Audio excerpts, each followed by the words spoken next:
What later can I on. do? What can I say to convince you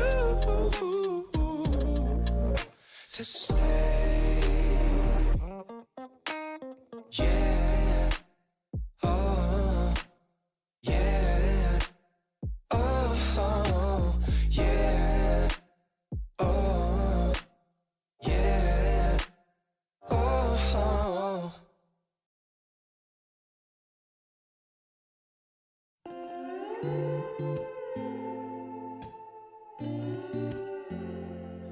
I live a lifetime every moment when I'm holding you close. Lay your head down on my shoulder, honey, I won't ever let go. Because you pulled me like a magnet, now I'm right where I belong. I'm gonna love you the same for the rest of my days, and on and on and on. Cause as long as we keep dancing, we'll stay young at heart. Hello mọi người nha. Ôi trận đấu bắt đầu rồi à? Ôi bắt đầu nhanh quá. Chờ tôi xíu nhá, tôi chỉnh lại anh em. Trời ơi, tôi không kịp.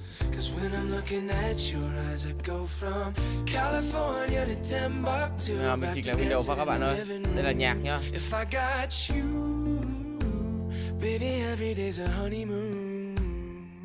Ui, ôi bắt đầu nhanh quá. On that C site, it is working somehow. NC Slasher's here with the dog, gets the stun on the Jin. The push comes out, but Suka at least takes him out. That's gonna be perfect. 4 versus 2, but look at the HPs of Fancy United. They are bleeding here, Dax. Shiro comes into the corner, gets the pick. Fishio trying to find perfect timing, which he does. Moria gets the shots, has the bullets. Does he have the time? Absolutely. This is what I'm talking about. Boom's backline is just so steadfast. Moria weathers the storm with 10 HP to boot. And we see from Boom Esports, even though they do let Fancy United in, respect the space Jin makes, they already had that position towards Waterfall to capitalize on how Berserks was drawing them into the holes. Just that moment of weakness Boom Esports was able to sense. They push back, they get the kills, and it got very, very close there by the bend. But Moria, he's able to survive and win it out for Boom. I love the thought process. Trời ơi, mới round 1 anh em đã bắn lỗi rồi. He's just gonna again let all hell break loose onto the site. So what we can do is just try to disrupt them as much as we can. Help out Berserk, risk our lives, but somehow manage to be able to do it. Famous, speaking of Berserks, right behind his partner there. As the rest of Fancy backs away. This could be a trouble for Moria if he's not careful, but he does have the flash just in case. Immediately Shiro already starting things off strong. Jin falls, this stalls the Fancy United offense immediately. And we're seeing it here from Boom Esports. They had that preference to be on the attack to start off this map in this tournament. They used to play defense a lot more, but them winning the pistol right now, it allows them to dictate the pace, and especially when they find Jin early. That's really going to hurt their chances right now. If they can maybe isolate an angle here against Berserks, that could be possible. But look at just how far they're playing back. They know that they have their numbers advantage. They have that turret and the noise made outside C just to secure that orb. Already that alerts the members of Boom. Anh là anh chưa ăn gì đấy chứ. Anh đang hơi đói. Stun being set up already. There's the push. Giải vào 500 bình luận á. Okay, Famous gets overwhelmed. This is chắc perfect. tháng tới mà. Right step in the right direction. Được nha, hay nha, nó bắn lỗi này, thằng mới sẽ bắn lỗi này. Đẩy qua. Ôi, anh em đứa hay đạn ạ. Gets another and he will get taken down. Đen thế, toàn nào hay đạn nào. Understand that behind that all the utility, there still is Berserks playing the Guardian, which he has brought out so many times in this tournament alone. NC Slasher with the final taps. Well, Fancy United does inflict damage. It's Boom. Không sao anh em nhé, không sao. Mọi thứ vẫn ổn. As you mentioned, that's a couple of the weapons away from the hands. Yes sir, đây là trận chung kết giành thua nha các bạn ơi. Anh em mới vào cho mình xin một like nha mọi người. Thank you mọi người rất là nhiều. Team that's got that locked and loaded. Mấy hôm nay mọi người toàn quên mọi người không like cho mình thôi. Tôi biết các bạn tới đây, nhiều bạn tới đây để xem cổ vũ cho Fancy. Nhưng có những anh em xem kênh của tôi trước đấy rồi. There was Berserk just kind of jiggling on C long, so they might try to meddle once again here. Look at the positioning right now for Boom Esports. They're gonna explode outside of A. Đúng rồi. Nếu như mà Fancy thắng trận này là sẽ vào luôn thẳng Grand Final nha. They're a lot more comfortable in just being aggressive. And Boom, they do go for the đây là lower final rồi nhá. to try and take away that rubble. And the Đây spike là lower has been final left rồi anh em. behind here, Fancy United. So as soon as we get into the rifle round here, Fancy, they play the default, understanding the boom, does love to go 50k, 50k chắc là cắt được 3 round. Flash. It does 3 come round em ơi. online to get the bit of intel. So 3-4 round gì đấy nếu nhanh. no famous dips in, but yes, I can have Một the phải angle nhấp vô để chạy KPI á các bạn. KPI của tôi ngày hôm nay là 500 like. 500 like. Nó có khó mà nó không khó đâu. Anh em vào bấm cái nút like xong rồi các bạn có thể ngồi xem cách thoải mái. Cẩn thận, Siro. Check. Nhìn thấy cái tay mày nè.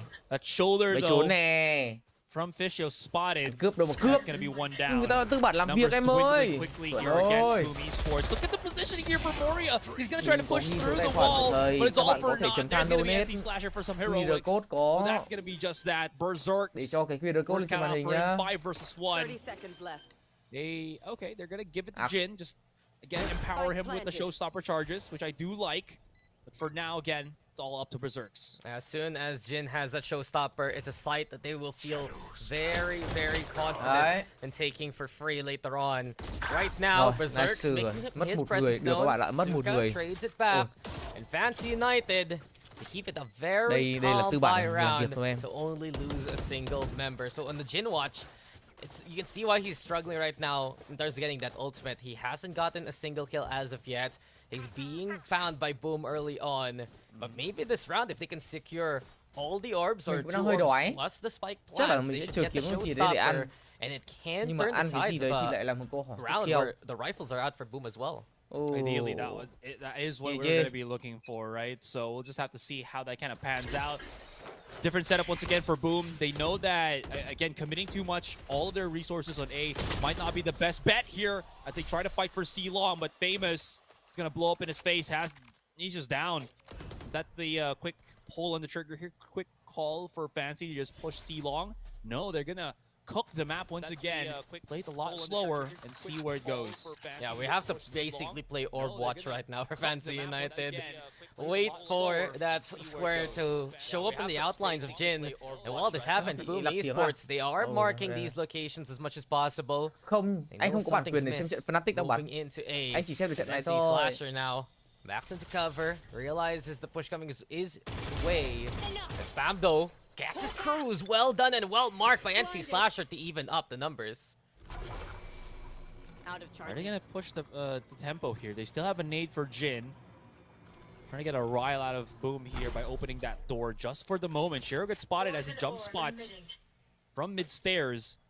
Not a perfect smoke, I think, from the attackers, unless they want to go for this B split where there's no utility whatsoever right now for Boom. But the timing... Okay, so they're going to be able to pick this up. But look at the flank already coming in from Berserk as well as Moria. This could actually go for a perfect pinch if they time this correctly. Well, they have to make noise through the doorway. Trailblazer also scouting out what's going on. And suddenly the Flash gets the intel. Here comes the peak. Jin though wins the duel. So it's 3v3. And Fancy United, they heard it coming. They knew they had a chance to just double up on it. Fisher though, looking for Shiro. Shiro finds him first. He's all alone from the upper spots. Snakebite though, keeping Jin away. Shiro watching out for the wing angle. Goes for the half. Is he gonna stick it? Fancy United. Do they make it on time? Oh, just too little, too late there from Jin. Shiro gets away with the heist of the century in that round. I honestly thought they got it in the bag there for Fancy. The thought process was exactly that. They're gonna stun. That's going to be a swing out from Jin. And then Jin with the microsecond mistake. It's all it took, man. That one extra, like, 0.01 second of not peaking fast enough cost them that round. Honestly, I was just dusted for Fancy here, but no. Wow. Incredible mentality there. Mình nghĩ là mọi người chơi contact vào cái địa chấn của Yasuke là đúng. Nhưng mà nó xảy ra ở trong một cái tích tắc. Boom Esports. Không biết nói gì luôn. They know what they can get away with, and this shakes the foundations of Fancy United. That was already such a strong round for them. Finally, they get the showstopper here from Jin. It's been a long time coming, and Boom Esports expects it. Not only that, damage is done so well off the Jin. He has to hide himself because of the turret, as well as the vulnerable state. 17 HP coming into the round. The Trailblazer also boops away the Fame Shells. Good doggy, doing what needs to be done. And okay, snake bite now. Berserk watching out from the halls. Boom has to go for the retake. Bây giờ thủ như nào đây? Yes, I can có ulti. Tôi nghĩ là giải ulti rồi. Phải ulti rồi. Hay Fisho, hay cứu rồi. Bình tĩnh, bình tĩnh. Hay. Lần này ổn đó bạn. Nice. Nice straight. Ngon. Lần này thắng ngon. And that's gonna be a solid no. Nó là một sự bài bản quá đấy, Hello Vinet em. Kiểu cầu toàn quá ấy. Mọi người muốn nó phải chắc chắn, nó phải là một stun, nó phải là giạt, nhưng mà cái timing. Trời ơi, 7 giây không có một nhịp. Tôi nghĩ là cái lỗi giao tiếp ấy, round đấy là lỗi giao tiếp là chính ấy. Chả hiểu luôn, ai vs 1. Nó bắn ở trên City rồi, Jin vẫn cẩn thận. Jin vẫn kê lại cái Lynx ạ. Live nhá Dương ơi, bắt lại làm sao được. Trời ơi là trời. Live nhá mọi người nhá. Không sao mọi người ơi, không sao. Vẫn gọi là còn cơ hội nha, vẫn làm được. 2-3 mà, không sao. Sai để tí nữa không sai nữa. Nhá, sai rồi một tí nữa mà sai nữa tôi chịu luôn. Player nổi bật nhất là trận này á. Thật ra thì với Fancy thì là team chơi kiểu bài bản. Fancy thì anh không đánh giá một player nào nổi bật hẳn lên, bởi vì họ yêu cầu cả 5 người phải kiểu work với nhau ấy, phải làm việc với nhau. Còn ở bên Boom Esports thì sẽ có thằng Famous. Thằng Famous là thằng bàn tay rất là to. Boom can play there, so a straight double satchel onto A might be a good option right now. Đúng rồi, sai đi, lần sau không sai nữa, được chưa? Vũ Hoàng đã rescan 99.999 đồng. Thầy cắt nhanh GE Giang Roi. Rồi, tôi bắt đầu tháo điểm mà tôi cắt à? Thank you Hoàng nhá, thank you Hoàng nhá.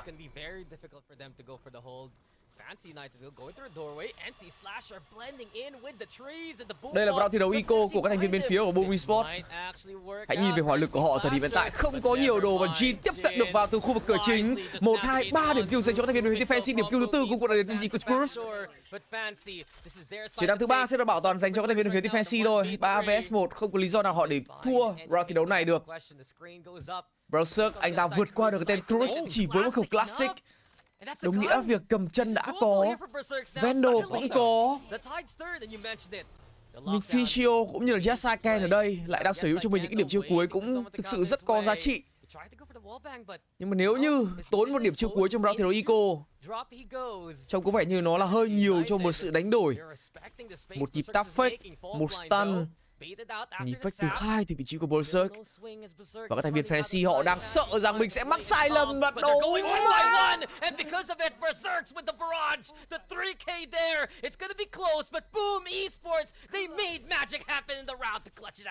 Yep, he should definitely have time for that defuse, and that what I was actually thinking, does Fisher still have any snake bites to even just throw so that they're a little bit more comfortable saying, he's not really defusing. Lần trước là bị như vậy rồi nên là bị sợ là nó sẽ bro never fake ở nhịp thứ 2.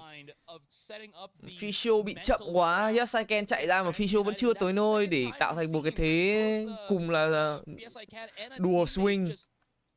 Jessaken swing trước gây footstep thì nó giạt, nó bắn một mồm xong rồi nó lui về. Người thứ hai thì nó cũng giạt ra một mồm nữa thì cũng đâu làm thế nào đó các bạn. Phản xạ các bạn không thể nào bằng được cái thằng mà nó chủ động nó ra trước mà nó biết các bạn đang ở đâu.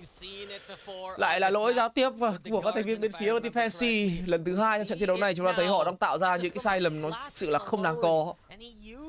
Và điều đó khiến cho Boom Esports đang tạo ra được một lợi thế với 2 round thi đấu cách biệt. Thêm một lần nữa, Fantasy họ muốn tiếp cận vào khu vực A-side. Họ đang có tới 4 điểm chiêu cuối, chỉ có mỗi mình Jin là không sở hữu cho mình cái tên lửa hạ màn thôi. Đại địa chấn bắt đầu được sử dụng nhưng không có một trái smoke nào để che tầm nhìn của Zero. Những quả lựu đạn của Jin đã đủ để có thể hạ gục được Montreal, cũng là một điểm chiêu cuối từ các thành viên bên phía team Boom Esports nhưng nó không trúng một ai cả. 1 đổi 1.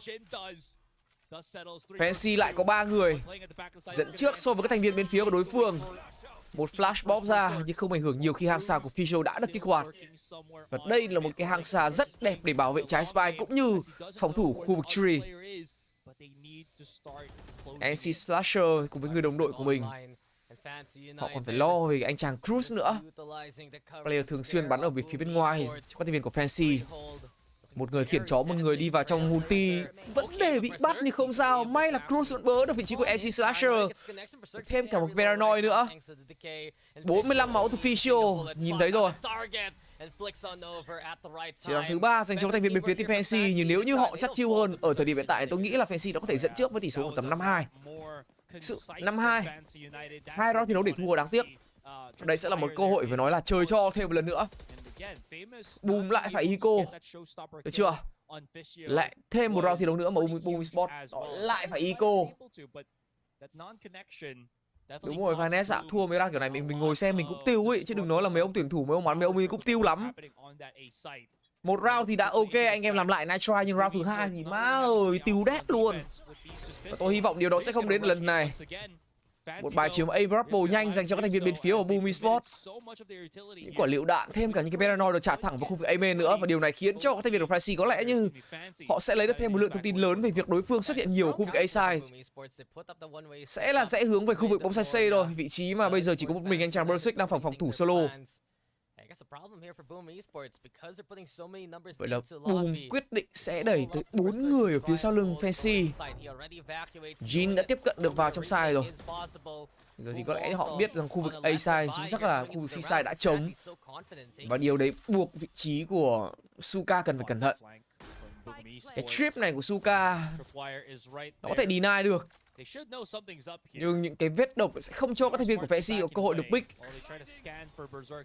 Mình nghĩ là rất khó để Fancy thua trong round thi đấu này. Vẫn là một bài TB rất quen thuộc từ vị anh chàng Moria. Lần này thì Fancy đã cẩn thận hơn rồi. Lần trước thì mắc sai lầm cũng là một round thi đấu eco để thua. Lần này thì có khác hay không đây? 3 vs 1. Còn Jin ở một góc kê đẹp. Còn thêm cả độc, còn thêm cả địa chấn nữa. Thua thì đéo nào được. Sự luôn. Rồi đấy, sự tự tin bắt đầu quay trở lại rồi.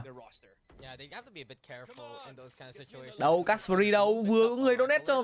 Mấy ông mày vừa có tư bản donate cho một lớp để cast xong mấy ông có cast free. Quan trọng là Suka xử lý được. Em Suka của đấy mà single pick là khả năng là ăn một viên vào mồm là đi luôn đấy. Súng rơi bên ngoài xong rồi lại bị hở một cái lỗ hổng ở khu vực A-main. Còn 2 round nhá, còn 2 round nhá. Free đâu mà free, tư bản hết em ơi. Nhưng mà đùa đấy, mọi người có thể cho mình một like nhá, 500 like thì mình vẫn sẽ cắt tiếp nha các bạn nhá. Nên phải cho tôi cái động lực để tôi làm chứ. 600 người xem mà có 65 like thì các bạn nhìn thấy có được không? Trời ơi. Anh mới chơi mà, anh mới chơi, anh là tập cast ạ. Tôi phải đổi tên là chuyên mục tập cast. Đấy, cùng Lynx. Cái điểm chiêu cuối này của Jin thì nó rất là khó để target được vào vị trí của Sky. NC Slasher thực chất là chỉ mất đi có một xíu máu thôi, không nhiều, 91 máu còn lại vẫn đủ để tanh 3 viên Vandal. Nhưng Fancy đang muốn chậm lại, nhìn thấy cánh tay của đối phương rồi, Jin bắn tốt. Vẫn còn một khẩu ọp nữa trên người của Framers. Không có smoke để che tầm nhìn của khẩu ọp này. Tôi nghĩ là hơi nguy hiểm. Nhưng Fancy vẫn có cách để có thể xử lý, tầm này không vội để có những tình huống chiếc pick đâu. Ok, smoke được sử dụng tới vị trí của Fischl. Nó sẽ là một bài split B thôi. Cái setup này và Spy đang ở B main, nhưng trời ơi, smoke tàn thì Fischl cúp luôn. Hai con boom bot sẽ gặp nhau phát nổ. Lượng máu của Jin thì nó rất là hấp dẫn nha các bạn nhé. 121 máu có nghĩa là Jin vẫn tanh được 3 viên Vandal vào người. Nhưng một viên vào đầu thì cũng là chịu à. Ôi, vẫn để bị thua. Nhưng lần này là một tình huống đổi cứu tốt từ vị trí của Cruz. Truy lùng kia cũng đã được sử dụng từ Suka rồi. Lượng thông tin về các thành viên còn lại bên phía team Boom Esports cũng đã được lộ diện. Và những cái setup, Suka vẫn đang có cho mình một cái cam ở trong side. Có thể sẽ check được dư chấn đẹp này. Lại là Cruz bắn tốt, 2 mạng, 3 mạng dành cho Cruz. Địa chấn cũng đã có, không thể thua được. Bây giờ nhá, tap Spy ăn một cái địa chấn, hai ông kia swing. Rồi, xong. Thời gian không còn nữa, 5-4 dành cho Fancy.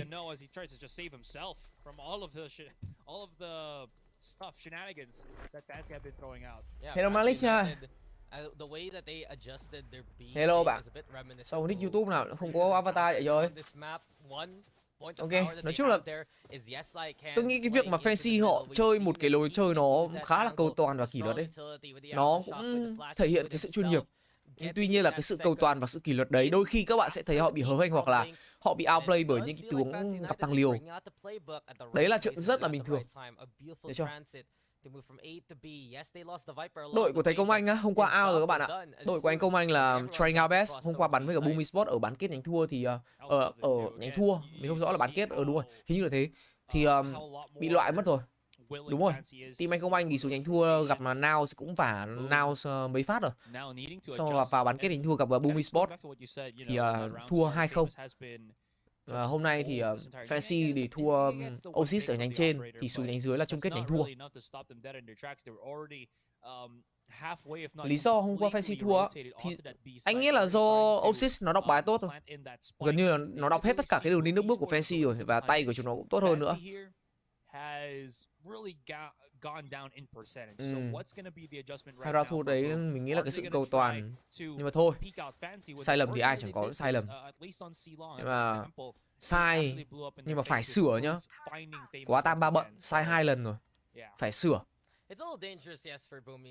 Anh em sai mà anh em không sửa rồi anh em để mất cả một trận thì thực sự lúc đấy nó rất là phí. Mình có những cơ hội để có thể vươn lên dẫn trước và tạo ra một khoảng cách nó an toàn hơn so với cái đối thủ.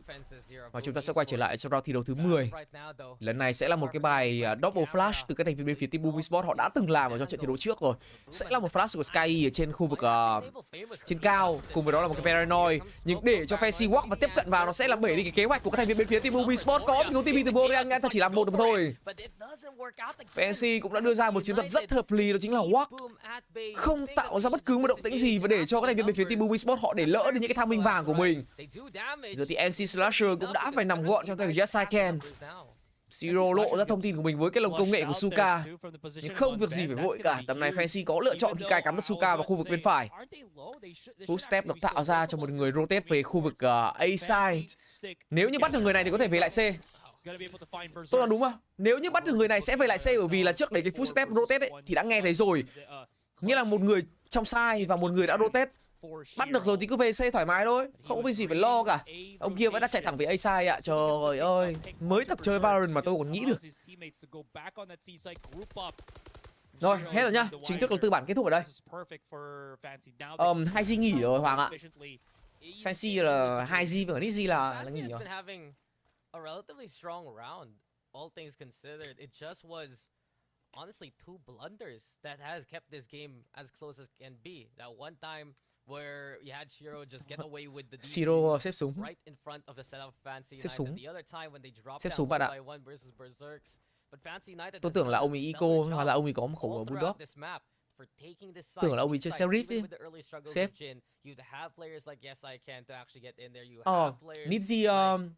Nizzy đi du học nữa các bạn. Nizzy nghỉ để sắp tới là đi du học. Monjet, một player đã từng thi đấu cho team Onyx G. Đợt vừa rồi ở trong franchise thì bạn ấy bắn cho GE, Global Esports. Vừa rồi thì Beverex cũng đã tuyển Monjet về để thay cho Chinh rồi. Đây là một sự thay đổi mình nghĩ là cực kỳ là hợp lý. Monjet bắn như Ian Chinh luôn, tay cực kỳ to. Bắn raise cũng rất là tốt nữa. Tất nhiên là cái độ mỹ nghệ thì nó sẽ không bằng Jing được. Bởi vì dù sao Jing cũng là kiểu main raise. Và Monjet thì nó sẽ cho một cái khả năng flex tốt hơn so với cả Jing. Có nghĩa là đội hình của PaperX bây giờ nó có thể triển khai theo nhiều cái phương hướng khác nhau. Còn như đó trước thì Jing được chơi raise. Và Jing có thể chơi được các cái đặc vụ khác, nhưng cái độ hiệu quả và cái độ cơ động nó không được cao như Monjet. Nhưng tất nhiên là người làm tốt cái vai trò của mình thì Jing vẫn là một sự thay đổi. Mình nghĩ là ít nhiều PaperX sẽ cần thêm những khoảng thời gian để có thể làm quen và thay đổi. Nào, hai bên cũng chiếm khu vực A-Rapple. Các bạn nhìn vào cái lượng đồ mà họ trả ra để chiếm khu vực này nó rất nhiều, nhìn đi. Đấy là sự đấu trí của các đội tuyển chuyên nghiệp ở trong những cái khoảng tầm 15 giây đầu tiên đấy, chiếm những cái chốt point quan trọng ấy.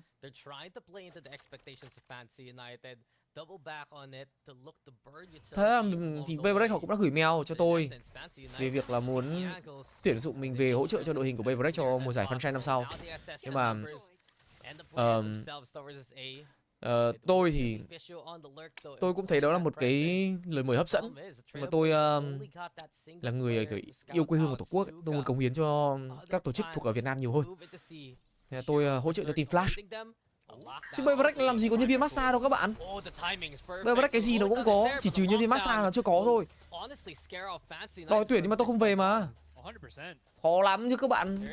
Kỹ nghệ massage học bao nhiêu lâu làm sao mà tôi lại đi dễ dàng gọi là xuất ngoại để làm nhân viên massage được? Không được. Ở Việt Nam thôi cho dễ. Thiếu người massage. Cái gì cũng có, chỉ thiếu người massage thôi.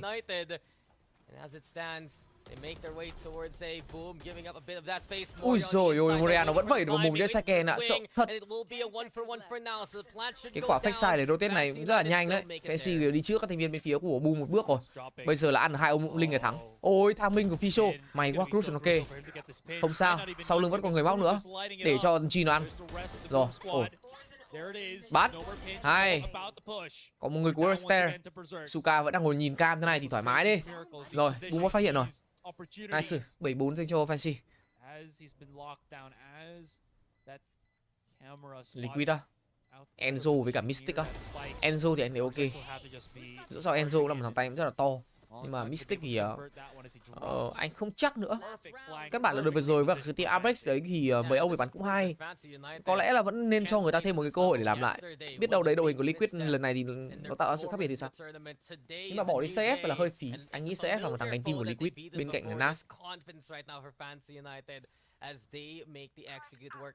Mà GE có quả mua bán cũng hay đấy. Bán Mondet xong rồi mua lại Benkai. Một vốn đéo thấy lời. Keiko ok mà. Keiko cũng rất là hứa hẹn. Nhưng mà so với CF thì tôi vẫn nghĩ CF trên một bậc. Anh nghĩ sao về Something á? Something nó player tay quá to rồi. Cái đặc trưng của Something rồi. Rồi pha Intio còn Jing nhưng bay cao quá không nhìn thấy là Siro. Xong rồi, chỉ một tình huống rồi chúng ta để thua. Chỉ một khoảnh khắc Jin ulti Satchel nhưng lại không nhìn thấy được thằng Siro đứng ngay dưới chân. Thế là để nó làm hết luôn. Bởi vì ăn là Siro phát là Fancy cứ chạy vào sai thoải mái không có ai cản. Nhưng mà Siro còn sống thì nó giết Jin xong nó quay ra nó kê cùng với Smoke. Ai đi qua yếu máu rồi nó bắn thêm viên nữa là chết. Anh không xét ai tay to hơn đâu, bởi vì đây vẫn là một game tập thể. Còn tay thì các player đều rất là xuất sắc như nhau. Có người này thắng thì cũng có người kia thắng thôi. Em không thể thắng được mãi. Thì rồi nghịch thế. Ui. Hay đấy chứ.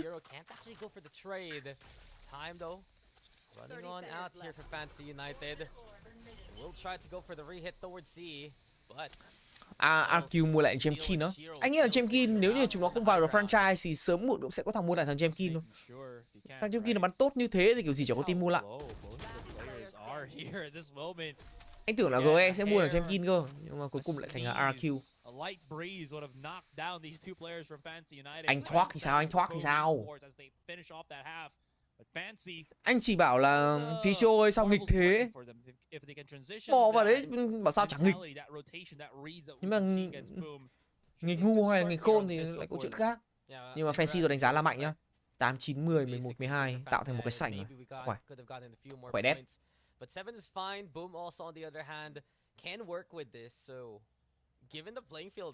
Something á, tôi không thích Something bắn ọp lắm. Tôi không thích Something bắn ọp lắm. Thực chất là Baby Rex đang là một team mà họ thích hợp với lối bắn nhanh và sử dụng rifle nhiều hơn là một người sử dụng opper. Họ chưa có một cái kiểu một ông nào ấy bắn main op ấy. Cái độ hiệu quả của Something với khẩu op nó không phải quá cao. Forsaken chính ra là một người bắn op tốt hơn.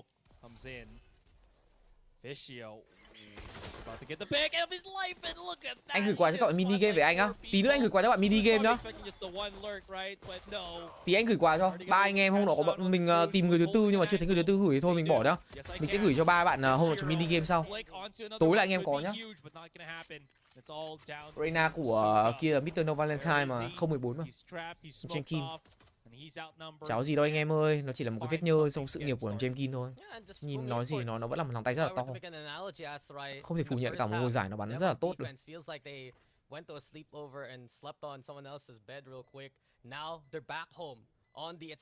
Skillet thì Skillet nó vốn là ông ấy vốn là một pro của khu vực mình từ cách này rất là lâu rồi. Nói chung là cái gen chơi game FPS của cái nhà Forsaken phải nói là đẳng cấp ấy. Susanto đẳng cấp ạ. Anh trai bắn vãi cả chữ, anh trai bắn vãi cả cút. Xong rồi ngày trước là bắn CSGO, ông em thì cũng thần đồng CSGO. Valorant đến một phát là trở thành mẹ top player của Valorant. Bây giờ ông anh cũng quay trở lại Valorant thì cũng đúng thôi, tựa game của tương lai mà các bạn. Nhưng mà tôi thấy cũng khá bất ngờ đấy. Khi mà Xkillet ấy mới đánh tiếng là quay trở lại với cả việc thi đấu chuyên nghiệp thì T1 ngay lập tức đã chiêu mộ. Mà các bạn biết là các tổ chức Hàn Quốc ấy họ scout người và họ rất khắt khe trong cái công đoạn tuyển người, bởi vì nó liên quan đến cái nhiều cái, và T1 thì cũng là một cái tổ chức cũng rất là lớn nữa. Nói chung là Xkillet cũng sẽ rất là hứa hẹn. Nhưng bây giờ thì anh ấy tay không còn to như ngày xưa nữa đâu. Nhưng mà về kinh nghiệm cũng như là về cái khả năng giao tiếp xử lý thì chắc chắn là sẽ tốt.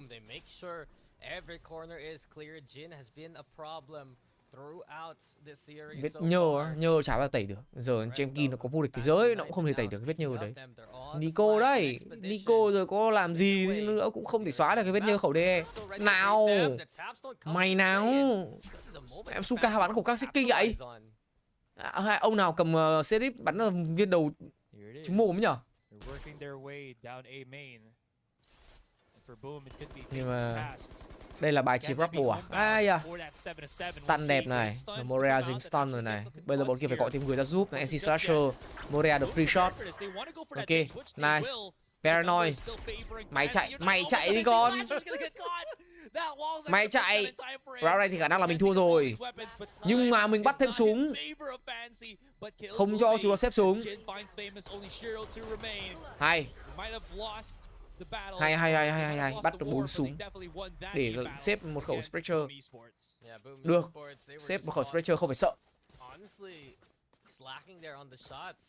You'd usually see Berserks hit that kind of angle. The overrun though from Fantasy United was exemplary. NC Slasher, the struggles were clear as he tried to break. Cái chuyện nó bench hay không bench một tuyển thủ ấy thì nó sẽ, em sẽ biết được câu trả lời khi vào mùa official.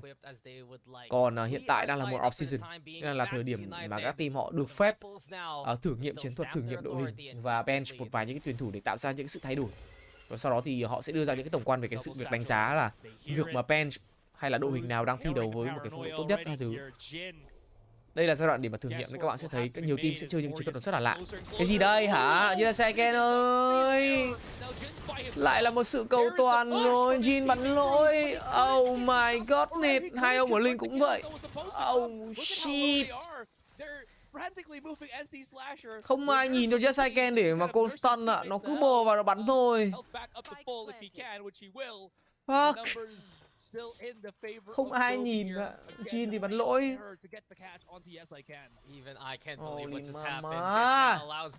Mình gọi đồ ăn ơi, mình đói quá, tôi chưa ăn chiều. Nói nhiều thì cũng kiểu mất sức quá các bạn ạ.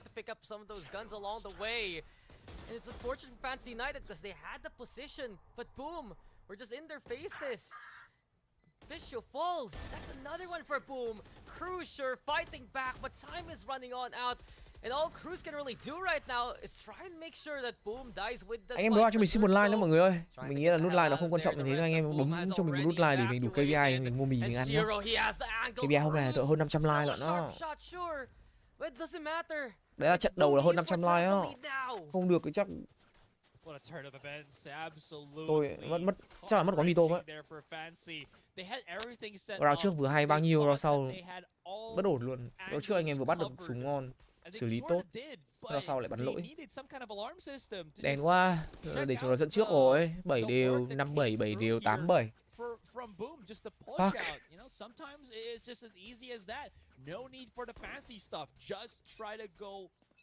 Một ngày ở Hà Nội xài bao nhiêu là đủ?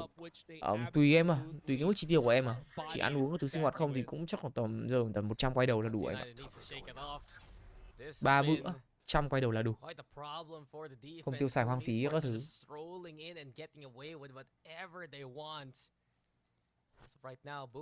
Tôi nghĩ là fantasy ngày hôm nay cũng nhập cuộc tốt rồi mà. Kiểu setup tất cả mọi thứ đều ok. Hello chat. Hello chat. Ôi dạo này có nhiều bạn kiểu đua ở bên nước ngoài xem mình phết. Mấy anh em bên nước ngoài ấy. Bằng chứng là các bạn toàn donate qua PayPal với cả donate qua kiểu Streamlabs ấy. Hay đấy chứ. Tiếp cận được vào với cả cộng đồng các du học sinh. Hay. Tôi cũng muốn nghe anh em kể câu chuyện đi du học các bạn. Tôi thích nghe câu chuyện về cuộc sống ở nước ngoài nó như thế nào. Vì mình là một người chưa có trải nghiệm được ra nước ngoài. Nhưng mà mình cũng muốn nghe cuộc sống ở bên biển nó ra sao, bên châu Âu có thứ như thế nào. Ước mơ của tôi không phải là đi du lịch ở trong khu vực Pacific này đâu, không phải ở trong khu vực của mình đâu, châu Á này đâu. Tôi muốn đi Thụy Sĩ thứ cơ. Tôi thích kiểu thiên nhiên các thứ núi đồi hơn. Tôi không thích kiểu thành phố công nghiệp hay là các thứ nó kiểu New York hay là các cái thành phố nó xô bồ đông dân. Tôi thích kiểu nó đồng quê, nó hơi kiểu country boy cơ. Tất nhiên nó chỉ là sở thích nhất thời thôi, kiểu nó chill chill ấy. That's a beautiful transition for Boom Esports. They realize with the angle they played, they have drawn fancy. Hello bạn Nghĩa nha. Gives them the chance now to play. Ngày ăn 500k không muốn. Sao bạn được 500k anh em? Trời ơi. Ngày tôi ăn 50 thôi. Sáng nhịn. Trưa chiều thì cứ đôi 4 gói mì. Nào, retake, cố lên. Hay Suka. Swing. Một người gỗ. Hay. Mà thằng em tôi nó bắn kìa. Why good. Thank you Quang Duy Nguyễn nha. Thank you Duy nha gì. Master Madrid anh có đi không á? Đi làm sao được em ơi. Sạc Úc của anh đi.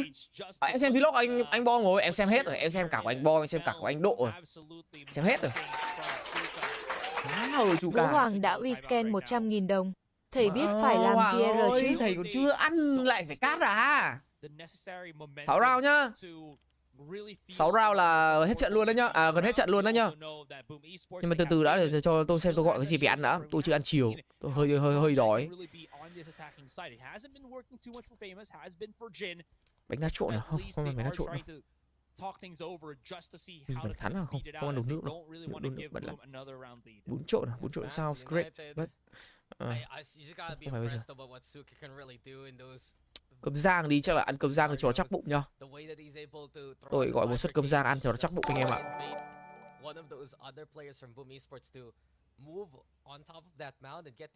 Hợp lý luôn anh Đức. Em nghĩ giống anh. Một đĩa cơm rang đây cho nó chắc bụng. Chứ ngày hôm nay tôi sợ là già đấy, bởi vì sau trận này nếu như Fancy thắng tiếp là sẽ bắn chung kết tổng luôn, là tôi sẽ xem nốt chung kết tổng. Còn nếu chung kết tổng mà không có team Việt Nam thì tôi không xem. Một suất cơm rang xào xíu ngập thịt. Ngập thịt nhá, nó phải là ngập thịt đó. Cơm gà mất trí.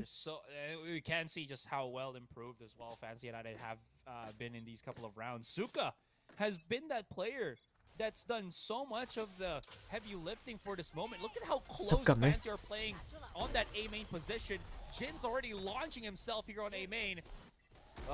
Jiro, he's caught. Mình không uống nước ngọt á, uống nước ngọt béo lắm. Mình uống nước lọc thôi. Seekers used as well just to get that bit of information.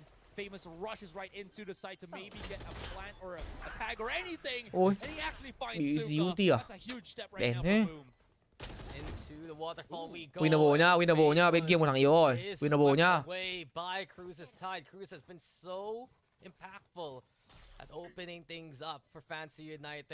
Tài khoản của bạn không đủ để thực hiện thanh toán. Chết rồi, cái thẻ của mình khóa mẹ rồi. Quên mất. Lạy chúa.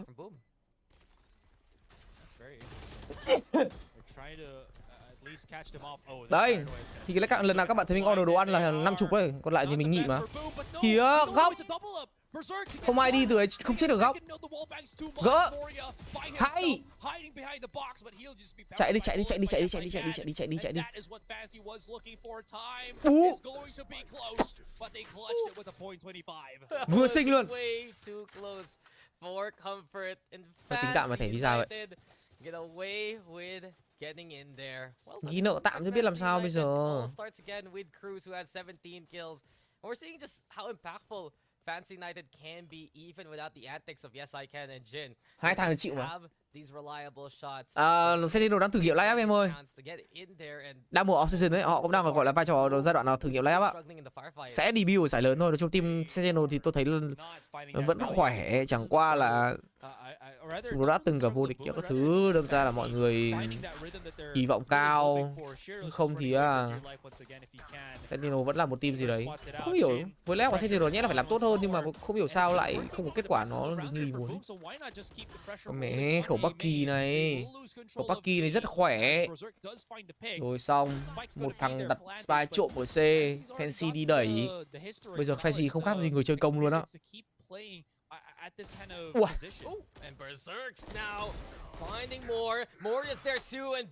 Lại đẩy rồi Fancy ơi. Cát à? Quên mất. Đó thì đấu mà tôi nghĩ là Fancy đã đưa ra những sự lựa chọn sai lầm khi quyết định đẩy tất cả những người chơi của mình tại khu vực A main qua đó để hỏng khu vực bonsai C.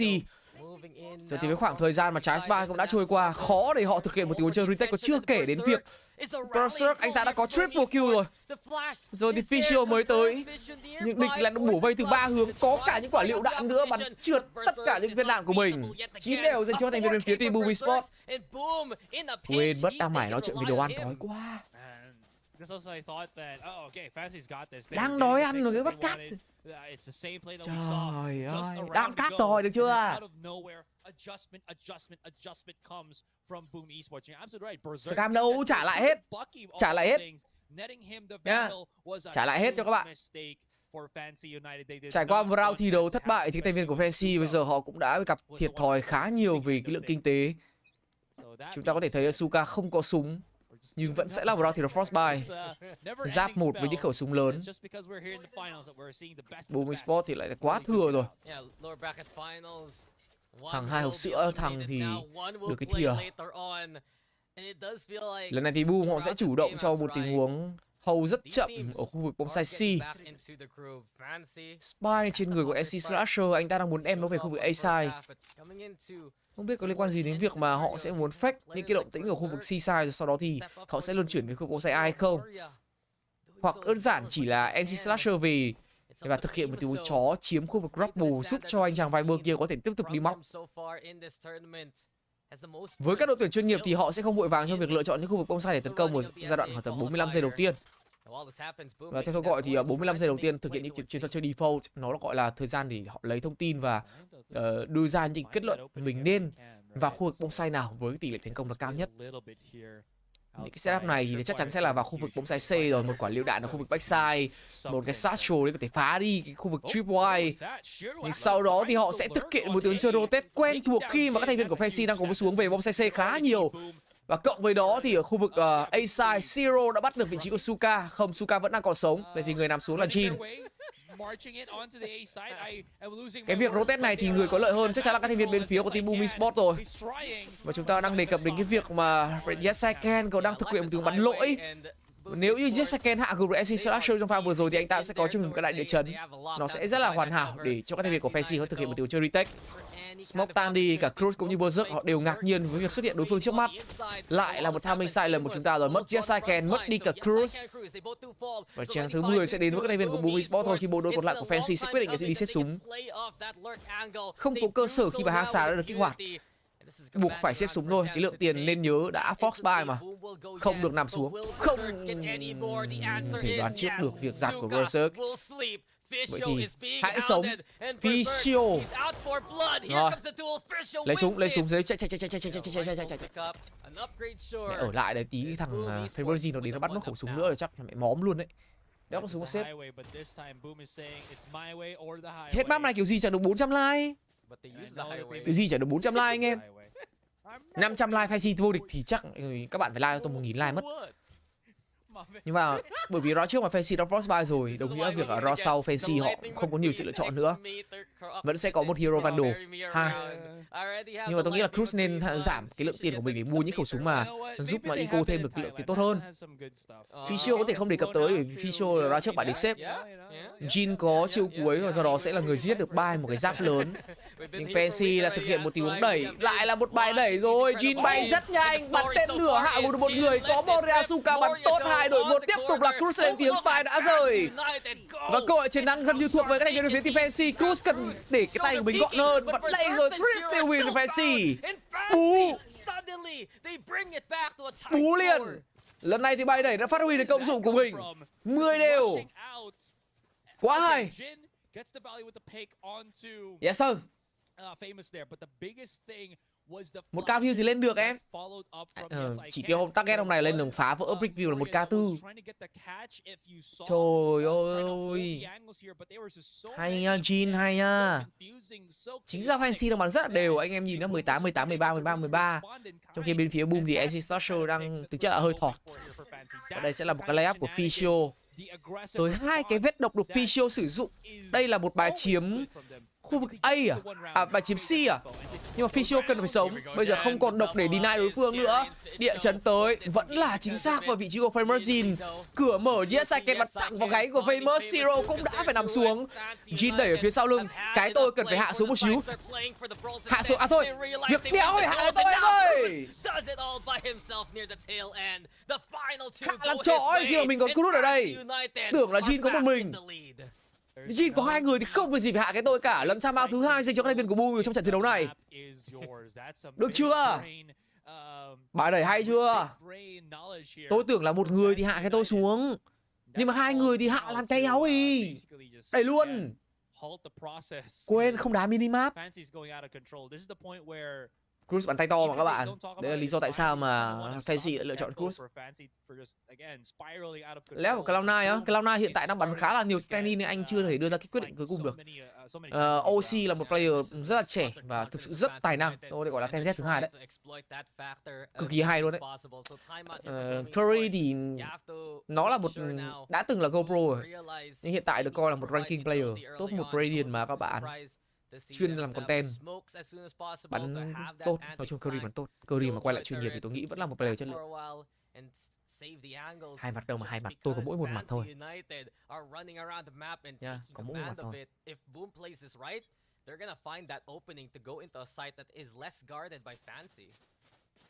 TZ và giảm bắn vẫn tốt nhá anh em ơi. Standing như kiểu là người thay thế người bắn một mùa thôi em. 10 seconds in and they're still pretty much đúng rồi. corralled upon that A site. They're only just now bringing Suka back onto C because they were still second guessing if. Đúng rồi, Layla có thử việc ở Fancy, sau đó thì là hình như là không được thì phải. Giờ thì chúng ta quay trở lại với những diễn biến của trận thi đấu này, round thi đấu thứ 22. Sau một chiến thắng của round Eco thì Fancy đang bay quá rồi. 11-10 rồi. Chính thức gọi là lật kèo. Và thế trận lại bắt đầu xoay chiều. Lần này sẽ là một cái địa chấn kết hợp một quả lựu đạn để counter những người lấy orb. Nhưng có vẻ như Boom không muốn tiếp cận quá sớm vào cái viên orb này. Boom vẫn chậm. 5 người đều đang có mặt ở khu vực A main. Rescan lại vỗ tay. Vũ Hoàng đã rescan 50.000 Vũ Hoàng đồng. donate lại gia hạn. Chưa kịp nghỉ đã gia hạn rồi. Tôi cắt hết trận. Một động thái mở cửa tới vị trí của Mr. Zero. Nhưng nó chỉ là một tình huống tạo động để mà gây tiếng, khiến cho các thành viên của Fancy họ phải kiểm soát lại ở khu vực tree thôi. Nhưng một điều mà họ không ngờ tới là Suka mặc dù là một player solo A-side đang nhảy check, nhưng bạn ấy lại để một cái cam ở khu vực tree. Thì những cái tình huống mở cửa như vừa rồi thì Suka có thể clear thông tin được cho các thành viên của Fancy. Nhưng mà Jin, một tình huống mà tôi nghĩ là hơi try big tới từ vị trí của Jin. Yes, again, sau đó cũng gặp phải những khó khăn. Ficio buộc phải tỏa sáng, một mạng cho Ficio rồi. Điểm kill thứ 2 chưa tới, có điểm kill thứ 2, không có điểm kill thứ 3. Nếu như Ficio có thể làm 3 trong tình huống vừa rồi thì nó sẽ là đẹp nhất dành cho Fancy. Nhưng cơ hội vẫn còn. Suka phải có cho mình một cái lồng công nghệ. 3 người trong side đã mắc kẹt rồi, nhưng Suka quyết định nhảy, có vẻ như muốn nằm chung với người đồng đội của mình là Ficio. Và Cruz, anh ta lộ thông tin sau tiếng nhảy check từ Berserk, hack não đối phương với một pha dịch chuyển. Đây là một cặp triple pick của các thành viên bên phía team Boom Esports. Không thể thua được trong một thế gọng kìm như vậy. 11 đều. Vậy là 22 round thi đấu trôi qua thì cả hai bên đều dành cho mình số chiến thắng nó bằng nhau. Đồng nghĩa việc đây sẽ là một game đấu cần 24 round để có thể quyết định, hoặc thậm chí là hơn. let's just go somewhere that we can isolate a fight that is big enough that we can move around and not really get punished too much. Đúng rồi, anh Đức nó chuẩn luôn. Sắp là như kiểu Martian ấy. Ở MU ấy, dự bị em, vai trò dự bị. Dự bị thì khác nha, dự bị là thuộc team rồi. Còn stand-in thì kiểu đôi khi họ chỉ vào bắn một giải một mùa. Cắt cả trận nhờ quên mất. OT thì không vui nhá, OT thì thôi được rồi, OT cho các bạn khuyến mãi luôn đấy. Khuyến mãi dịch vụ nhá. Lần này lại là một bài đẩy từ cái tay phía team Fancy và lựa chọn của chúng ta là đẩy ASI, trong khi đó thì Boom muốn đánh rất nhanh vào khu vực bóng say B. Những người cần phải chắt chiu cơ hội ở đây đó chính là Suka cũng như là vị trí của Cruz. Chúng ta hoàn toàn có thể kẹp ở 3 hướng và Boom buộc phải tanh, nhưng không check out. NC Structure phải nằm xuống bước qua làn khối và Suka đón đầu ở phía bên này. Một mạng dành cho team phía team Berserk nhưng không làm gì được cả. 3 kill, 4 kill cho Fancy, kill thứ 5 cho Fancy, match ball dành cho Fancy, bú luôn.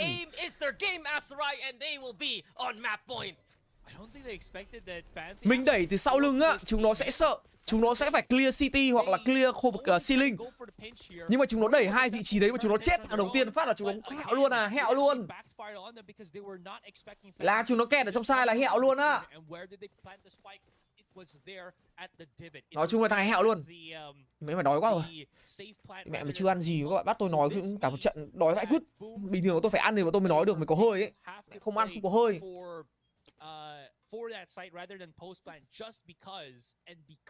Thôi cắt kiểu người già nhá. 12-11 à. Xét về lượng tiền thì nhìn chung Boom đéo sợ đâu. Tầm này Boom thoải mái lắm rồi. Rock cuối giáp 1 chỉ có ông thọt nhất là ông NC Slasher, nhưng mà ông này thì thôi bỏ đi. NC Slasher đang ở trong một trận thi đấu rất là chốc. Chiều cuối có Berserk có cầm chân, Tishio thì có hang xà. Những người còn lại mà gần với chiều cuối bây giờ cũng không có cái điểm chiều cuối nào nó thực sự nó có nhiều cái impact ngoại trừ Famous Scene ra. Nhưng mà đang có một chút sự cố kỹ thuật rồi thì phải. Thường là bao như này là có sự cố kỹ thuật rồi. Cái anh cam này, anh di chuyển, anh bay, anh bị khựng quá. Nó không mượt, nó không smooth. Nó không mượt đấy. Anh cam ấy di chuyển bằng bàn phím hay sao ấy, nó không mượt này. Di chuyển như kiểu zig zag à. Ui rồi. Sao ông cứ quay cái trần nhà, quay cái công trình trần nhà bao nhiêu vị trí đẹp thì không quay. Cái độ observer này phải qua 500 cho học một khóa. Big Bang có giải thể không anh ấy? Có em ạ. Cam tôi bị outnet đó. Đấy, tôi chỉnh lại là được mà. Cam tôi bị outnet để mọi người có thể nhìn trận thi đấu một cách rõ ràng hơn. Tình huống bắn vừa rồi của G nó đủ nét chưa? Nhưng mà mất CJ Saiken thì có phải là hơi phí rồi. Không còn paranoid. Thisho cũng phải bỏ cái hang xà của mình để đi đẩy thôi, không thì ông Cruz này sẽ bị mắc kẹt. Nhưng bây giờ có lựa chọn là Cruz có thể đi về, hoặc là chúng ta sẽ đẩy từ 3 hướng. Bây giờ nhá, như một cái đinh ba, mình chọc thẳng vào mấy thằng Boom luôn này. Một mạng, bắn một cái độc ra, đổi góc. Mạng thứ hai, một cái đinh ba xiên thẳng vào đầu thằng Boom. 13-11. Được chị. Alo. Alo, mình đang ở đâu rồi anh nhỉ? 26 đúng không anh? Wow, and again, through that last round, it just felt like, okay, Boom, I get it, they have the right idea, they're gonna wait a little bit, they have the 5-star at their own spawn, they know that it's about to come, and then Jin from out of nowhere converts that double kill very quickly, again through the from the flash assistance of Yes I Can. Because of that, it just really messed it up for Boom, especially when they couldn't really stop the flashes from still coming in, even though there was some retaliation of utility from Boom Esports here. They were still stuck in their own spot, and this is the kind of thing that I was mentioning, that they don't want to be in that position. They allowed Fancy to get that rebel control, and it just didn't work for them. It doesn't work for C-Long, it doesn't work for B mid, it doesn't work for their spawn, and we have seen that happen thrice in 3 different positions against Boom. Yeah, just outpaced overall, and for Fancy United, it was all about fixing their game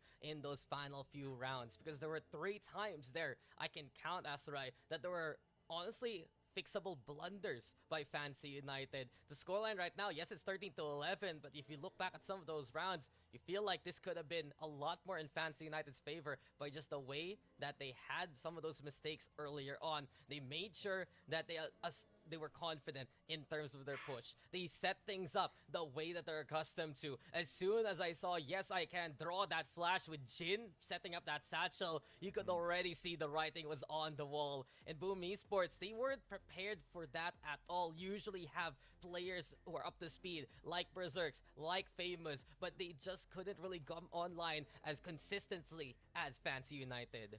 Yeah, seems like Fancy, their style is going undefeated, at least for this first, or this map number 1. Actually, not, I'll take that back. Not undefeated, but it is ever evolving. It makes so that your opponent will always be on the back end, never feeling fully in control, and Fancy are masters of that. And just another case where new additions do wonders with it. Suka's return, Cruz in the squad right now, they performed to expectations and beyond, and it allowed Fancy United to recover in positions where Boom were rallying. I would always remember a time in these rounds here, Asarai, where Cruz would be able to catch someone pushing, like a lone flank from Boom Esports, someone advancing in a mistiming attempt versus Fancy United. Cruz would win that crucial duel, protect the rest of the team, and it gave Fancy United the numbers in those situations. And now with that, Fancy, they're so close to closing off this series already. Again, it's just a best of 3 here, man. And they got a chance to be able to win the one map that we know that Boom should have won. They actually lost. It was tight-knit, but still Fancy were able to make it happen. Anyways, guys, we're going to go on a break, and we come back. We'll see if Fancy can have that rematch against Oasis. So stay tuned.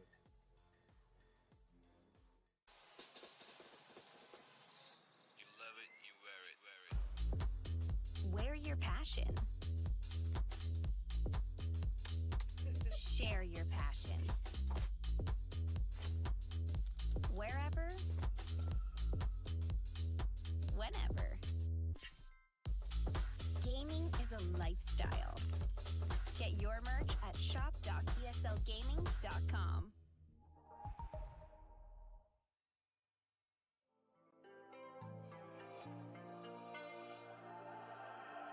Why don't we take a trip, quick flight overseas? Somewhere you ain't never been and slide on something. It's got me wondering. Why don't we take a trip to the 513? Take a shot at the liquor and slide on something. And it's got me wondering. Why don't we quick trip to Miami and back, ayy? Down a party, let me know where it's at, ayy. Drop top off the coupe in a fast lane. Pull up to the club, pull up with, tell them valet. Off the tequila, we mixin' a drink up. Hit up your friends, we all get to link up. Only do sins, we all getting teed up. Back of the bands, we in the seat up. 5 ways on a B&B. Turn it off, leave the phones on a D&D. Good view with the scenery. And we all for the grid. Lost in it, why don't we take a trip, quick flight overseas?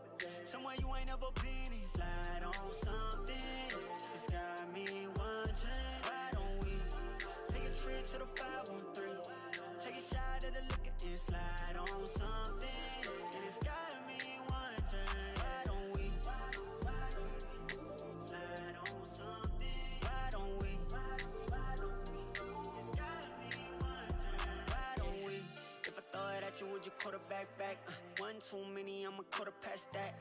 Got one roll, then you better pass that. 2 throwed, I'm teed up, I mean it, that's facts. Why don't we get up out of here? Got your eyes on me.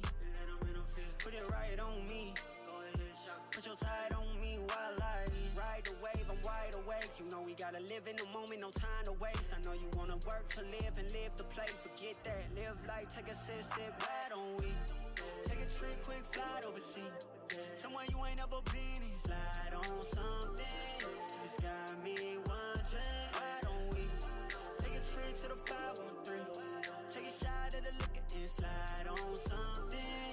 And it's got me wondering. Why don't we slide on something? Why don't we? It's got me wondering. Why don't we slide on something? Why don't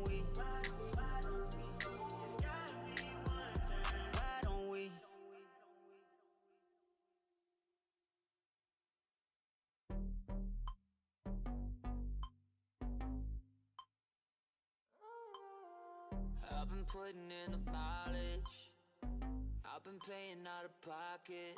Yeah, been a while since I lost my shit. Crack a smile 'cause I'm on it. Don't wanna wait for love to change. As long as I'm ahead of yesterday. I'll crack a smile 'cause I'm on it. Yeah, took a lesson from the losses. Oh, I don't wanna be a product of my caution. Yeah.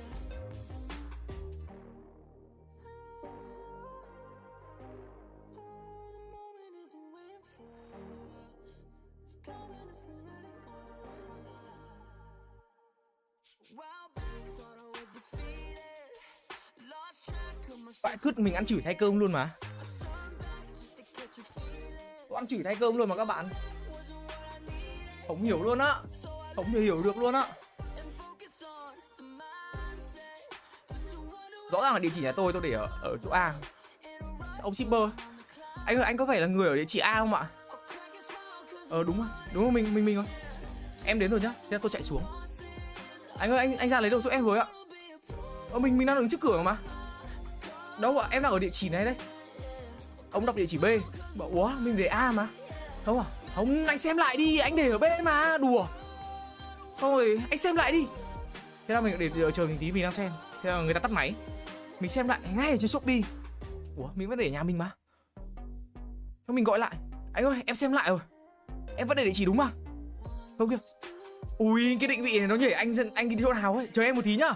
Xong tự nhiên tôi nghe đứng bên kia. Wow. Mẹ mày. Nó nhảy một phát địa chỉ cách chỗ tôi gần 3 km. Đéo hiểu nó nhảy kiểu đấy thì 3 km. Trong khi quán cơm cách nhà tôi có đúng mẹ chưa đến 1 cây. Đéo hiểu luôn. Thế tôi đứng trước cửa tôi cứ chờ ông ấy. Em chờ như hồi đó luôn. Cái lúc ông phải đến nhà tôi á, ông đưa cơm á. Anh lấy cơm đúng không ạ? Đây ạ. Tôi định mắng rồi đấy, tôi cũng bực lắm rồi. Tính tôi cục, tôi cực kỳ là bực luôn. Tôi định quạng luôn đấy. Anh làm ăn kiểu gì? Rõ là lỗi của bên anh quay ra anh mắng với khách thứ. Mà tôi thấy các bạn ấy đang đèo người yêu đi làm cùng. Thế là thôi tôi không nỡ lòng nào, tôi lại đi tôi mắng người ta. Tôi không nói gì cả. Tôi đi vào nhà luôn. To say at the least, right? And the last split game, like you mentioned, was also pretty close. Cục lắm ấy. Là tôi bình thường mà tôi quạc luôn rồi, tôi cục lắm ấy. Nhưng mà may người ta đi với người yêu thôi. Dù sao bạn ấy cũng có người yêu, thế là thôi. Những người có người yêu thì người đang trong khoảng thời gian hạnh phúc. Đấy, mình không được phép phá vỡ cái giây phút hạnh phúc của người ta. Mình cứ nhẹ nhàng và đánh giá 1 sao là được. Nha. Opportunity to be able to elevate this team. We've been seeing Suka out of nowhere. Cái chuyện đấy người ta xử lý cái 1 sao đấy như nào người ta tính sau. That is really rounding up this team that needs that ability to round off. Không dính đến gái nhá, thì tôi chỉ chửi thôi, tôi mắng thôi, xong rồi tôi bỏ qua. Tôi không đánh giá, tôi cũng không làm gì cả. Nhưng mà đèo người yêu tôi không mắng được. Thôi tôi nhẹ nhàng tôi đánh giá.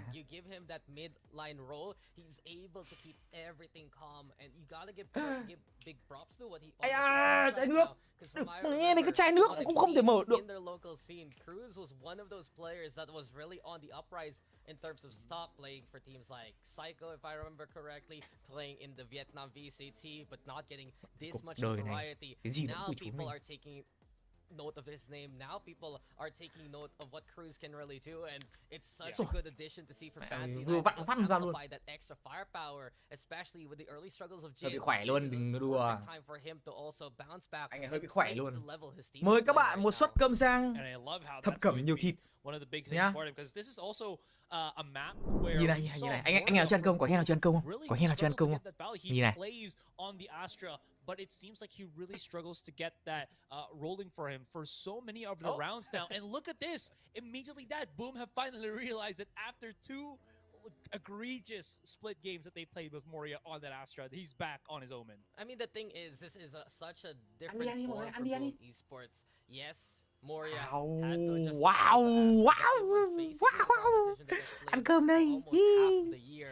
Now that they're going for the Omen, Mukbang, the mukbang. Lynx and Famous will need to adjust, having the paranoia rather than having the stars for the setup, for the play, and it should be Moria getting that value. But my eyes still always Ngon, ngon, ngon, ngon, ngon, ngon, ngon, ngon. to NC Slasher. Ngon, He ngon, ngon, ngon, ngon, had ngon, that ngon, ngon, ngon. immense Quá ngon luôn. struggles, to put it lightly. Má ơi, sao có một cơm rang ngon đến như thế được. Anh em nào ở Hà Nội ở Hồng Mai thì ăn cơm rang cô Tám nhá. Rất ngon. That he was online, that he was finding those clutch moments, and if he can do so again, he can help this Boom Esports squad tie up the score and keep them in the running. 100%, 100%. But at least you do know that both teams are very much aware of their strengths, are very much aware of their weaknesses here, and that is going to be a big factor in how Đừng they're có just deep gonna line, try to ai adapt, chơi như thế. especially when it is already the 11th hour, when Chơi chỉ xin like thôi, không cho deep line. Series point possibly getting eliminated. Cơm rang cô Tám, Hồng Mai, Hồng Mai. Nha, Hồng Mai em ơi. With OASIS in another best of 3 today. So many things happening, so many things right now going into the heads of our players, and again, I cannot wait to see what happens on split. Yeah, Fancy United though, I feel like today is their day to perform. This is a Fancy United that showed so much sharp. Map này đội nào chọn đó? Map này là Fancy chọn nhá. Fancy vừa thắng map pick của Boom rồi. Map này Fancy chọn đó các bạn. Phố hồn ma, các bạn không biết phố hồn ma. Ai ở Hà Nội cũng phải biết cái phố hồn ma chứ. Nó là phố Hồng Mai.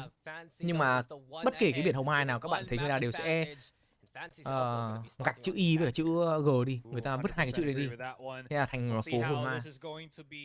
Priming itself, no sentinel for Boom Esports here. So you know how difficult it was for them to. Vũ Hoàng đã rescan 50.000 đồng. Thầy cắt tiếp đi để đói cùng y. Cậu ăn xong rồi cắt được không? Hoàng 50.000 là được 3 round đúng không? Chúng ta sẽ cùng đến với một round thi đấu đầu tiên trong map thứ 2. Bản đồ thi đấu split, và đây là sự lựa chọn của các thành viên bên phía team Fancy. Đại diện Việt Nam cũng đã có được một chiến thắng khá thuyết phục ở trong map thi đấu Lotus. Vì đó đồng nghĩa việc là nếu như tận dụng thành công những cái phần lợi thế có được ở trong map thi đấu thứ 2 này thì họ hoàn toàn có thể đẩy Boom ra khỏi cuộc chơi và sẽ quay trở lại trong lượt chung kết tổng để đối đầu với các thành viên của OASIS từ Philippines. Berserk, đây là một thành viên của Boom, do đó là tôi cũng không cổ vũ cho anh ta lắm. Thế nên tôi ăn cơm đã.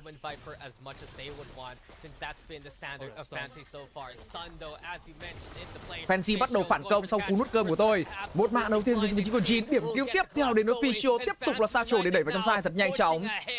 Liệu đạn backside, những play clear khu vực B-side rất cơ bản từ thành viên về phía team Fancy. Jin lại có thêm một kill nữa rồi. Có lẽ sẽ là chiến thắng đầu tiên trong round thi đấu dành cho các thành viên của Fancy thôi. Họ vẫn còn 5 người. Tuy nhiên thì 4 người đều đã yếu máu, chỉ còn lại một mình vị trí của Cruz. Đây sẽ là khoảng thời gian vàng cho các thành viên còn lại bên phía team Boom Esports họ thực hiện một đấu cho retake. Còn với tôi, tiếp tục.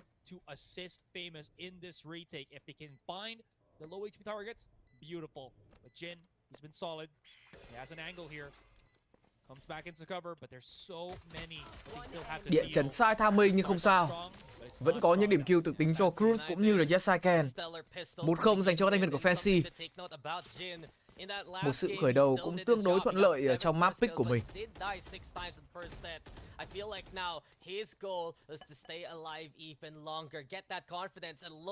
Fancy United is buying this early on as right. 2 rifles already out, half armor. It's all about confidence here for Fancy United. The rest on goes to pick up those guns if need be.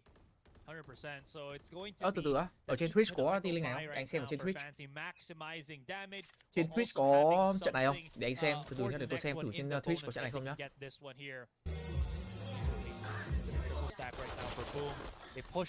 Nếu như mà có link ở trên Twitch thì anh em xem trên đấy thì sẽ ấy hơn.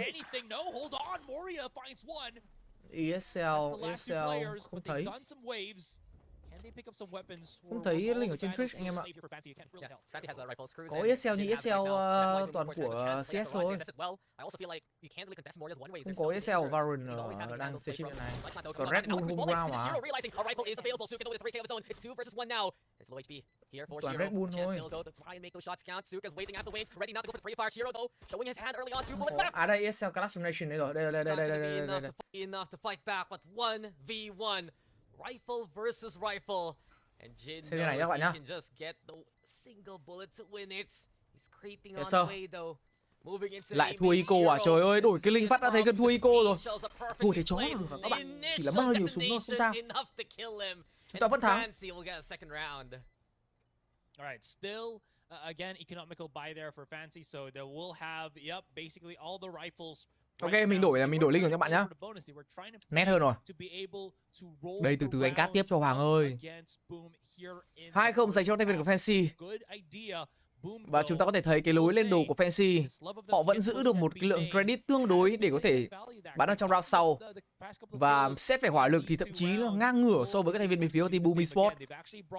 Tất cả đều là giáp 1 cùng với cả Vandal. Đây là một trong những cái meta up đồ mà rất nhiều đội tuyển chuyên nghiệp trên thế giới họ đang sử dụng. Vẫn là những trái smoke để chiếm từng vị trí chốc boy một. Lần này thì Vietcombank bắt đầu là vận cho mình một cái địa chấn rồi. NC Slasher cũng đang có một tiểu triple pick với các thành viên còn lại bên phía team Boom Esports. Nhưng làn khói của Fisho nó quá khó chịu. A-side chúng ta không có người. Và đây sẽ là một cuộc đại chiến trong khu vực B-main thôi. Liệu rằng anh chàng NC Slasher có bị sai cái thang mình hay không đây? Smoke được bật lên thêm một lần nữa. Bắt đầu ném chim để có thể nhảy ra bên ngoài. Nhưng Jin đã có kìa. Triple pick này thì triple pick của chúng tôi. Pick tập thể và sau đó chết tập thể. Không còn nhiều cơ sở để Boom có thể tin tưởng vào một chiến thắng ở trong round thi đấu này. Fancy sẽ đặt spy kín. 1 mạng, 2 mạng dành cho tay vợt của Fancy. Fancy và tổng là triple kill official. 3-0. Được chưa? Được chưa?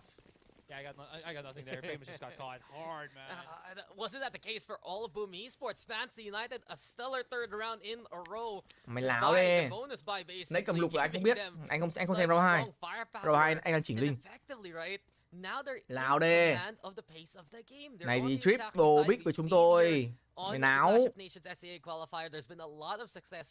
Này thì family pick này. Đến là chết.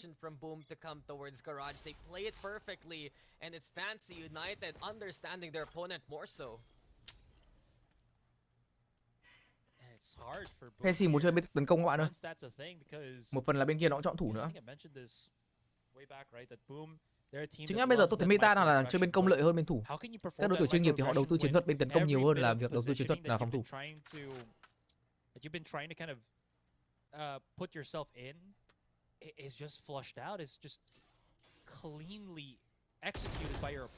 Quay trở lại trong round thi đấu thứ tư. Jin tiếp cận và hạ gục được vị trí của Famous. Qua đó mở ra một cái đường đi trên khu vực Heaven dành cho thành viên của Fancy. Boombot sẽ đi đầu. Và con Boombot này nó phát hiện ra vị trí NC Slasher hay chưa đây? Tôi không tiêu đánh. 3 round nữa nhé thầy. Lại 3 round nữa. Nuốt cái cục cơm. Cũng đồng thời là lúc mà Vietcombank anh ta bắt được vị trí của Shiro trong side rồi. Bóng sai B của các thành viên bên phía team Boom Esports họ chỉ còn 2 người thôi và đó cũng là 2 người cuối của họ. Moria với Berserk. Dễ hiểu thôi khi mà chúng ta sẽ di chuyển spy về thẳng khu vực A-side với cả 5 người. Cái việc đi lướt bây giờ nó cũng không quan trọng nữa. Hơn người rồi. Chúng ta chỉ cần thi đấu với nhau để đảm bảo rằng là những cái lượng vũ khí này nó sẽ tiếp tục được giữ lại cho những round thi đấu tiếp theo. Ủa, cái satchel của Jin và Eileen gì? Hai cái satchel đếm ra không dùng, lúc sau đang đặt bom gần xong thì nó lại cancel. Quả đấy mà còn 6 giây thì chắc khóc từ mán rồi đó Jin ơi. Mẹ rất chôn. Rất chôn nhá.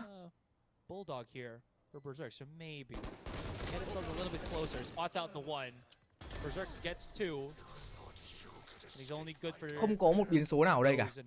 Sẽ là 4-0 trắng dành cho Fancy thôi. Và trên map pick của mình thì có vẻ như Fancy đang làm rất là tốt.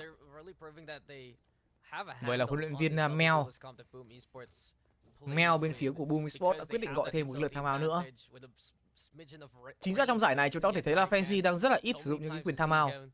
Và trong những lần đối đầu với cả Fancy thì Boom đang là đội tuyển gần như dùng toàn bộ những cái quyền timeout của mình. Without that sentinel, then how can you really contest? You're playing the double control. Fancy's doing the same. Fancy's still getting in there, and players like NC Slasher, they're not able to provide the space that Famous and Berserks wants to play from. And coming down to the duels, it's already in precarious situations. Berserks, yes, Layla không stream em ạ. Layla chỉ stream khi mà anh không xem được thôi. Bởi vì bản quyền này anh xin hộ cho Layla. Rất là khó để có một game 13-0 nhá. Anh em đừng nghĩ là có 4-0 là có tất cả. Có 4-0 sau đó thua là chuyện rất là bình thường. Far forward. Again, they want to have that initial contact so they can get that information, they can get the trades. Giải này bên ESL tổ chức cho các bạn nhé. Đây là một trận đấu BO3 và hiện tại thì Fancy đang dẫn trước 1-0 rồi. Map này là Fancy pick và nếu như Fancy thắng tiếp map này thì Fancy sẽ bắn trận chung kết tổng ngay sau đây với cả OASIS Gaming nhá. Hôm qua thì đã thua OASIS 2-0. Layla nó đi fast rồi mà. 4-0. Sau những lần hội chiến thuật thì có vẻ như là Berserk anh ta muốn có một tiếng pick với khẩu ọp của mình. Đã thành công đem về một điểm kill dành cho các thành viên bên phía team Boom Esports. Những lớp tường này hoàn toàn có thể đủ để cho Zero có thể hold được khu vực Heaven trong ít giây nữa. Nhưng tiếp cận vào, nhảy chết phát hiện một người, bắn một vết độc sau đó sủi đi. Có cơ sở để Fancy di chuyển qua khu vực ven và sẽ chuyển hướng chiến thuật của mình về đánh khu vực bóng xoáy B. Bây giờ chỉ cần contact với cái địa chấn tốt thôi. Yes I can vẫn đang bò. Nhưng nếu như anh ta gặp vài trái smoke one way này của Moria thì cũng sẽ phải chậm lại thôi. Những góc jungle rất khó chịu trên vị trí của Famous. Phát hiện được các thành viên của Fancy rồi. Địa chấn chính vào vị trí của Famous. Paranoid được trả ra giúp anh chàng ở trên khu vực Heaven giảm đi những cái áp lực gặp phải. Nhưng điều đó cũng khiến cho Moria ở trong một vị trí thi đấu khó. Chúng ta cần phải kiểm soát lại vị trí này. Suka là người đi đâu nhưng Ficho là người có mạng biết được Mr. Siro đang ở đâu, yếu máu và triple kill dành cho các thành viên của phía team Fancy. Và chúng ta đưa về một tình huống xử lý 3 vs 2 với phần có lợi hơn về mặt nhân sự. Hang xà cũng đã được kích hoạt để có thể đảm bảo rằng trái spy sẽ được đặt xuống một cách thành công. Một khẩu orb trên tay của các thành viên Boom Esports đồng nghĩa việc họ sẽ cần phải giữ lại nó cho round thi đấu tiếp theo. Không có lý do nào để Boom thực hiện một pha chơi retake. 5-0 cho Fancy vẫn ổn nha các bạn. Đấy em ăn rồi bắp ơi. Ăn mẹ rồi. Anh hồi sớm em ăn mẹ rồi.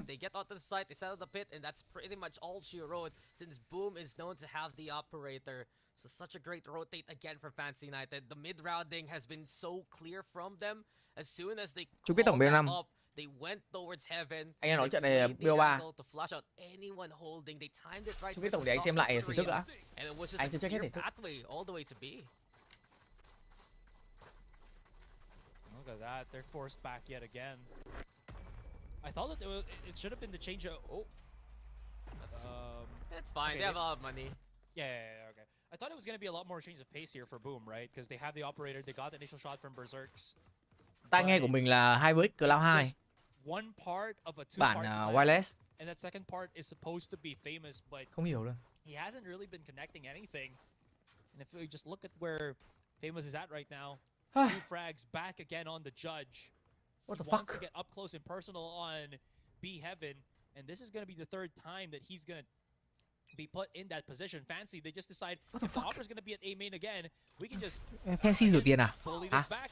Mấy ông Fancy rửa tiền à? Who's not going to find anything, but they're going to be securing this A side once again, forcing the post plant from Boom. What do you mean? He found mấy ông Fancy rửa tiền đấy sao? It's called space. Em ở bên Úc em đeo có dây cho nó giàu. Whoa, it's not you, it's me, and it's Fancy who have a good handle of what's coming their way. A beautiful flash though from NC Slasher confirms that there's main presence. Boom Esports need to be wary if they want to retake from that angle. Fancy now inside the smoke. The flashbacks fly here for Famous. Steps on yes I can. Hay Cruiser. With the Judge too. And Judge Gaming is the call for Boom. But Jin knocking himself away. Famous gets that kill. It's all left to Jin right now in a 1v2 situation. And Moria will be able to confirm that kill. Boom go for the full send. Believe in the Judge. And they are the executioners. They're gonna get the round now. Đấy, mình sẽ ngăn kia rồi. Có đầy đủ kia của mình ở trong này cho anh em vào nhá.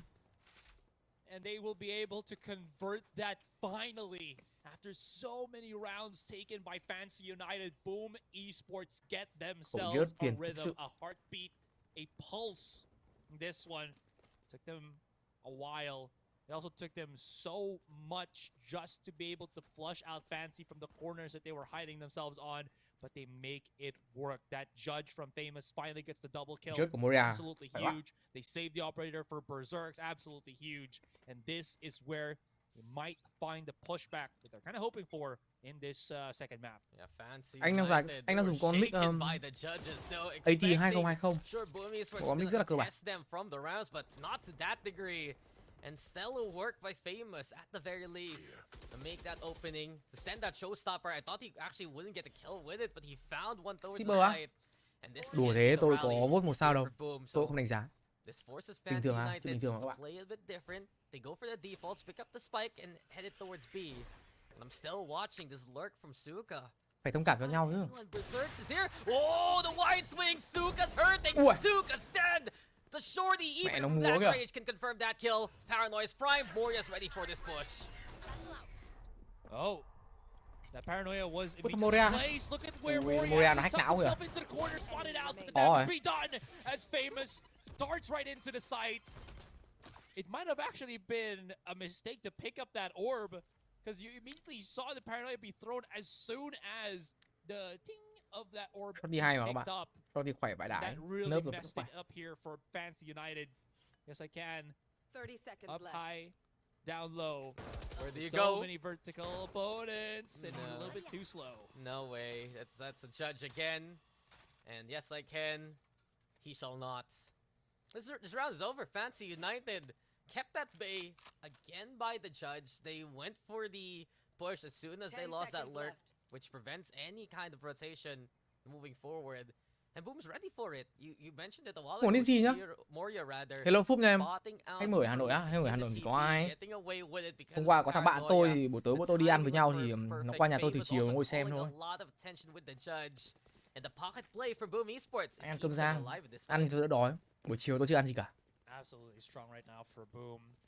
Retaliating is a huge thing for them, and this lurk from Suka is not really getting that value anymore, especially when Ăn xong rồi Berserk chả is cái gì. just mad and angry. Vừa ăn vừa nói dễ đau bụng lắm. He's mangry. Ăn xong rồi chả. Holding that Thì cho dạ dày nó làm việc hết. to the fullest extent. Tôi không trả bây giờ thì tí nữa tôi trả cho các bạn trận chung kết tổng là được. They're gonna try to do the same thing again. Berserk is Ba round waiting đúng on không? the precipice of that A round. Chờ tí cho chán xong đã. Where does it go, or where will this lead? Không phải không có sức mà là vừa ăn vừa nói nó không lịch sự. Với cả thế dạ dày của tôi nó cũng kiểu không mấy đâu. Dạ dày nó có bóp cái thứ nó kiểu cùng lúc mình nói mình lấy hơi cái thứ bụng nhiều ấy, nó không tốt.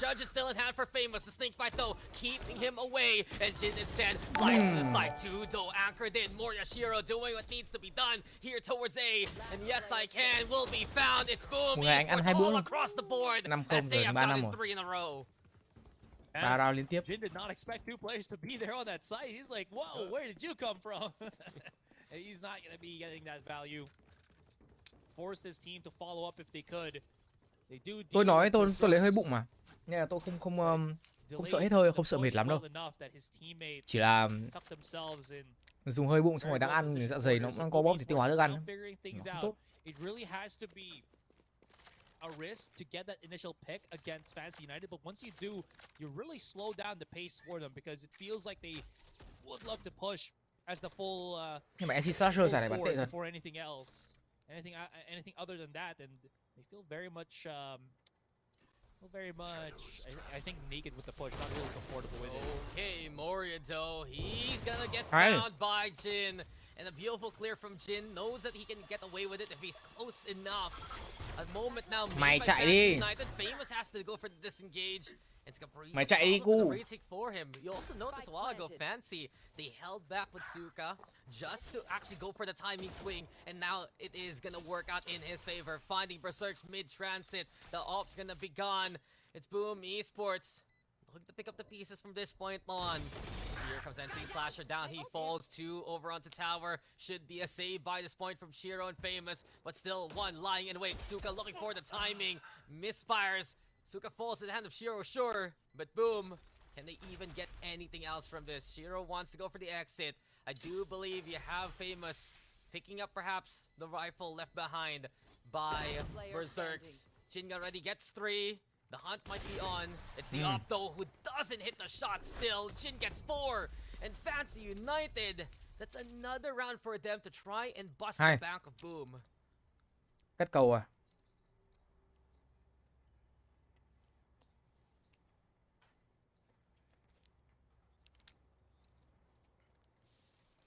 Jin 12 xác. NC Slasher bên kia không xác. Cái string. Ủa, hai cá tơ đi đâu rồi? Hai cá tơ ơi. Hai cá tơ nghỉ hơi lâu anh ha. Oh, excuse me. I was making so many points, but yes, it was so enlightening. Yeah. Sorry. Excuse me. I was just saying, you know, lots of angles. Fancy making as much value as they can to catch off one player at a time, and when they are able to do this, they get the sight, which is absolutely perfect here for Fancy. Well, boom, they still have money though to buy a new operator after 3-round streak. Chắc mấy ông nhường tôi nói á. Count now, and suddenly the cloud drops and Berserk gets one, but spy nhỉ? Các bạn nhìn spy của Fancy vẫn đang để tận nhà kìa. From it, Fancy United, they shut down the first target of opportunity. They're wary. Yeah, the spike's there, but look at how wary they are right now of this beat take. Moria's there sticking around on the này thì cổ trước bị nớp nha anh em. Vẫn khỏe lắm. In a pinch moment. And Fancy now they rally together to try and regroup. It's spotted though by Boom. Can't really push this one way. 708 nớp. Paranoia's been thrown out. Lots of noise actually being done here, and that's the first arc that we've seen from Suka get the value already as they spot out with this neural theft. Immediately look at their repositioning. Immediately 1-0 cho Fancy rồi các bạn ơi. Đang là 1-0. Kind of spread themselves out, and this is perfect. Now they know that Moria's alone by himself once again. They can start pushing up, and he's already used Paranoia. So, yeah, there it is. Can try to hold the angle.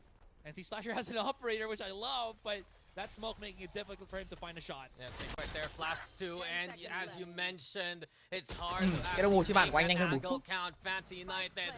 Ê, tôi hỏi thử anh băm gì rồi tí anh băm về không? Qua đây xem trận chung kết tổng. As soon as the neural theft pop, they made noise to try and fake out the rotation. They kept it quiet moving into the garage. And while Famous is radio silence, để tôi hỏi thử anh Ngô xem anh Ngô tí có về không? Qua đây anh ngồi xem giải, xem trận chung kết. 7-3 now, Fancy United commanding the game. Ngô Quốc Hòa. What does Boom do now? Nếu như mà Fancy vào được chung kết nhá mọi người nhá. Đấy, trong đẹp nhất là cái Fancy vào chung kết. Không, tôi gì với nó ở nhà em. Nó có biết gì Valorant đâu mà, nó xem cho vui thôi chứ. The entire roster just again honed in. You see Berserk trying to get a pick as soon as he can, gets immediately refragged. See Moria trying to assist him. Chúng ta sẽ quay trở lại vào round thi đấu thứ 11 và tỷ số hiện tại vẫn đang là 7-3 dành cho tay vợt của Fancy. Một round thi đấu những điểm chưa cuối được kích hoạt từ Berserk và anh ta muốn đi đẩy tại khu vực mid 1 round, 2 round, 4 round mới có thể hạ gục được vị trí của Jin. Thì sau đó full fly dành cho vị trí của Cruz. Tiếp tục là Berserk đang hốt toàn bộ tay vợt còn lại bên phía của team Fancy. Chúng ta mới chỉ đổi được một mạng duy nhất từ anh chàng Ficio mà thôi. Shotty trong cự ly vậy có vẻ như hơi xa. Còn lại Suka, nhưng một vs 4 thì gần như là một điều không thể đối với Suka ở thời điểm này. Đặc biệt là trên tay Suka bây giờ lại chỉ là một con bài Cypher thôi. Một smoke của đối phương nó cũng start đi toàn bộ những hy vọng giành chiến thắng của Fancy.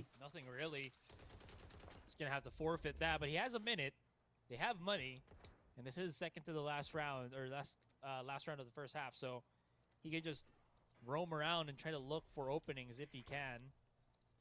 Oh, did not know you can one-way that. Moria's a master of one-ways. Thì bán chung kết luôn nha anh em ơi. Sau trận này thì cả hai team sẽ nghỉ khoảng tầm đôi 10 phút gì đấy, sau đó thì sẽ quay lại bán chung kết nhá. This is why, you know, you have to put him on the omen. Nhưng quả sửa bát đấy của nó thật ra cũng không clean lắm. Bắn cũng toàn thịt mà anh em. Nhưng mà bởi vì nó bay nhảy á, đâm ra là mình cũng kiểu bị bắn lỗi á. Mình cũng dễ bắn lỗi. Sẽ là tỷ số 4-7 thôi. Tầm này nó không khác biệt được rồi. Này, NC Slasher nó sẽ giữ lại cái chiêu cuối để dùng cho round tiếp theo.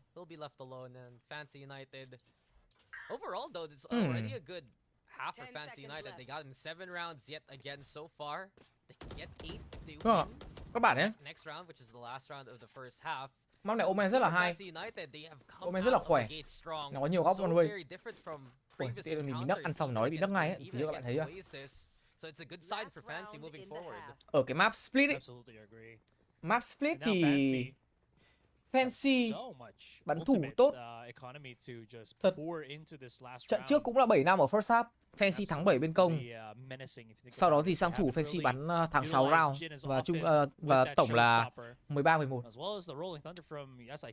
Trận trước thì để thua 5 round bên phía second half để cho bọn Boom nó tấn công 5 round liên tiếp nó thắng. Sau đó thì comeback. again roll their way into a site. B seems to be the first product here, and look at how far Thì nó chỉnh được rồi mà em. Người ta bắn người ta vẫn chỉnh được mà. No more an A main. They really just want to commit this one, see how it goes. Famous if Đúng he rồi. times this perfect. Bây giờ phải ở bớt không khí ra. Hoặc là nín thở. Crazy Guy bắn nó team Blitz bạn ơi.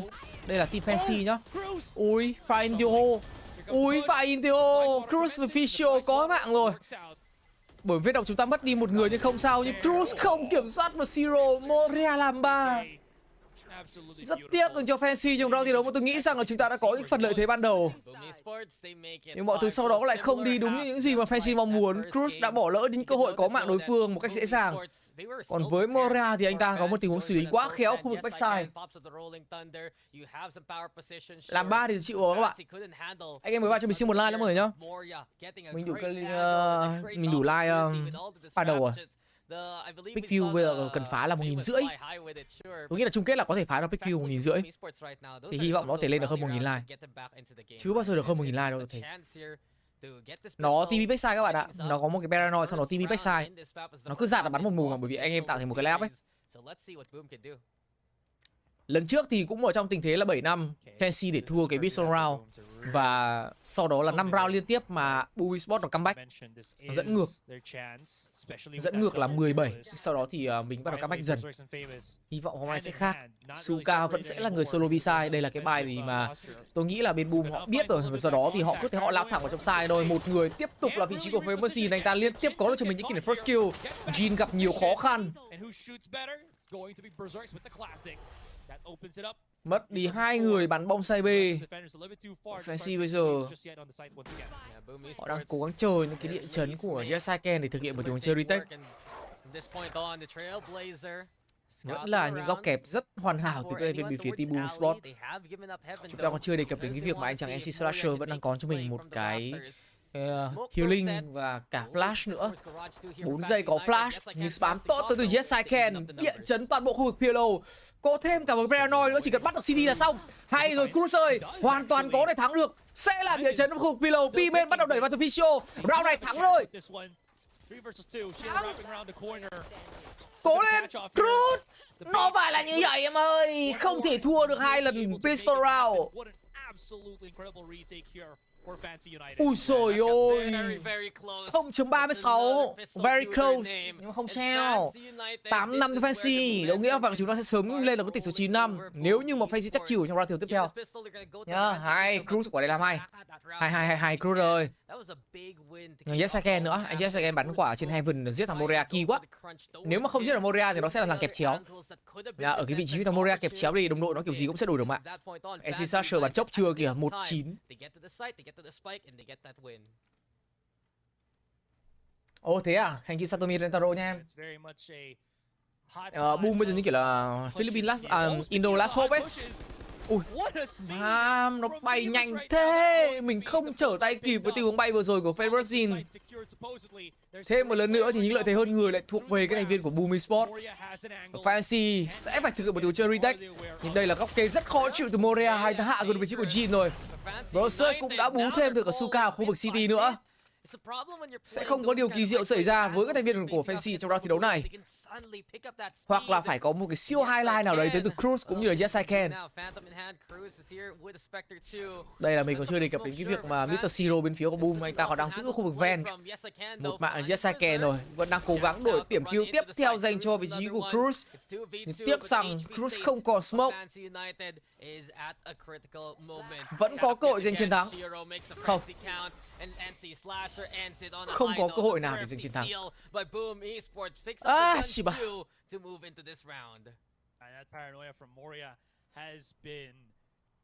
Chị bà. Thế mà vẫn thua Rico nữa. Fuck.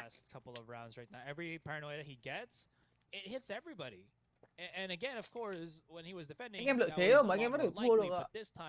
It just allows them to get that access so early on, and you're talking about how quickly a double duelist comp. Trời ơi, Fancy ơi, anh em ơi, tập trung. Ui rồi đẩy trên cái vết độc này của nó thì thôi. Không chết là may, tôi nói thật với các bạn, không chết là may đấy chứ. Kiểu gì mình cũng sẽ mất 1 đến 2 người. Hay đấy, viên vào đầu rồi, mà được có 5 máu. Nó dính stun rồi, cheat.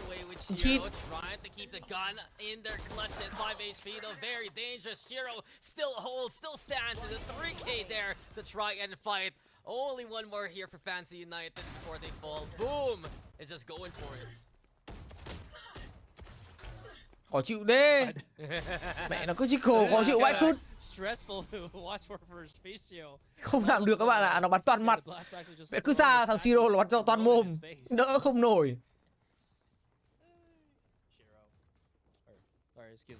Andrigo anh không biết nữa. Đang mùa off-season anh không cập nhật nhiều thông tin lắm.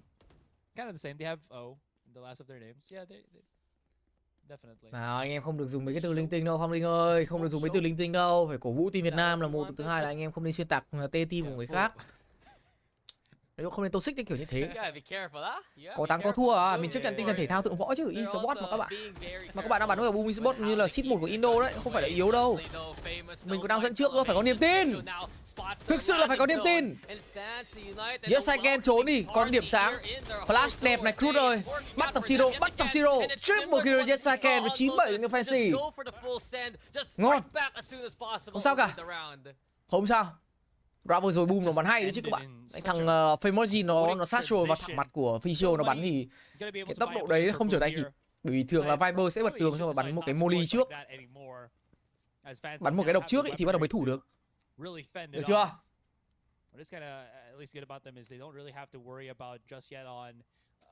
Tất cả các giải off-season đều là bắn kiếm tiền và hoàn thiện đội hình cũng như là chỉnh sửa những cái chiến thuật để khi mà đến với cả những cái mùa giải official ấy thì họ sẽ có được một cái sự chuẩn bị là kỹ lưỡng nhất.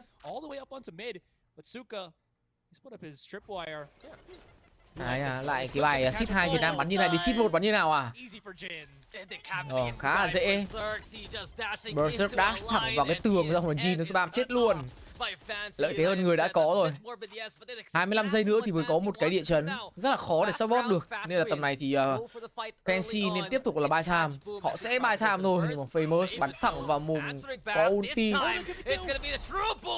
Không thể nào mà chạy được với bạn ơi. Ôi ôi ôi, bùng bot.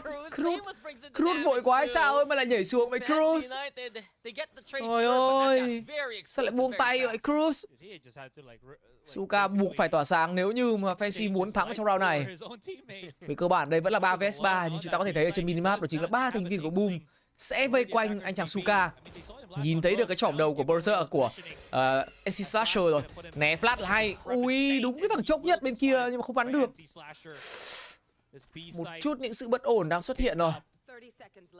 Chúng ta đã có những cái lợi thế lúc đầu nhưng sau đó thì không giữ được với một tình huống tanh rất là hay từ Famous. Anh ta tiếp cận được vào khu vực fence. Và còn lại bây giờ thì hai thành viên của Fancy là Fischl và Yes I Can có địa chấn này, có đại địa chấn này. Nếu như mà Fischl đến trên Heaven và bắt được Siro, tôi nghĩ là vẫn có cơ sở để mà chơi retake. Smoke khó chịu quá. Smoke để che Heaven để spam này. Paranoid thẳng vào mặt Fischl nhưng Paranoid trượt. Nhưng mà sau lưng Fischl có người thì Fischl không thể nào mà biết được nữa các bạn. Nó sẽ bỏ người thôi. Check lại, có check, hay. Phải bắt được thằng main cơ. Không nổi. Hay rồi, nice try. Chết rồi. Nice try anh em ơi. Cái quả one way của thằng Moria đẹp quá. Mẹ thằng Moria nó biết nhiều smoke quá. Moria nó biết nhiều smoke one way quá trời luôn á. Quả nào nó cũng đẹp á. Quả đấy không thể nào mà gỡ được.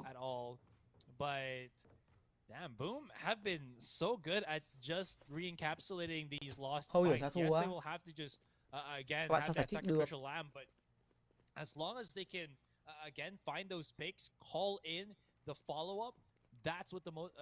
what it looks like to be the most important thing right now here for Boom. They slowly get that build back up. Mẹ nó có nhiều, thằng Moria này đúng kiểu thợ. Cho nó bắn con Omen đáng sợ vậy, cứt để nó bắn Astra cảm giác tỷ lệ thắng mình cao hơn hẳn. Để nó sờ vào con Omen thì thôi đúng. Nếu biết nó ở đâu một lần. Thằng này hay có những cái TB ảo lắm, TB láo lắm. Chẳng cần Paranoid, nó cứ TB trong tham binh mà các bạn nói sai ấy. Kiểu gì nó cũng sẽ đổi được 1-2. Còn smoke one way thì nó chắc là chùm rồi. Nào, bắt đầu tanh thẳng của Suka bay lên để né trip. Mày bay. Suka vẫn còn drip vẫn ổn nhưng mà Jin nằm xuống rồi. Suka sẽ bị khép góc. Chết rồi. Ôi hay. Ôi bị đục ạ, không sao. À bị bay vào, không sao. Drip vẫn có tác dụng. Hay rồi Cruz ơi, bình tĩnh. Ôi không làm được. Cố gắng đấu nhảy xuống nó chết rồi. Ê, anh em thấy quả smoke của nó không? Ác lìn không? Mẹ mình quả smoke nó vừa che tầm nhìn, nó lại còn vừa one way ở khu vực drop. Má nó chứ, thằng này thợ vãi cứt thề. Thằng này thợ vãi lìn luôn ấy. Chắc là chưa được boost anh em ơi. Bản này vẫn là bản 7.07 nhá. nó smoke cho mấy quả mà tôi thề là bên Fancy không thể nào mà xử lý được quả smoke của thằng Moria luôn á. A side nó cũng có one way, B side tất cả các góc nó đều có one way. Và những cái ông mà bắn omen thợ ấy, người ta smoke liên tục, các bạn không bao giờ thấy có khoảng nghỉ của quả smoke của họ. Rồi, vậy là Fancy quyết định đi đẩy với cả cái điểm chiêu cuối của Jin rồi, hãy đuổi nhau nhưng lại là Berserk có mạng đầu tiên. Một sự bất ổn nhưng không sao, Fisher đổi được bạn thành công với người đồng đội của mình, nhưng phía sau lưng Moria vẫn đang mắc kẹt một góc kê rất đẹp, sau lưng các thành viên của Fancy còn có người nữa, đó chính là vị trí của Zero. Nhưng Jin và Suka lại bắn được mặt nữa. Wow. Không hiểu sao thắng đầu round này luôn. Không hiểu sao luôn. Má ơi, Suka bắn Serif tín thực sự. Ác chưa? Em Suka bắn khẩu Serif bao tín. Chiêu cuối trượt thì không sao, gỡ lại được, Jin có súng gỡ lại được. Bên kia NC Slasher đang thọt lắm rồi. Anh em cứ tiếp tục khai thác thôi là được. 19 rồi. Nào, chắc súng. Suka có chiêu cuối, Cruz có chiêu cuối, Fisher có chiêu cuối. Dẫm độc để có thể tanh qua cái tường này. Nó muốn bất ngờ đẩy lên cùng Kevin. Cruz ơi, bú. Hốt đi cô. May nhá. May cái địa chấn cứu nhá. Hay, yes again. Má em Cruz đẩy quả đấy. Cả hai thằng suy yếu rồi mà bị phân tâm, không bắn thằng nào cả. May yes again sửa sai cho nữa, không thì lại chắc. Mẹ thằng Moria nó đi móc kìa Suka ơi. Moria nó đi móc kìa. They should be able to though. So many angles that you can already see Famous is checking as of now. There's the TP. Because Suka's still alive, they should still be able to spot. Bật cái cam mày chết này, mẹ mày. Mày đi ăn trộm ăn cắp. Mày ăn trộm ăn cắp ở cái bông CB của tao. Chết cam, Jin đã có mặt. Jin góc đẹp lắm rồi. Có cả nết nữa. Không bắn lỗi là được. Sớm mốc. Trái Jin rồi, không biết. Nhảy. Đấy rồi. Nó sẽ be nói. Hay Jin. Hay. Phải như vậy chứ.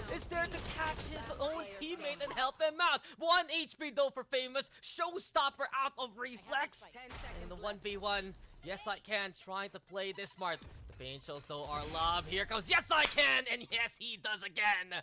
Mẹ em Jin xử lý quả hay cực kỳ luôn. Mặc dù sau đấy hai anh em cũng bắn lỗi, nhưng mà không sao, vẫn còn yes again. Rồi, người chơi đang giữ thứ hạng cao nhất trên bảng xếp hạng rank Radiant của Việt Nam trong cái act trước. Chưa? Thôi không sao. Jin xử lý quả hay rồi, thằng kia nó whiff vào các bạn. Jin bay quả lên nó mất góc hoàn toàn, nó định dạt ra đổi tiếp thì Suka đến. 11-9 thôi. Two more to go. 2 round nữa. Nó lại bay lên mid kìa. Mẹ nó lại cầm chớt. Chưa nerf. Nào chiêu cuối. Sơ báp. Ui, strip bay tê Suka ơi. Đẩy lại luôn. C đẩy luôn. Đúng rồi, C đẩy luôn. Ổn rồi. Về thôi. Lãi rồi. 2v3 suddenly. Chúng cái đồng bắn ngay sau trận này nhá. Grand Final sẽ bắn ngay sau trận này anh em nhá. Cả hai đội tuyển sẽ nghỉ trong một ít phút sau đó sẽ quay lại bắn Grand Final. Is that hurt? I don't know if that's near enough to Suka that he here to pick up the weapon. Anyways, 1 minute. Không phải 1 tiếng nữa đâu, 1 tiếng nữa là 1 tiếng là dự phòng cho 3 trận. Nhưng nếu như trận này kết thúc 2-0 thì sẽ là bắn ngay lập tức các bạn nhé. Chứ mà để cho nghỉ thì bị mất thời gian lắm. Anh em nào mới vào xem cho mình xin một like nhé, còn anh em nào yêu quý thì mình xin một subscribe nhé. Thank you mọi người rất là nhiều.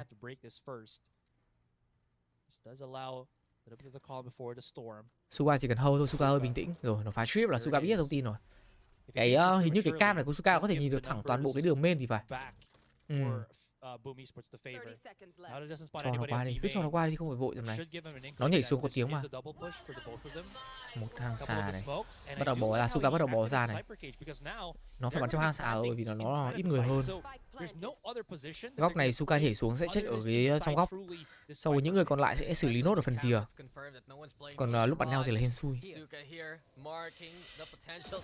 Rồi, bắt đầu đục góc rồi. Ô, hang xà cao tơ, hang xà hay, Fisher ơi. Rồi cả hai đều yếu máu nhá. Trong hai hang xà thì cả hai đều yếu máu nhá các bạn nhá. Hay Viso. Còn là Siro thôi. Siro đang trốn ở ngoài kia. Nhìn thấy rồi. Đẩy ra. Gỡ luôn được. Mày đổi súng với chúng tao. Mày đổi súng. Match boy rồi. 2-0. 2-0 cho Fancy anh em ơi. 2-0 chung kết tổng rồi. Ngon rồi. 2-0.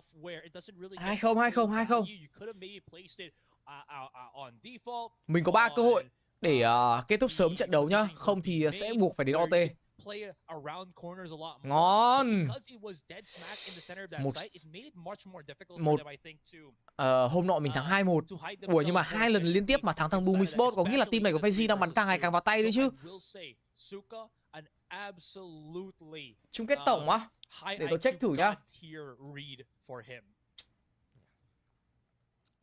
Hiện tại thì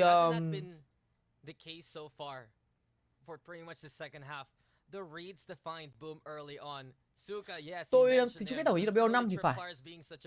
BO5 sao với các bạn ạ? Nhưng mà không biết là BO3 hay BO5. BO5 thì tôi sợ tôi không ngồi xem hết được. Nó lâu quá. BO3 sao ấy, tôi thấy ở trên VRR đang để làm 3 trận. Nhưng mà tôi chưa confirm được thông tin đó các bạn nhá. Có, anh sẽ WatchParty trận chung kết luôn. Nhưng mà nếu là lâu quá thì tôi chỉ xem một nửa vậy thôi. Việt mình đang sau có cơ hội tham gia Ascension không thầy á. Mùa Ascension thì tất nhiên là có. Tất cả đều là BO3. Thank you anh Hưng nhá, thank you Hưng nhá. Thank you anh em cho mình giải đáp nhá. Hy vọng hôm nay có thể làm một kỷ lục phá Big View 2K. Lần đầu tiên có cái Big View 2K trên kênh này, mãn nhãn luôn đấy. Các bạn ơi, xin một like thôi. Mình xin một like thôi để lần đầu tiên cháu được lên 1.000 like các bạn. Rồi, Suka lần này thay setup rồi. Đèn quá, hơi tham minh sai. Có trip đẹp. Hãy Suka bắt nốt lại. Thắng rồi. Chung kết. Từ từ đã.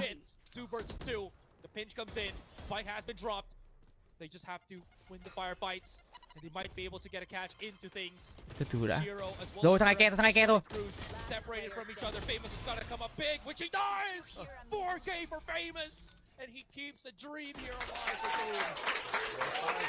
Herlalian đã rescan 5.000 đồng. 2k view 1k like now y. Thank you Herlalian nha em. Con mẹ mày thằng Famous nó bắn vãi hồn thế. It's finally the famous that everyone expects.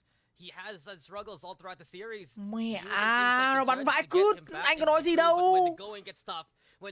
Mình mất 1 đổi 3. Tưởng thắng đến nơi rồi, quay lại thằng Facebook làm 4. Chịu. Ai một ngày đâu. Mình bắn của đấy hay vãi cứt rồi các bạn. Setup của đấy hay lắm rồi. Mình gặp thằng điên hơn thì chịu chứ biết làm sao. Facebook nó quay lại làm 4 cái mặt. Sao mà chơi được. Do nó hay thôi nhá.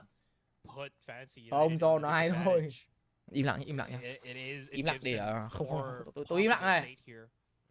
But to be fair as well, even with Fancy being on this kind of buys, this is at least for the entirety of the series hasn't been looked like to been a real disadvantage state for them. They've somehow managed to make things work, and still having Yes I Can with that Rolling Thunder provides a little bit of a threat. I mean, it's a half buy for the two of them actually once we got confirmation on the scoreboard. Effectively enough though. Boom Esports, they just need to be careful from getting picked apart one by one. It still will be Berserks though, and Moria moving into garage. Suka setting up the tripwire line as well. Không nói gì nhá, vẫn im lặng nhá. All the cyber cages there, the Suka even dare push this. Many members waiting for him. Berserks though, the timing works out in favor of Suka. And this is huge. Fancy United now gets the second. The Neurothef also giving the intel, and they know exactly where Boom's headed. Suka nó chắc rồi thì đéo có thể xem nữa luôn. Thắng. Thua donate cho anh em 50. Thua đâu này donate cho mọi anh em 50. Thắng Eagle, boom. Suka, superstar. What Suka, a shot and what superstar. a win. Trời ơi. They're moving to the grand finals. They take down Boom Esports yet again, and this time they eliminate. Và chung kết tổng. 13-10 for 2-0. Chung kết tổng bắn BO mới đấy là Suka. That is just unbelievable. Boom này thì Boom chúng tôi này 2 lần thắng Boom, 1 lần 2-1, 1 lần 2-0. Vào chung kết tổng gặp lại thằng OASIS Gaming. Hôm qua thua thằng này 2-0 hơi cay. Map 1 bị nó đánh nhau 13-1. Map 2 là đấm 13-7. Hơi cay. Hôm nay làm lại nhá, hôm nay làm lại. Nhạc lên. Nhạc chiến thắng. Tặng cho anh em fansin một bản nhạc chiến thắng.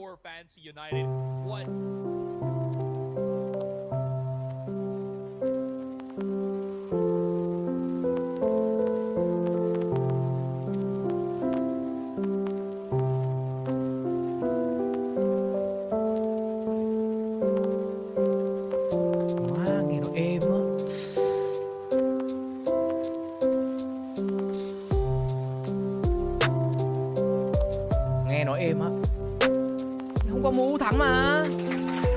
Mũ thắng thì trả nhạc chiến thắng. Liền đã rescan 5.000 đồng. Giải này là giải ESL Clash of Nations nha em nhá. Giải này là ESL Clash of Nations. Chúng ta sẽ có một quãng nghỉ để nó check xem là nghỉ bao nhiêu phút nhá. Các anh caster vẫn đang cố gắng buy time. Thường là sẽ nghỉ khoảng tầm 10 phút nhá, sau rồi mình sẽ quay trở lại với trận chung kết tổng. Là hai bên bắt đầu là ban big map luôn đấy. Suka bắn BO mới đấy Suka. Nghe video rồi. Nhạc này là nhạc MU Lofi các bạn nhá.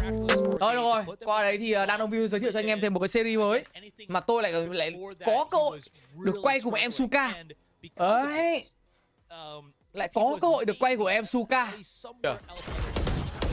Rồi tham dự vào trong sẽ thấy đây là Suka đây, người vừa có khẩu series 3 mặt đấy các bạn. Lần này đấy. Nhưng mà thôi, mục đích chính mà anh mời Suka đến với cả đội bạn cùng tiến tập thứ 4 lần này. Mà mời được Suka sớm không tí nó nổi tiếng, mời không nổi đâu. Này trong số thứ không phải là tranh thủ. Chủ động. Đây là series của tôi các bạn biết rồi. Nhưng mà đây tôi đang khoe là tôi mời được Suka này. Chói đít sang bên trái. Bình thường chúng ta sẽ bạn nhìn tôi bắn được Suka này không khác gì mẹ bro bắn luôn. Nhìn thế này. Đợi có gì không rồi anh em mình chói đít thôi. Đấy, nghe tuyển thủ chuyên nghiệp hướng dẫn cách bắn Ray với cả phết này. Có em ơi, ném. Fancy thắng rồi các bạn nhá. Nhá. Ủa, người ta ra ngoài rồi. Tôi mời được nhà vô địch ESL luôn, nói trước luôn đấy. Chứ hôm nay nó mà vô địch ESL xong nhá, tôi mời chắc từ chối ấy. Anh phá rồi. Lưu lại tí này. Rồi. Các bạn nhìn màn bên trái ấy. Màn bên trái tôi bắn ấy, hay không? Hay không? Cái gì? Tại sao mỗi mình choáng nhỉ? Sao mỗi mình choáng nhỉ? Nghe nhiều cam che hình. Nhờ sorry các bạn nhá. Tôi đang để cam ở cam che hình. Tắt mẹ cam đi nhở. Một cái series hay như thế này cần đéo xem cam các bạn nhở. Nhờ series hay như này cần gì xem cam, xem hình là được. Tắt mẹ cam mình rất là phiền. Anh em nghỉ ngơi tầm 10 phút rồi quay trở lại chung kết tổng nhá. Trong lúc ấy mình xem tạm một cái này thay thế nhá. Đây, nếu các bạn không biết thì Suka thì nó bắn rất là nhiều role nhá, nó bắn được cả Sentinel, nó bắn được cả Imitation nữa. Thì anh ném một con nét đập tường luôn là đẹp. Không là lực mạnh quá đôi khi. Donate kiểu gì em ơi, anh ơi ạ. Ui, các bạn hỏi donate, chấm than donate em ơi. Chấm than donate ngay lập tức, hoặc là mã QR code anh để ngay trên màn hình. Đấy, bẫy dây với cả net là một cái combo mà các pro dùng rất là nhiều anh em ạ. Nhìn này các bạn nhìn tôi bắn anh. Mọi người chỉ xem màn hình bên trái thôi, màn hình bên trái là màn Suka nhá. Đừng đấy, nhìn màn bên trái bắn này, nhìn này. Xong rồi. Chết một nè. Chết một nhá. Đau quá. Hay không? Suga bắn đuôi các bạn. Trời. Ui nhiều giây quá. Bay không? Anh bay ra ngoài nhá. Nhìn này, Suga bay đuôi này. Trời ơi, khác gì mẹ mày phê mất zin đâu. Trời ơi. Đét luôn. BO3 hả? Chính là map này khỏe phết đấy đúng không? Được. Đấm thằng đấm nốt OASIS gì đã em. Đấm nốt OASIS đã. Không biết. Rồi anh Bắp sẽ cho chúng mày một cuộc hẹn luôn chứ khỏi cần là anh Bắp đang chờ sẵn rồi đấy. Ôi, bú lìn. Cắt màn bên phải được không anh ạ? Đúng rồi các bạn này, chỉ muốn xem màn bên trái đúng không? Đau đấy các bạn ạ. Chỉ muốn xem màn bên trái thôi đúng không? Bên phải bắn hay hơn. À bên trái bắn hay hơn nhầm. Thằng nào bảo bên trái no impact ấy, cho xem lại ấy. Nhìn này. Nhìn bên trái này. Phải à? Chỉ nhìn bên trái thôi. Bay cao lên sườn. Nào đừng nhìn quả này. Rồi, chuẩn bị rồi. Nhìn này, nhìn bên trái này. Ui, ném vào trôi phải rồi. Nhìn này, bắt đầu nhìn bây giờ này, bắt đầu nhìn đường dây này, nhìn này. Đi cách này. Sancho, 1 mạng. 2 mạng tiếp tục vậy. Khác gì, phê mất gì đâu. Đi hốc. Trời ơi. Ủa, anh bay ngạo nghễ luôn. Bay break new player. Được chưa? Suga đang bắn như đây là cái chương trình của tôi. Quay trước rồi. Sợ chưa? Nè, boom bot này. Mày cầm rớt với thầy. Đục đi. Mày. Nhìn thấy bay này, nhìn này. Nhìn thế này. Ây da. Quả nét chứ không highlight rồi. Quả nét đã. Có quả nét không highlight rồi. Giết 3 rồi. Thế rồi. Giết 3 rồi. Bách xanh được. Anh nghĩ là lên Quả này cũng hơi bị hay luôn. Hai anh em bàn chiến thuật mỗi người làm cái. Hai anh em bàn chiến thuật xong mỗi người làm cái.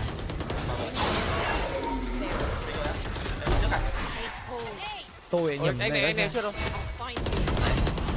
Tưởng là ném chưa thì thành ra ném trúng các bạn ạ. Chết mẹ thằng đây. Một viên. Trời ơi. Ai à. Có trả cá xe đàng hoàng chứ các bạn. Trời ơi. Chương trình người ta đang xịn xoàng. Thấy không? Thấy quả nết combo khỏe không? Combo nết chói. Trời ơi. Như này bay này, tôi học cái trò này của Trinh này. Bay như Trinh luôn này. Bay như Trinh luôn này. Đau thế. Nhìn này bay như Trinh luôn này. Heaven ơi. Nhìn của tay sai này, nhìn bên trái này các bạn này. Tham minh nết này, Ném luôn này. Này bạn ném này. Đồng đội chết rồi, nhặt khẩu súng của đồng đội luôn. Bay vào luôn. Bay vào. Đổ shotty ra. Mày bay với thầy. Thêm một quả nết nữa. Rồi ôi. Tôi bắn con Ray hơi bị kỹ nghệ luôn các bạn. Sợ chưa? Lại là một cái triple kill nữa. Chưa kìa. Bay vào. Ăn rank đâu bạn, rank người ta bắn rank thằng nói. Trời ơi. Vãi ạ. Quả vừa rồi không lên xe nhá. Quả vừa rồi là một trong hiếm hoi những cái lần mình fail. Hiếm hoi lắm mình mới fail ấy. Vãi trưởng bắn ra như mô tô, nick chính của tôi mà các bạn kêu rank vàng. Ôi, tay thế, ổn chưa? Chẳng may thôi, tình huống vừa rồi bay gọi là chẳng may thôi. Đây là sự cố tình. Nhìn này, đồng đội tôi xử lý này. Ôi, nó smooth chưa? Rank nào, rank vàng nào bắn được như thế này? Easy. Được chưa? Vậy là anh em tôi thì vừa làm xong một quả combo raise với cả Fate ở map Ascent. Hay không? Đấy. Ngoài ra thì bọn tôi có rất là nhiều những cái combo hay mà anh em có thể theo dõi và học hỏi nhá. Đây là series đôi bạn cùng tiến nhé, được phát sóng vào 20 giờ hàng tuần vào tối chủ nhật. Tuần này thì tôi bật mí cho các bạn là một tập rất là hay với một khách mời rất là quen thuộc. Đấy, hôm nọ tôi có làm với cả em Vines rồi, Haber với cả Gecko nhá. cũng khỏe cao nhá. Bởi vì lâu lắm mới có hai cái chiêu quả combo rất khỏe luôn, cũng giữ để làm cái combo này đâu. Yeah. Đây là cái tập hôm nọ nhá, tôi làm với cả Vines. Ui rồi ôi, một cái stun xong rồi thêm cả một cái con chi con trash nữa. Chạy kiểu gì? Chạy kiểu gì? Nayna mới được 2 tập thôi. Em Nayna mới được có 2 tập thôi à. Ui, các bạn xem quả này nhá, nhìn màn bên trái nhá. Tôi bảo bé nhìn màn bên trái này. Nhìn tôi xử lý với cô nhá. Nhìn này. Còn flash đâu, còn flash cao này. Bị để elbow, bị để elbow, bị để elbow này. Này, flash elbow này. Flash. Nhưng không phải round này thì phải. Này. Giạt nè. Chơi luôn. À đâu, round này mình vẫn cứ chết ngay. sợ chưa? Ở đây em chỉ này. Sợ. Anh qua pylon đứng. Xong rồi chừng nào em kêu anh flash khách mời tiếp theo là ai? Các bạn nghĩ khách mời tiếp theo là ai? Các bạn muốn mời ai tôi mời luôn. Mời Ma Vương đi anh ạ. Anh flash qua xong rồi anh TV luôn. Ok luôn. Được. Em nếu mà bỏ có TV. Để mời em Ma Vương. Mời nhưng mà em Ma Vương thì binh hơi bị cao. Được, để tôi mời em Ma Vương. Để tôi mời em Ma Vương thử. Đấy, báo trước cho đồng đội biết. Hay tôi mời Leo Bát hướng dẫn bắn Killjoy với cả Pro Player Leo Bát. Được không? Anh ready rồi này. Tôi mời Leo Bát được không? Anh mời anh bom thì lại dễ luôn. Hay tôi mời Leo Bát. Khách mời Leo Bát combo Killjoy. Anh flash cao này. Được không? Lần đầu tiên trong chương trình đôi bạn cùng tiến của tôi. Sắp phải. Đây là nhìn này, các bạn nhìn quả tôi xử lý này. Nhìn này. Một thằng móc chết với thầy. Nhá hay. Một đầu nữa. Thrash.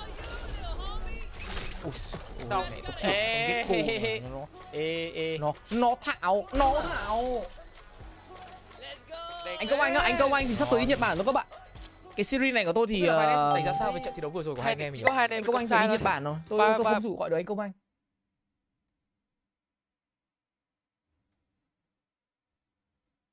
Thật. Tôi mà mời anh Leo vào cái series đôi bạn cùng tiến này, có khi series của tôi chuyển thành game PUBG mất. Mẹ cả trận đấy anh Leo chỉ có đi trốn thôi. Cả trận chỉ đi trốn thôi. Đấy, hiện tại thì đang tập 6 nhá, Gecko Haber. Và hôm nay là chủ nhật, có nghĩa là 8 giờ sẽ có tập mới đấy các bạn. Đúng rồi, 8 giờ sẽ có tập mới anh em ơi. Giấu tên đã uy scan 10.000 đồng. Nãy giờ mò lây cô donate cho anh DC anh thông cảm. Thank you em nhá, thank you giấu tên nha em. Tập 8 sẽ lên sau đúng 1 tiếng nữa. Yeah. Tôi mà mời anh Leo vào thì series này thành đôi bạn cùng lùi đấy. Đôi bạn cùng lùi đấy. Để tập này tôi quay cùng với anh Vít này. Tập này tôi quay double flash cùng Layla này. Cũng tiến. Nhưng một hai người ít nhất mình B. Tập này tôi bay cùng Layla này. Nói chung toàn những combo thú vị thôi các bạn ạ. Cho anh em nào mới tập chơi Valorant và kiểu muốn đua rank với cả anh em bạn bè của mình ấy, thì mọi người có thể hỏi thử nhá. Ok, hiện tại thì để mình xem là sẽ bao nhiêu phút nữa quay trở lại trận đấu. 11 phút nữa quay trở lại với trận đấu nhá. Anh em mình làm tí đoán rank đi. Các bạn đi. Anh Công Anh đi Nhật bắn giải ấy. Dây cũng đi Nhật bắn giải. Giải của bên Nhật Bản họ mới mà. Zeta này, Navi này, Blitz này, với cả một đội nữa tôi không nhớ tên. Bắn chung kết luôn đấy các bạn nhá. 10 phút nữa bắn chung kết luôn nhá. Một cái BO3 nữa. Nào, rank gì đoán đi. Chúng ta sẽ bắt đầu đến với cả rank cái video đầu tiên.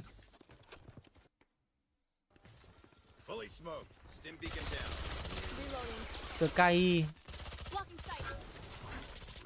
Ui, rớt à? Đánh nhanh thế. I hate this game. Bạn này phải chơi game mẹ mới thu nhiều lắm mới để I hate this game ấy. Round này là sau round lục nhá. Round trước các bạn ấy vừa thắng. Round hot eco mà. Đặt tâm biết bắn đấy. Tầm kim cương.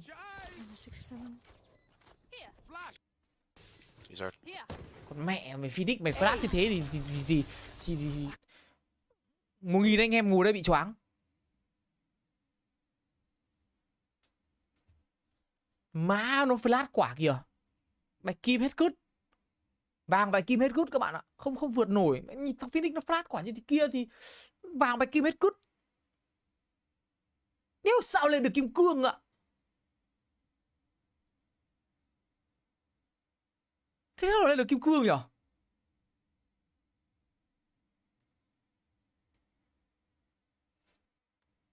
Sao lên được kim cương ta? Trời ơi. Kim cương what the fuck. Hay này.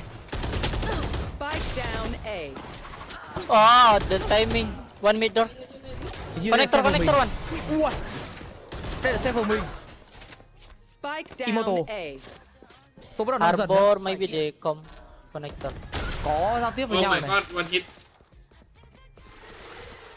One enemy remaining. Còn di chuyển để hơi được máu. Tôi nghĩ là Imoto. Ai sẽ là Imoto. Dẹt này bắn kiểu thạo lắm rồi. Bạn này bắn thạo tay lắm rồi. Defenders. Tôi nghĩ là tập ai sẽ là Imoto rồi. Bắn này thạo tay lắm rồi. Ai sẽ là Imoto. Tôi nghĩ là Imoto. Tôi ưu tiên cho Imoto hơn. Thật. Thế là nhìn đồng đội bắn cũng gọi là có giao tiếp thôi. Chứ ông Haber bên kia cũng làm quả bị hớ hênh quá. Mặc dù biết là có ốp. 50-50 ấy. Imoto, Radiant, Ascendant hoặc là Imoto. Imoto. Tôi nghĩ Imoto. Ascendant. 50-50. Nó chỉ ở giới hạn trong 21 rank này thôi. Nhìn cái môi trường xung quanh ấy. Đặt tâm có từ cũng tốt nữa. Rank đồng nhá. Từ từ. Mình có đi lên dần nhá. Đây là rank đồng này. Rank đồng này. Ôi team mình kia chạy như ngựa. Rank sắt. Rank đồng. Last player standing. Sắt. One enemy remaining.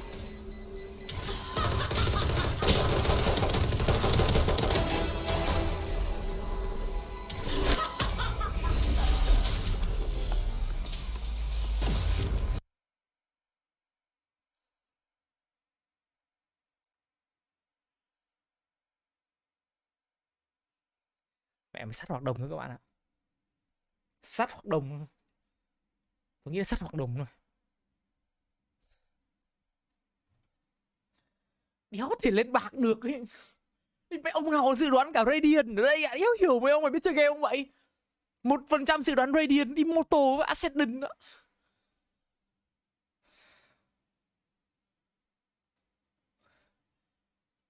Không cancel cái E của Reyna không bắn. Mẹ đến phê điên à? Trời ơi. Mẹ tôi gửi clip lên cho xem.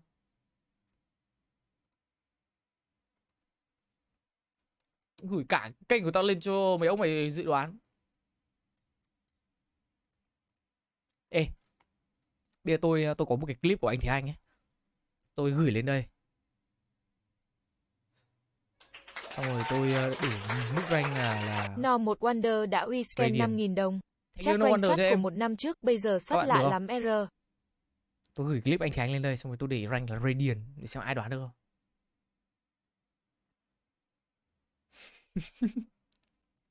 Tôi để thử xem có ông nào đoán được rank của anh Thế Anh không. Để xem ông nào giỏi đến cái mức mà đoán được rank của ông anh tôi không. gửi thử rank của ông anh mình lên xem có ai đoán nổi không. Vãi ở cút. Sao mà đoán được. Anh em mình còn không đoán nổi. Người xem còn không đoán được. Mỗi một trận là một rank mà các bạn. Nào. Lấy bình điện thoại. Sẽ vào EU à? Kalista là bro rồi. Mình là một thằng bên Kalista mà. Nhưng mà Kalista thì bắt chơi như này là biết là bro rồi. Rank ở rank cao rồi. Tôi nghĩ rank ở rank cao rồi. Mặc dù nó hơi loạn nhưng mà tôi nghĩ đây là một cái rank tầm Master trở lên. Kiểu trông Kalista hit and run các thứ cũng khá là mượt đi. Không có một cái misclick nào cả. Chả có misclick nào cả. Tôi còn chơi Kalista rất là nhiều. Tôi biết là có những cái khó khăn các bạn phải chơi một con Kalista mượt như thế. Bạc á? Tôi không nghĩ là rank bạc mà có ông bắn Kalista nó lại mượt như vậy. Xem lại nhá. Tôi mới chỉ nhìn ông Kalista thôi. Nhìn môi trường xung quanh thử xem nhá. Này nhìn Kalista này. Thấy không? mượt lắm, smooth lắm. Còn cái việc mà bị tốc biến xong rồi hai tốc dồn đam thì không thể nào mà tránh khỏi được.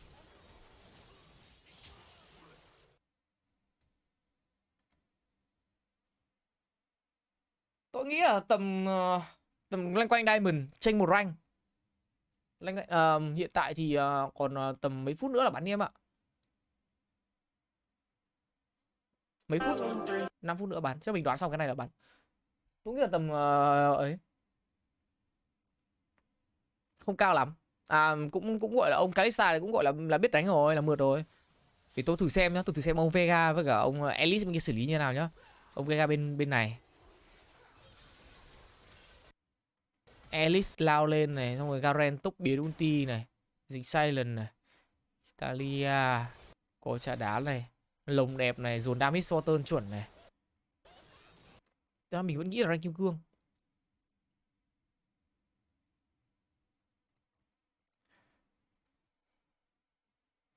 Since I lost my shit, crack a smile 'cause I'm on it. So wanna wait for love to change. As long as I'm ahead of yesterday, I'll crack a smile 'cause I'm on it. Yeah, took a lesson from the losses. Oh, I don't wanna be a product of my caution. Yeah.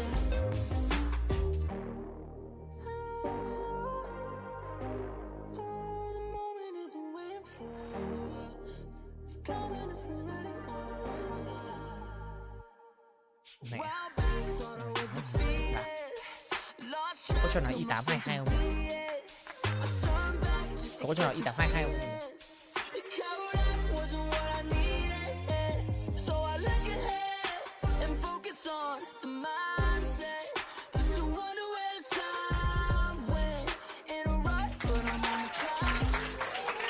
No một Wonder đã rescan 5.000 đồng. Vấn đề tầm nhìn.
Chơi Among Us đúng không ạ? Tôi chơi Among Us. Tôi chơi Among Us.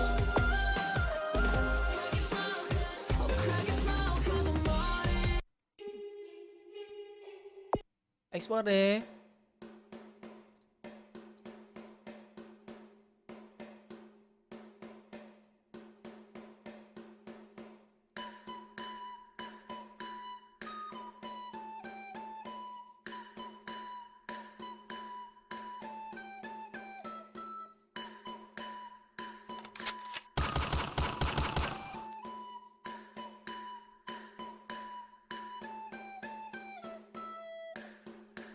Lại nha. Em chơi vô chi vậy cứt.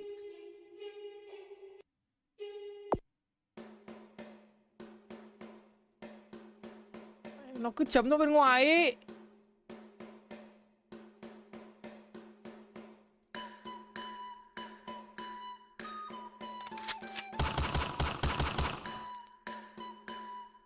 Nó cứ chấm ra bên ngoài ấy.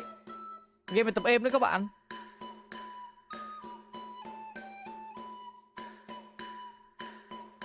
Game này ngu quá.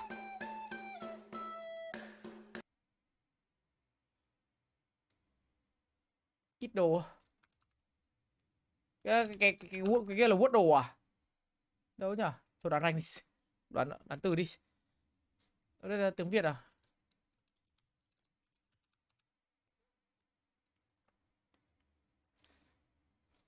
Tôi tên là con chó nhá. Định với đối thủ đi.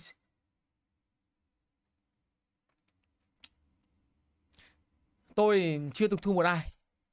Dại dột. Dột. Dại dột.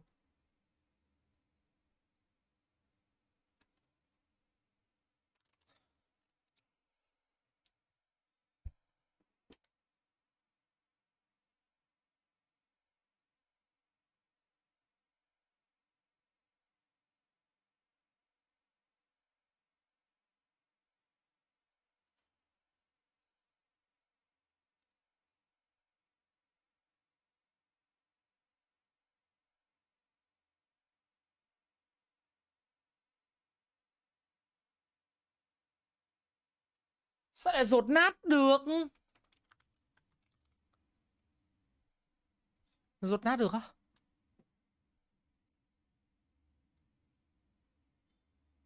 Dột nát được mà nhở? Tại sao mình không dột nát là dột nắp nhỉ? Mẹ vua nối từ mà cũng có ngày để bị thua.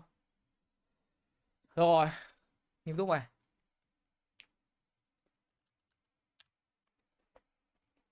Không thể thua được lần này nữa.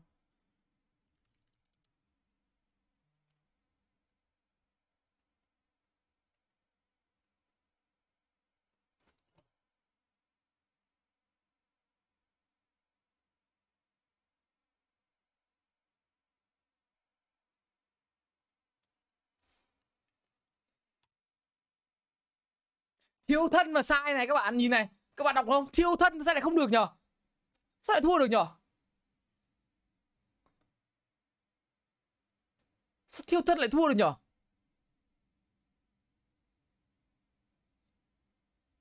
Đây thiêu thân mà, thiệu đâu mà thiệu, thiêu thân mà. Không ai tắm 2 lần trên một dòng sông, không thể thua được mãi được.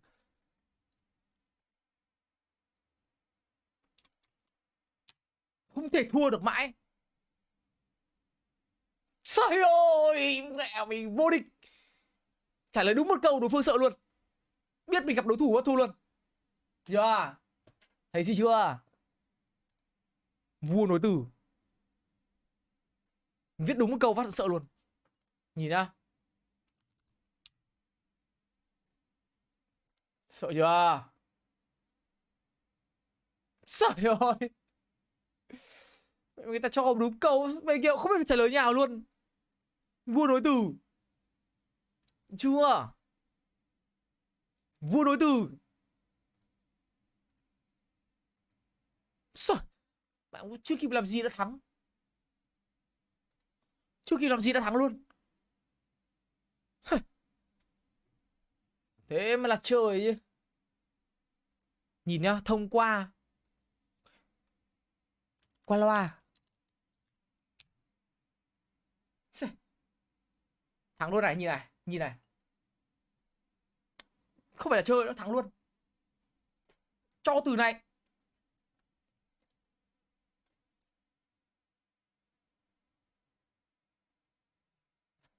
Loa ngoài gì? Ngoài gì? Ngoài hành tinh. Ơ trời, không được chơi 3 từ à? Mình tưởng được chơi 3 từ. Quên mất không đọc luật chơi rồi. Ôi, được có mỗi 2 từ ạ. Tôi tưởng là được viết 3 từ. Bây giờ mới biết. Bây giờ mới biết nhá. Bây giờ mới biết. Ôi thì lộ số điện thoại rồi. Áp suất. Thôi từ từ đang phải nói chuyện mọi người không tập trung. Chơi lại nhá, không tập trung nhá. Chơi lại nhá. À thôi vu tiếng Việt đi.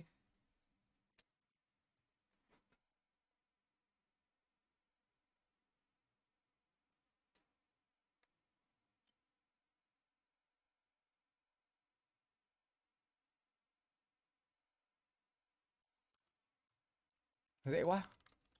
Nhìn phát biết luôn từ gì.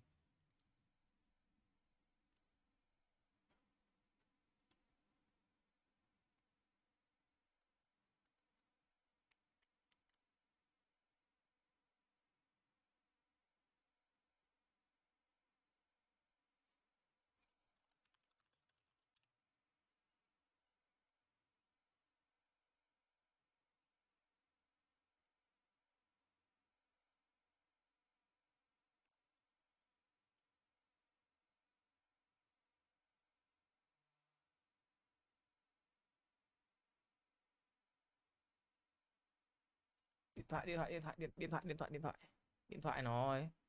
Nó kêu. Điện thoại nó kêu, không phải náo loạn đâu các bạn ơi, náo loạn thiếu chữ ấy rồi.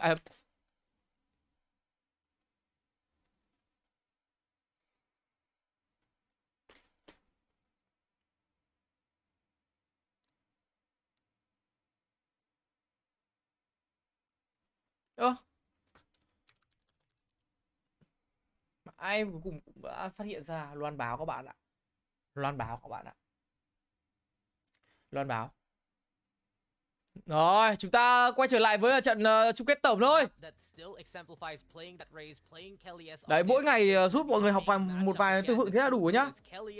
Chúng ta quay trở lại với series overview nào. OASIS Gaming cùng với Fancy United. Vậy là map đầu tiên sẽ là Lotus, tiếp tục được lựa chọn bởi OASIS. Ngày hôm qua thì map này họ đã thắng 13-1 rồi. Map thứ hai, Fancy đã quyết định là chuyển sang bản đồ thi đấu Bay. Và map cuối cùng nếu như có sẽ là bản đồ thi đấu Ascent. OASIS sẽ là những người phòng thủ trong map 1. Còn ở map thứ hai, Fancy sẽ là những người phòng thủ. Map 3 thì phòng thủ vẫn là OASIS. Nhá. Lại Lotus hôm qua đấm cho 13-1 rồi. How Boom was playing it, or rather OASIS was of course watching that lower finals match. We saw how they were able to push out Boom, but it did take a bit of adaptation here for Fancy, and that's where you can have to be a lot more careful against OASIS, because OASIS is a team that feels like they can adapt mid-round. Giải này bao nhiêu tiền vậy thầy á? Anh để anh check nhá. Giải này thì top 1 sẽ đến với vòng main event. Nhá. Top 1 sẽ đến vòng main event tại Thái Lan. Và vòng main event tại Thái Lan thì mình chưa thấy ghi giải thưởng ở đây. Nhưng mà prize pool lên đến 27.000 đô các bạn. Gần 28.000 đô là hơn gần 600 triệu. 600 triệu. Chúng cái này BO3 thôi.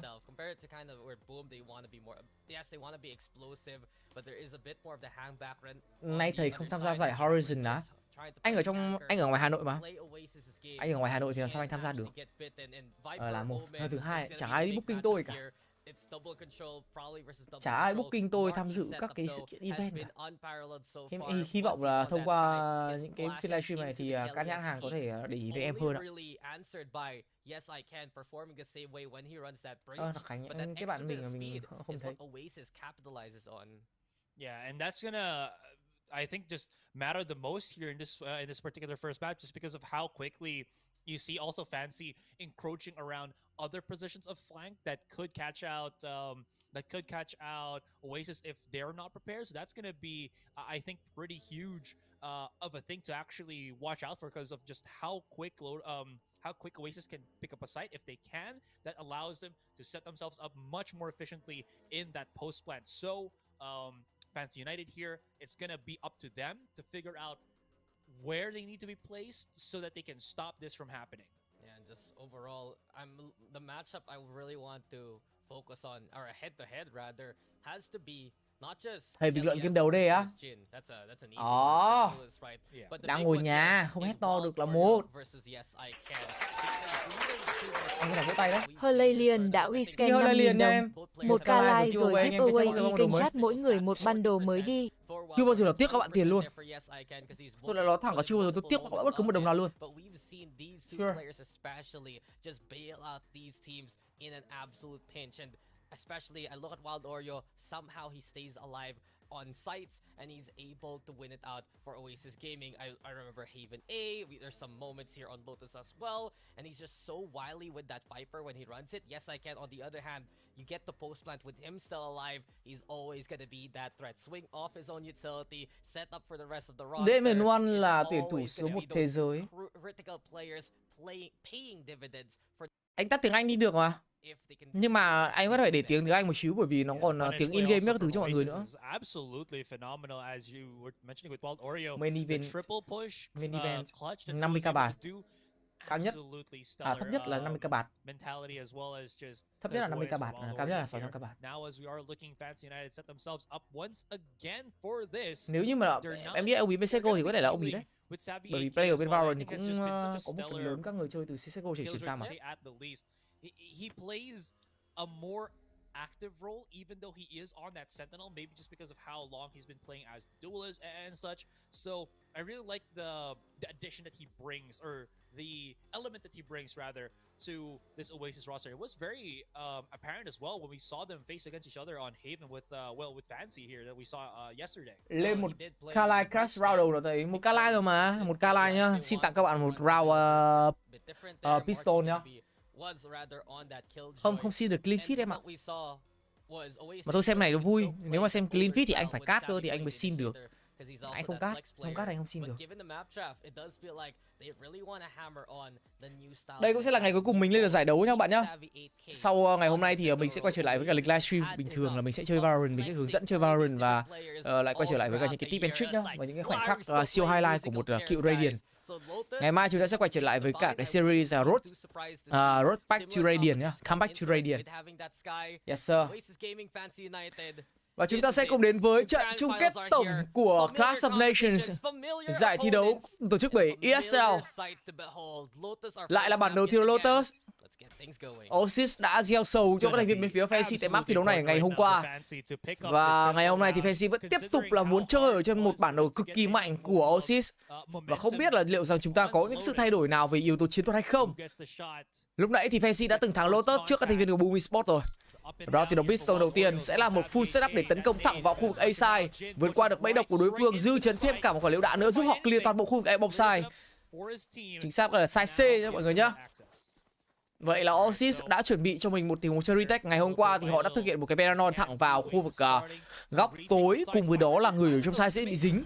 Và hôm nay không khác gì cả, vẫn là một cái bài chơi retake như ngày hôm qua, nhưng Fancy đã chủ động trong những tiếng counter. Chúng ta bắn lỗi quá nhiều, 1, 2, 3 mạng dành cho thành viên bên phía Fancy. Tiếp tục là Roxy đổi bàn thành công nhưng anh ta đang yếu máu. Hạ gục được vị trí của White Oreo thì có lẽ một thứ sẽ kết thúc, nhưng chúng ta lại thua một lần nữa và execute thằng White Oreo đổi bàn kinh. Má hồi luôn. Đúng rồi, cắt chẳng có clean feed đâu, trừ khi là người làm giải ra. Kiểu 500 bro làm giải thì sẽ có clean feed, các bạn hiểu không? 500 bro làm giải thì may ra có clean feed để sản xuất, chứ bọn tôi là người WatchParty, người core, nói chung là core stream thì ai lại cho bọn tôi xem clean feed. Clean feed là một cái giá trị lắm anh em ạ. Vẫn thua các bạn ạ, không làm gì được. Với các bạn là OASIS Gaming nó vẫn cho thấy cái khả năng chơi retake rất là tốt. Dù sao đây cũng là một map mà họ rất là mạnh. Snap that you feel connects them so much more faster than Fancy United here. They immediately try to fight for rubble just to kind of see things a little bit clearer. No nades thrown though from Kelly here. I really do like that. You don't really need to throw. Tại sao vào giải không thể ai xài Marshall vậy thầy? Với các pro thì anh nghĩ là một khẩu Sheriff sẽ nguy hiểm hơn một khẩu Marshall. Tất nhiên là Marshall thì vẫn sẽ có, nhưng đây là những cái map đấu mà Marshall sẽ không có nhiều lợi thế. Đây là một map mà thiên về việc kiểm soát tầm nhìn ấy. Đâm ra là sử dụng khẩu Marshall ở map này hay là sử dụng khẩu Marshall trong cái map Split như lúc nãy là không nhiều lợi thế. Thì đấy là phần lớn lý do. Còn nếu như quay trở lại với những cái map như kiểu là Breezy, hoàn toàn sẽ có thể có Marshall ấy. Góc cây tay to của Marquis. Rồi thêm là Nano Swarm nữa, 2 cái Nano Swarm kết hợp với Island Bot. Cái lượng sát thương sẽ được gây ra là rất là lớn. Đây là Cruz cũng như Suka đã nằm rồi. Chúng ta gần như không có cơ sở nào để tin tưởng vào một chiến thắng trong round thi đấu này. Có thể sẽ là một flawless win. Không cấu được bất cứ một giọt máu nào bên phía của team OASIS Gaming.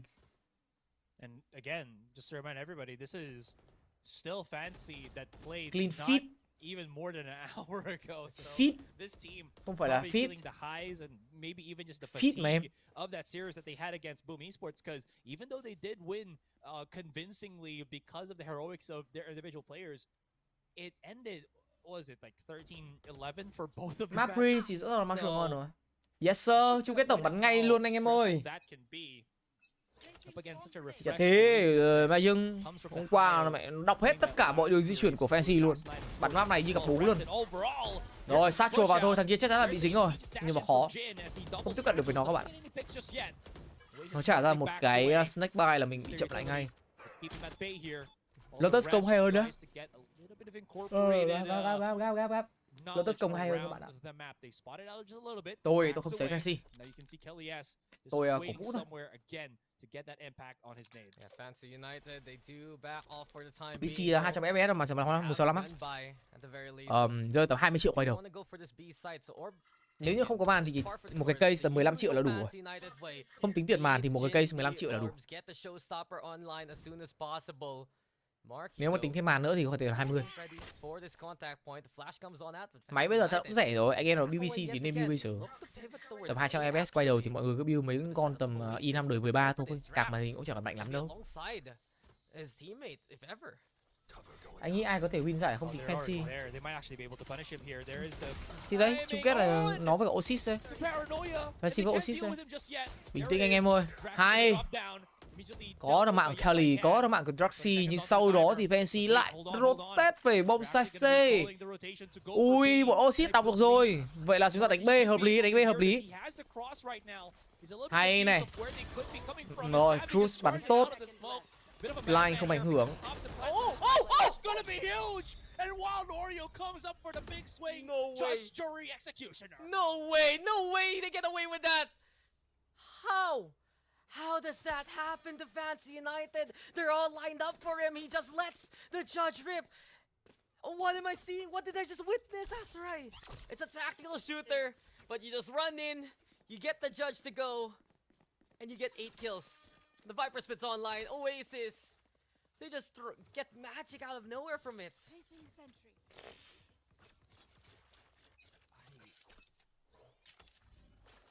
I have no words. It just feels like it was all well orchestrated.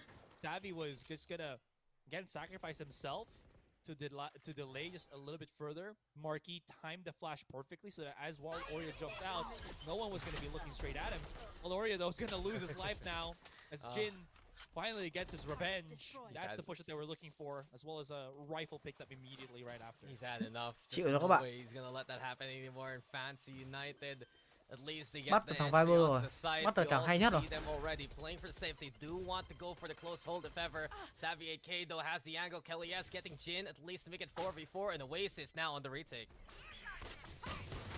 They have their own. Oh, he actually finds Cruz! And that's the rip-up that they're looking for. Suka by himself. He's going to have to peek somewhere out in the open. Draxi looking for a lure or anything.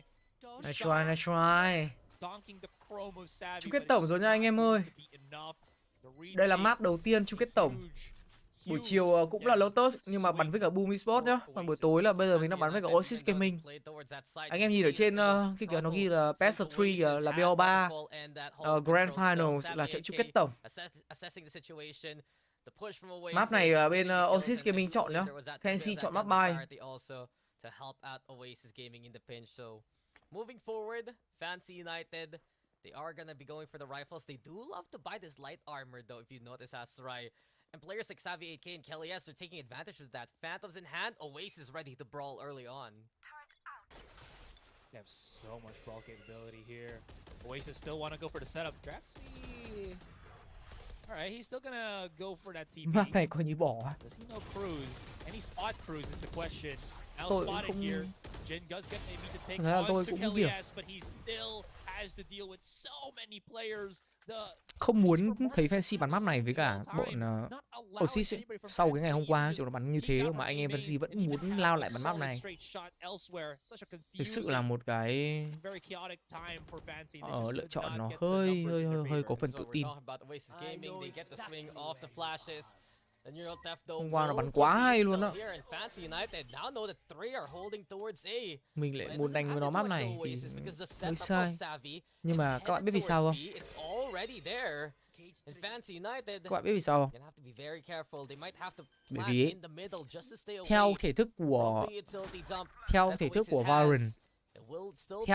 Valorant, nhá, là đội tuyển vào ở trên nhánh thắng. Không phải cái tôi cao sĩ Nhật anh em nói thì sai rồi. Theo thể thức của Valorant là đội tuyển ở trên nhánh thắng. Họ có quyền được ban 2 map và họ pick map 1. Đấy là ưu thế của người ở nhánh trên. Thể thức của con giải như vừa rồi. Còn giải này tôi chưa confirm được là thể thức nó đi như thế hay không. Nhưng nếu là thể thức như thế thì nó cũng giống như cái chung kết Pacific của Paybreak với cả DRX. Thằng DRX nó không bắn được Lotus đúng không? Nhưng mà thằng Paybreak là thằng được ban 2 map và được big map 1. Đâm ra nó sẽ ban 2 map mạnh nhất của thằng kia và nó pick cái map Lotus. Và Derek phải có trận đầu tiên bắn ở map Lotus, mặc dù chúng nó không biết chơi. Đấy là lợi thế của đội ở nhánh trên, nên phải hãy hiểu cho Fancy. Ưu thế nhánh thắng nhé các bạn nhé. Không phải là Fancy muốn pick, mà là đây là ưu thế nhánh thắng. Lúc nãy tôi quên mất đây là trận chung kết tổng.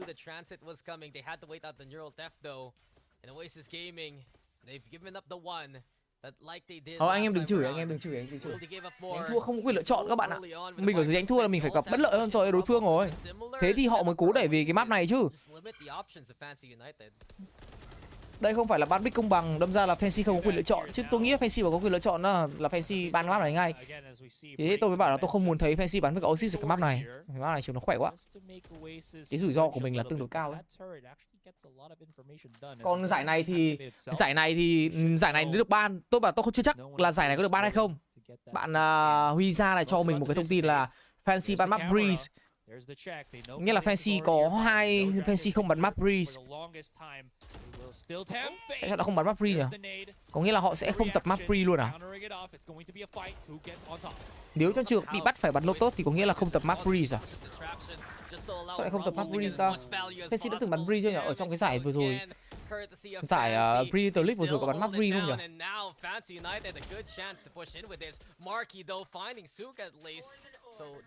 Hình như là cũng auto ban Breeze thì phải. Nếu mà là auto ban thì lại giống DRX. DRX nó cũng auto ban Lotus. Xong cái lúc mà hở Lotus ra là bắn như cứt. Thế thì đợt vừa rồi nó mới phải train lại Lotus này.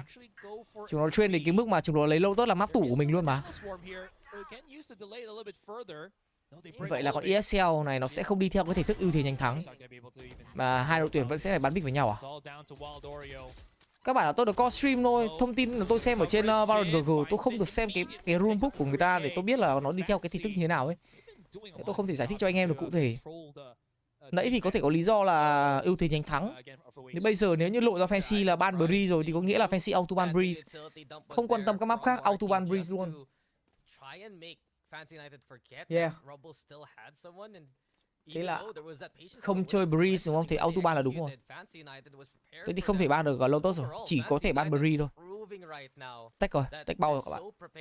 Whether it be Boom Esports, whether it be OASIS, they are understanding the gameplay of the opposition.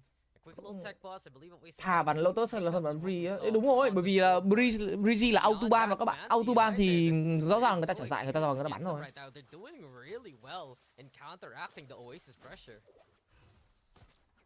Cái này phải rulebook rồi anh Đức ạ. Tại vì các hệ thống giải thi đấu official thì chung kết là bắn BO5 và sau đó thì ban 2 map và big map đầu tiên là dành cho đội thắng. Đấy là cái lợi thế gọi là ưu thế của ông ở nhánh thắng. Còn những giải BO3 như này thì đấy em bảo là em chưa confirm được là theo thể thức nào. Nhưng mà nếu theo thể thức kia thì mình có thể hiểu được tại sao phải bắn Lotus. Còn mà nếu như theo thể thức thường cả hai bên cùng được ban bích thì lý do duy nhất là đơn giản là Breezy không tập, không bắn auto ban. Đâm ra trường hợp sẽ luôn phải bắn cái map đầu tiên là map có lợi thế của đối phương. Đúng rồi, không tập luyện là không bắn gì luôn đấy các bạn. Không bắn gì thì các bạn làm sao bắn được. Ít nhất map này họ cũng tập. Ít nhất là ở trên map này thì phần trăm tuy là nó thấp nhưng mà nó vẫn có phần trăm cơ hội thắng. Còn cái map Breezy kia mà bích vào có như là đi luôn, không có cơ hội thắng luôn. Có tập đâu. Thế thì đấy là lý do tại sao mà để hở map là Lotus. Phải chịu thôi. OASIS là team của Philippines nha em. Tùy nữa các bạn ạ. Tuy là các bạn có main Viper nhưng mà controller bây giờ người thứ hai là Cruz phải chơi vị trí nào, Yesaken chơi gì, Jin chơi gì. Nên nhớ tất cả những cái layup của Fancy bây giờ đều đang sử dụng Jin ở vị trí là Raze. Vẫn ưu tiên Jin bắn Ray tốt hơn bắn Z. Và Cruz, tôi chưa thấy Cruz thay đổi cái role của Cruz. Toàn bắn Omen à? Fisher cũng chỉ toàn bắn Viper à?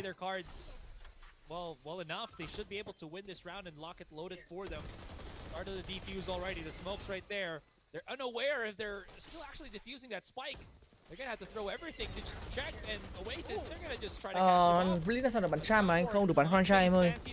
Còn từ franchise có lên được Charm hay không thì đấy lại là câu chuyện sau. 3-2 rồi mọi người. Là hơi tiếc, mất hơi nhiều súng. Jin ở bên Phoenix á. Còn Phoenix thì thấy là Jin bắn tốt bởi vì là Jin nó tự tin, tay nó rất là to. Tất nhiên là Fancy không thích Jet rồi, bởi vì sao? Bởi vì Jet là một cái con mà tuy là nó có thể tạo ra tính đột biến cao, nó có thể tạo ra một cái space rất là tốt cho đồng đội để có thể vào sai, nhưng mà Fancy nặng về cái tính setup và nó cần những cái agent mà có một cái lượng utility tốt để mà bổ trợ lẫn cho nhau. Thì Ray sẽ là một con có khả năng bổ trợ rất là tốt, vừa đảm bảo được khả năng entry mà vừa đảm bảo được cái lượng utility của nó có là nhiều.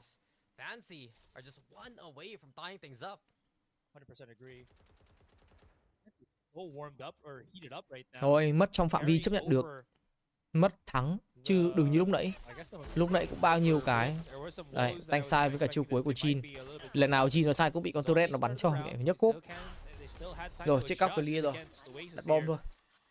Bên kia cũng chủ động mà nó chơi retake rồi. Nó cũng không vội vàng làm gì ở thời điểm này cả. Ví dụ ở một vụ chuyện nào đó Evo Fancy anh em sẽ trông thì em sẽ cho con Cypher. Sau em sẽ đặt trap lỗi, xong đồ em sẽ trap lớp bro. Đấy, xong huấn luyện viên sẽ chỉ cho em, huấn luyện viên sẽ bảo em là UC. The angles here if they can. I mean, there's a smoke from Fancy United. Still going for the whole close. Cloud's gonna be into play. Oasis now coming in from the halls especially. Mày chơi retake, mẹ mày thằng White Oreo rồi bắn kinh vãi cút. What a retake here from Oasis. That Mẹ, smoke plays chúng nó retake cho đơn giản vãi chưởng ạ. And I was mentioning how Fancy was checking all their corners. Bọn nó chơi retake cho đơn giản vãi chưởng. Cảm giác nó cứ nhẹ nhàng ấy. Đâu retake cái bóng CC ấy trông bài bản quá.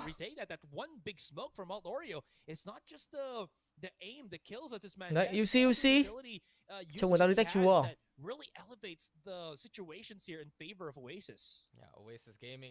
Rock bài mà các bạn. Các phương án xử lý của nó phần nào cho thấy là chúng nó đúng kiểu đi trước Fancy một bước rồi. Nhưng mà Fancy ngày hôm nay bắn tốt hơn ngày hôm qua rồi. Tôi nghĩ là hy vọng chiến thắng nó có. Vẫn có cơ hội chiến thắng nha anh em ơi.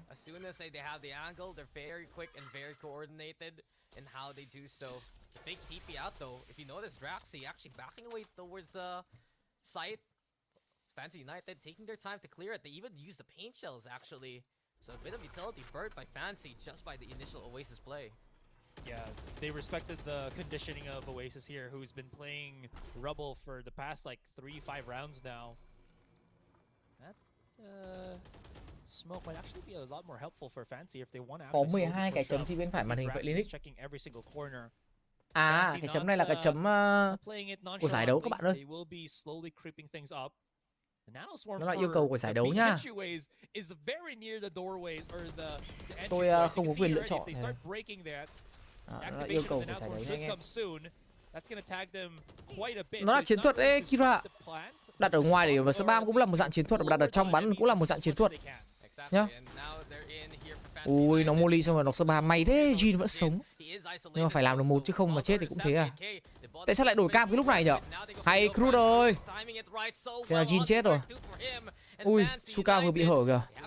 May vẫn ổn. Jessaken luôn bắn ở bên ngoài để đảm bảo là sẽ có thể dùng được cái Aftershock. Đừng. Anh vẫn lỗi thế nhở? Cứ để thằng White Oreo nó xử lý hết ạ. Bắn lỗi thật sự luôn á.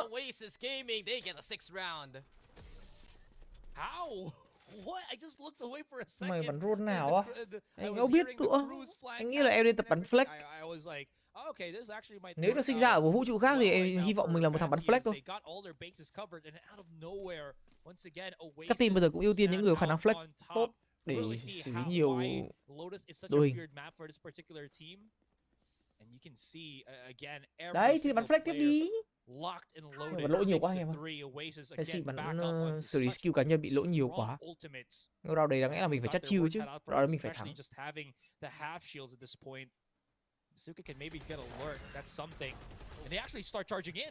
Rồi, có được mạng của Kelly rồi. Mở cửa tree thôi, nhưng Fancy ít khi tiếp cận vào tree lắm. Đấy, dùng boom bot để mà clear. Bắt bọn kia rồi Venom ngược lại. Chấn rồi này. Net side này. bắt đầu tanh vào có dư chấn này, khép góc với thằng Roxy này. Đấy, các bạn thấy cái combo hay không? Thế mà thằng Roxy nó vẫn đang xử lý được đấy. Đổi mạng tốt, nice. Lại. Quả đấy mà bắn lỗi nữa, tôi chịu luôn đấy, tôi thật. Yes, I một máu. Có chiều cuối. Jin nằm là thua. Pops the shot. Oh my god. Looks for the lurk and he hits it. He knew exactly what that HP was on SICAN. Conversion perfect. Savvy, what a strong play. Did you just see how he even shot down Jin there as Jin tried to get the hell out of that spot? The flicks, man, the movement, the tracking overall. And OASIS Gaming, it was a winnable state, yes, because we saw yes I can handle. Không có chỗ đặt bom khác anh em ơi. Mình không biết thằng Savi nó ở đâu. Mình không thể đặt bom hở về cái khu vực drop được. Cũng không thể đặt bom kín ở trong side được. Bom kín trong side vì Jasen không thể kê được. Ưu tiên duy nhất là đặt quả bom ở thùng thôi, xong rồi xử lý cùng với nhau bởi vì vẫn còn đồ. Vẫn còn chiêu cuối. Nhưng mà nó đã ra nó đứng ở stay, nó đi bám thẳng luôn thì cũng chịu rồi. Oh man, OASIS just again, if they need the individuals to step up, they step up. Suka trying to bait out something here. Riley. Không có vị trí đặt bom đâu anh em ạ. Bom kín thì bị khó chứ Saiken. Yes, I can, and the rest will have to respect this, but immediately throws out the Rolling Thunder. Wild Orioles in trouble. Jin's gone, Savvy in case sai rồi, there. The Wild Oreo, what is trouble when you are Wild Oreo, right? He's ready to fight again. The snake bite though gets a beautiful connection. He knows Suka is coming, and Wild Oreo, you just can't beat this guy right now. Official, Oreo bắn tốt thế. He is just caught in the crossfire of OASIS Gaming, and 8-3. Oreo bắn vãi cứt thật. Ui, 17 mạng rồi. Cứ nhìn là mồm thôi. Không thể làm gì được cả thằng Oreo này, bây giờ nó cứ nhìn là mồm mà. Đúng không? Ai ngó nó phát là mồm luôn. 8-3 last round in, and they didn't even have to use anything big. Just again, huge positionings, amazing. Ao tay quá. Chúng nó bắn chắc tay quá. OASIS không phải team mới đâu các bạn. OASIS là team cũ rồi, của Philippines. Cùng một thời gian rồi. Map pick này là của OASIS em ơi. Map sau là map buy là map pick của Fancy nhá. Chúng nó có chiêu cùi, chúng nó đi đẩy luôn này. Địa chân tốt rồi. Bắt đầu spam. Hay rồi. And that's so well played. They know that play. They were doing this against Boom Esports. How to counteract against the lobby push. Step 1, bunch up near the entrance of Mound. Step 2, apparently get a pick and use the neural theft. So immediately assessment by Fancy United. But a well-executed start by Fancy, giving them the advantage. Nào bây giờ có được lợi thế rồi. So what's next? Messi xử lý tiếp theo là một đường tanh vào B. Spy B.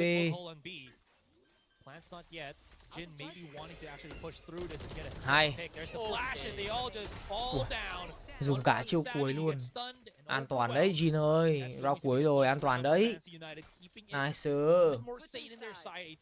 Yeah, and that's the end of the first half. OASIS Gaming with the lead coming into their attacking side. I do want to point out though, that was a good bắn hay nhưng có nhiều thằng bắn hay hơn mà anh em. It was just completely a counter play upon a counter play. The first one obviously was them reading that lobby push. They understand we can actually stay here, move into cover, get out, get the kill. Tỷ số vẫn là không đều chứ mọi người ơi. Play on the B, the way that they played that postmat was so exceptional because they realized the tendency of OASIS.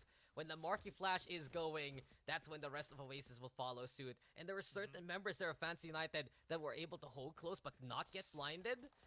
And it just allows Fancy United to see the lined up shots, get the kills as OASIS was busy with other angles. And it's what allows them to win that round. Fancy United, they may be behind, but for what we saw so far, again, it's the studies versus Boom and OASIS that are giving them a fight. Tôi mong cho ông Thái Trịnh này. Hy vọng ở Việt Nam sẽ có nhiều nhà tài trợ hơn. Như vậy thì nó sẽ tạo ra được một cái cộng đồng lớn hơn và cái tính cạnh tranh giữa các đội tuyển nó sẽ nhiều hơn. Chỉ có cách đấy thì mình mới có thể nâng trình cho nhau được ở trong nước ấy. Chứ bây giờ cái sức cạnh tranh của Fancy nó không có nhiều. Gần đây bắt đầu mới có thêm team tài năng trẻ. Chứ như là trước không có sự cạnh tranh, cảm giác cứ Fancy bắn là biết là Fancy vô địch ấy. Như thế thì rất là nhàm chán. Any tripwires onto the side? Nothing at all.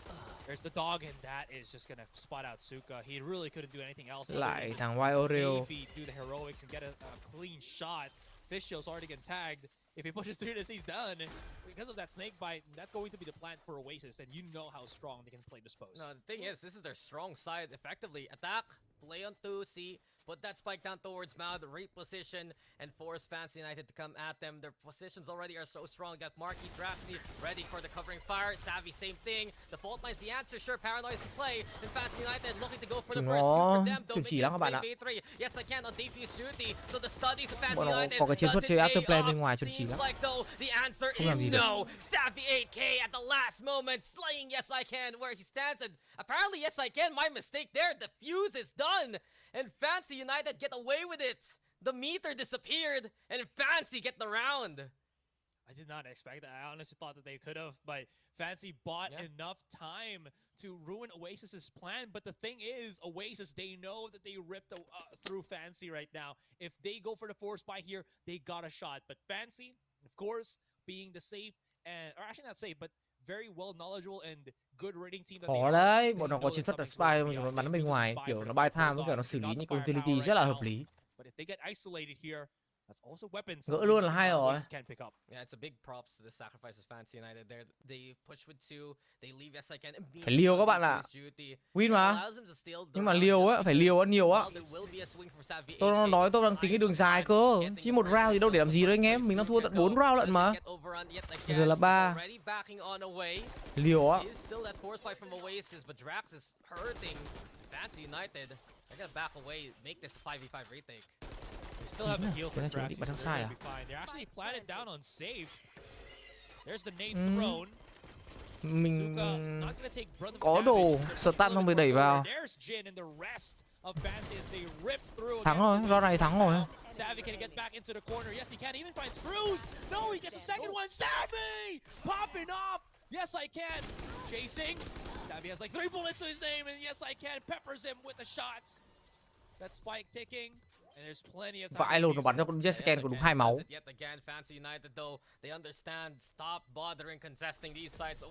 Mẹ mày nó vẫn đinh được vào mồm mà. Ôi sao điều nói nữa. Mẹ nó điên vãi cứt. Savvy hay là dead à? Trời ơi, nó cứ ra là một mồm thôi.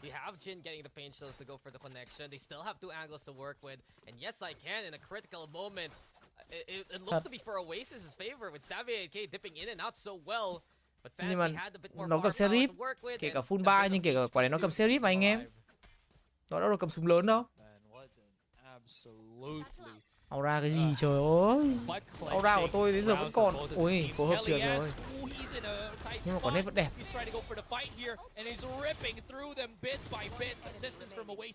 Hình như nó bắn hero gun đúng không? They pick up the kills. Không giết được một ai. Em không giết được một ai luôn. That's annoying if you're in his position. And Oasis again, the speed and the accuracy of execution. It's so well timed. Walter is already on the lurk. No escape, Fisher. No getting out of there. And a flawless win for Oasis to get back into it. But you gotta give big props to Savvy 8K. Again, 3 rounds in a row, he's gotten critical picks in this game. And you see in that 3rd round for that 2nd half, Wild Oreo, or rather Kelly S, would have died almost immediately if Savvy 8K didn't get that initial frag. It allows Kelly S to reset themselves in mount cover, get the 2K. Savvy 8K chips in with 1 more of his own. Lockdowns available, showstoppers available. Oasis has everything they want right now. Look at Fancy. They're trying to do something here, which is the 5-man push on B. Is this a slow push? Yeah, it is. They just want that contact, but they're not going to find it. Turret immediately spots them out, and now their positioning is exposed. Up to how many players are there, Oasis is still unaware. That's why you're still seeing them clear as many positions as they possibly could. They are leaving Savvy to himself. He does have Marky somewhat nearby, but this could turn sour for Savvy. Well, Savvy does. Suka. But as you mentioned it, it's only a single lick that he can actually get in there. Marky also now looking to be that 2nd holder. Marky gets another one, but Fisho will answer back in response. 3v2. Oasis still have the sight handle. Damn, Marky. Marky, what a shot. They could pick up some weapons, but they're so low that it's kind of turning a bit. Mình đã đi khôn với nó mà. Đi khôn lỏi lên với nó không được. Nó kín quá. Hay rồi, Visual vẫn làm thêm một màn nữa là hay rồi. Được quả tiêu đề cho câu view đúng không nhỉ? OASIS Gaming clear the site, they get it for free, and as soon as that happens, they understand that in a map like Lotus, it has to be an active rotation from behind. Savvy 8K, he confirms it with his body basically. Marky, you love what you see though. As soon as OASIS get the site, they understand that they can turn on the round for those kind of flank plays, put themselves in more defensive positions like they did in the first half. Bú like 1k1 like rồi á. Cố lên được 1k rưỡi like nào. Come on. Now, they got themselves so much firepower once again. Kelly though, early on the double satchel. They're gonna slowly creep their way up onto the C site once again, especially with Savvy having that lockdown as you see it. There it is. We still have a dog, yep, to clear up the tripwires just in case. If they don't break that, một flash. Problematic here. They're trying to get at least the value, but nó bắn cái lõi giam cầm thì khả năng là Fisio sẽ dính rồi. Okay. Yeah, Cast đi à. Lại phải cast à? Ngon. Spy đã được đặt thành công và giờ sẽ là một tình huống trên tech từ các thành viên bên phía team Fancy liên tục là những tên đạn bắn lỗi tới từ vị trí của Suka. Yes, I can chỉ đổi được một mạng thôi. Chúng ta mất đi quá nhiều mặt nhân sự. Với Jin lộ đi thông tin của mình, Marky có được vị trí của Fisio và đây sẽ là dấu chấm hết dành cho Fancy. 11 chiến thắng sẽ gọi tên các thành viên của OASIS Gaming và đại diện tới từ khung Philippines vẫn đang chứng tỏ mình là đội tuyển bắn tốt hơn ở trên bản đồ thi đấu Lotus.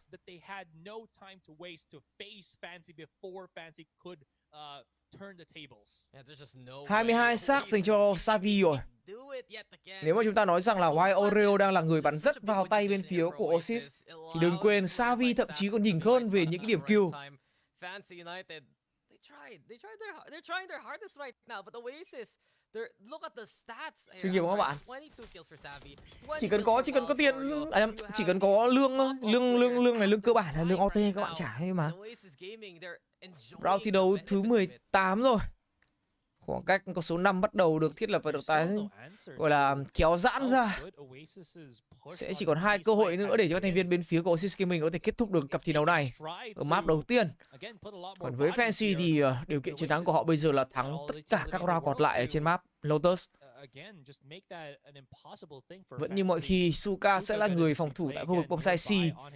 Lần này thì còn có thêm những cái sự hỗ trợ của Fisio nữa. Còn một lồng công nghệ để Suka có thể sủi. Nhìn thấy được cánh tay của đối phương, một mạng cho Fisio, bật cho mình lồng công nghệ, đổi cho mình điểm kill thứ 2. Có dùng điểm chiêu cuối hay không đây? Ném vũ ra thì đối phương vào sai rồi. Đổi dao súng hơi lề mề. Có lẽ là một cái kỹ năng mình nghĩ là nó hơi có phần thừa thãi. Và chúng ta để cho các thành viên bên phía của OASIS Gaming có thể không, họ không đặt được trái spy. Những tình huống spam smoke tốt từ Yes I Can. Savi buộc phải make play là một điều gì đó, nhưng chúng ta đang có một tình huống dual pick và cũng là dual swing từ đối phương. Lần này sẽ là chiến thắng dành cho thành viên của Fancy thôi. Savi bị đẩy vào một góc khó rồi, anh ta dính địa chấn, dính thêm cả một cái dư chấn nữa, nhưng không clear được tất cả các góc. Rất may là một tình huống bắn lỗi từ Savi và 7 chiến thắng đã thuộc về các thành viên của Fancy. Yes, I can. Digs it up huge with that lineup on the opponent trying to plant the spike. OASIS gặp Blitz á, gặp Blitz chắc không ăn được đâu bạn ạ. Để mà nói mà gặp Blitz bây giờ thì Blitz đang khá là mạnh ở trong khu vực của mình. Cứ để Blitz bắn thử franchise xem nào. Tôi chắc chắn là Blitz sẽ mạnh hơn.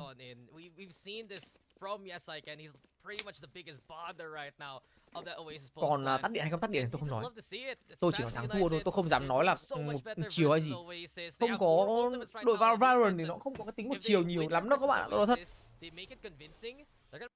Có thì cũng chỉ có khoảng tầm chẳng may một trận 2 trận gì đấy.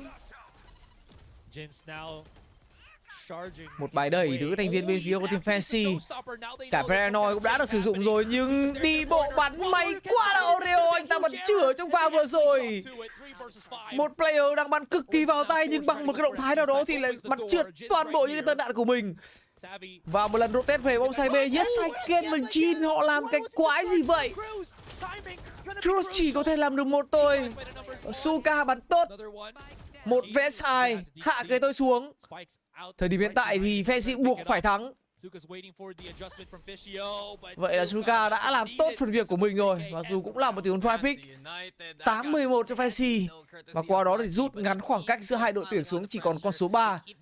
Nhưng phần nào chúng ta thấy cũng đã có những cái yếu tố may mắn đứng bên cạnh Fancy ở trong round vừa rồi.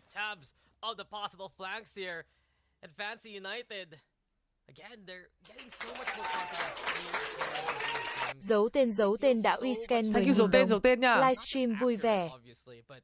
They're adjusting on the fly. It takes a little while. Oasis takes advantage of the fact, and that's why they're at 11. Chắc là Jessica nghĩ là nó không ở đấy, hoặc là report thông tin nào đấy bị sai nhau.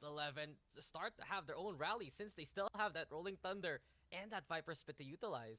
Man, Fancy finally getting into that groove. The play style that they want to employ is now getting its value. The pinch was there. It was perfect. Wild Oreo, he had a shot to maybe save his teammate, to punish the positioning of Jin, but he could not, and Jin just converted way better. There was that weird thing with yes I can, and now he pressed up onto B main, but it still didn't matter because Suka, again, the man from the back lines, the anchor player of Fancy United, makes it work. Fancy United, they can rely on the anchors, they can get more opportunities elsewhere. Nào, con số 3, Fancy thì không phải là một đội tuyển mà thích sử dụng cho những khẩu operator. Dễ hiểu thôi khi mà chúng ta thấy họ sẽ phần lớn là sử dụng cho mình những khẩu Vandal. Fancy lại là những tình huống đọc bài. Fancy rất thích trong việc bắt bài đối phương những tình huống đi đẩy ngược như vậy. Nhưng sự lựa chọn thì có lẽ là nó không có được sự chính xác cần thiết. Ở giai đoạn lấy thông tin này thì có vẻ như OASIS hoàn toàn có thể biết được rằng là Fancy muốn tiếp cận vào từ phía sau lưng. Đồng nghĩa là khu vực A-side sẽ chống trải. Phá đi hai cái đồ kê móc của Killjoy rồi. Savi buộc phải ném một cái nano swarm để có thể câu giờ. Phương án chơi retake bây giờ như thế nào đây khi có những điểm chiêu cuối của Fisio, Cruz cho đến cả Yes I Can. Bây giờ là không được để cho không để thằng Wild Oreo này nó tạo ra quá nhiều impact ở khu vực stair. Jin dính choáng rồi, net để clear được khu vực drop, dư chân bắt đầu được trả ra, thêm cả liệu đạn được trả lên nữa. Cruz là người dính liệu đạn nhưng Fisio vượt qua được Wild Oreo, không có điểm kill thứ hai dính Fisio. Lợi thế vẫn đang thuộc về các thành viên bên phía OASIS Gaming, đặc biệt là sau khi mà Marky có được cho mình điểm hạ gục của Jin. Suka khó rồi, làm nó một mạng, không có điểm kill thứ hai. Và nó sẽ là những cái match point dành cho các thành viên bên phía OASIS Gaming thôi. Chúng ta muốn rip đối phương live push, nhưng những cái lần bắt bài này tôi không đánh giá cao. Fancy là một đội mà rất hay có những cái bài đầy, đặc biệt là khi họ thua ra Eco này, thua ra Lục này, hay là sau nhất là hội Ý họ có chiến thuật bắt bài. Nhưng mà kiểu bắt bài nó có một yếu tố may mắn hay xui. Có những cái round bắt bài nó không được. Mình nghĩ là phòng thủ bình thường nó sẽ khỏe hơn, nên giảm tần suất của những cái tình huống bắt bài như vậy xuống. Thôi tôi cũng đéo nói được gì cái đấy, tôi cũng chỉ là người xem. Mình đã bị cảm xúc trong round vừa rồi nó lấn át quá. Còn nhìn về tổng thể thì cũng như lần đẩy là đã thành công. Nên thôi, khoan hãy nhận xét. Lại là một tiếng đẩy A nhanh rồi. Bóng xe A thì không có quá nhiều những cái sự cản trở. Một quả liệu đạn được ném ra để buy time. Jin làm tốt, bắt được người cầm spy là Marky. Và bước qua khó cho một thằng mình phải nói là tuyệt vời từ Fisio. Vậy là sẽ bắt gọn được hai ông trong side rồi. Người cuối cùng đã lộ ra thông tin của mình, và đó chính là Savi ở trong khu vực tree. Vẫn còn một cái cam rất đẹp của Suka ở đây. Không có lý do nào để mà chúng ta bỏ lỡ đi các thông tin về anh chàng Savi. Sẽ là một tình huống triple pick, nhưng một người phải nằm xuống bắn lỗi. Và ngay lập tức thì Fancy gỡ thêm được một round nữa. 12-9, Fancy United refuse to lose right now. Gotta love how Fancy still want to disrupt Oasis before they truly secure that A site. I was actually thinking, oh, were they able to isolate Jin there when he was still stuck on A? When I was looking at it, he was already on heaven, so there was a perfect time for Fancy to re-encroach that A site while Oasis was still preoccupied. Thì nó đọc bài mà anh em. And as I say it, Dax, look at this. Mình không có mid check nhưng mà mình nghĩ là OASIS Gaming phần nào nó cũng kiểu đọc bài rồi. But it's not going to be as scary for Fancy at least. Well, Fancy United, scary might not be in their vocabulary though. Ồ các bạn ơi.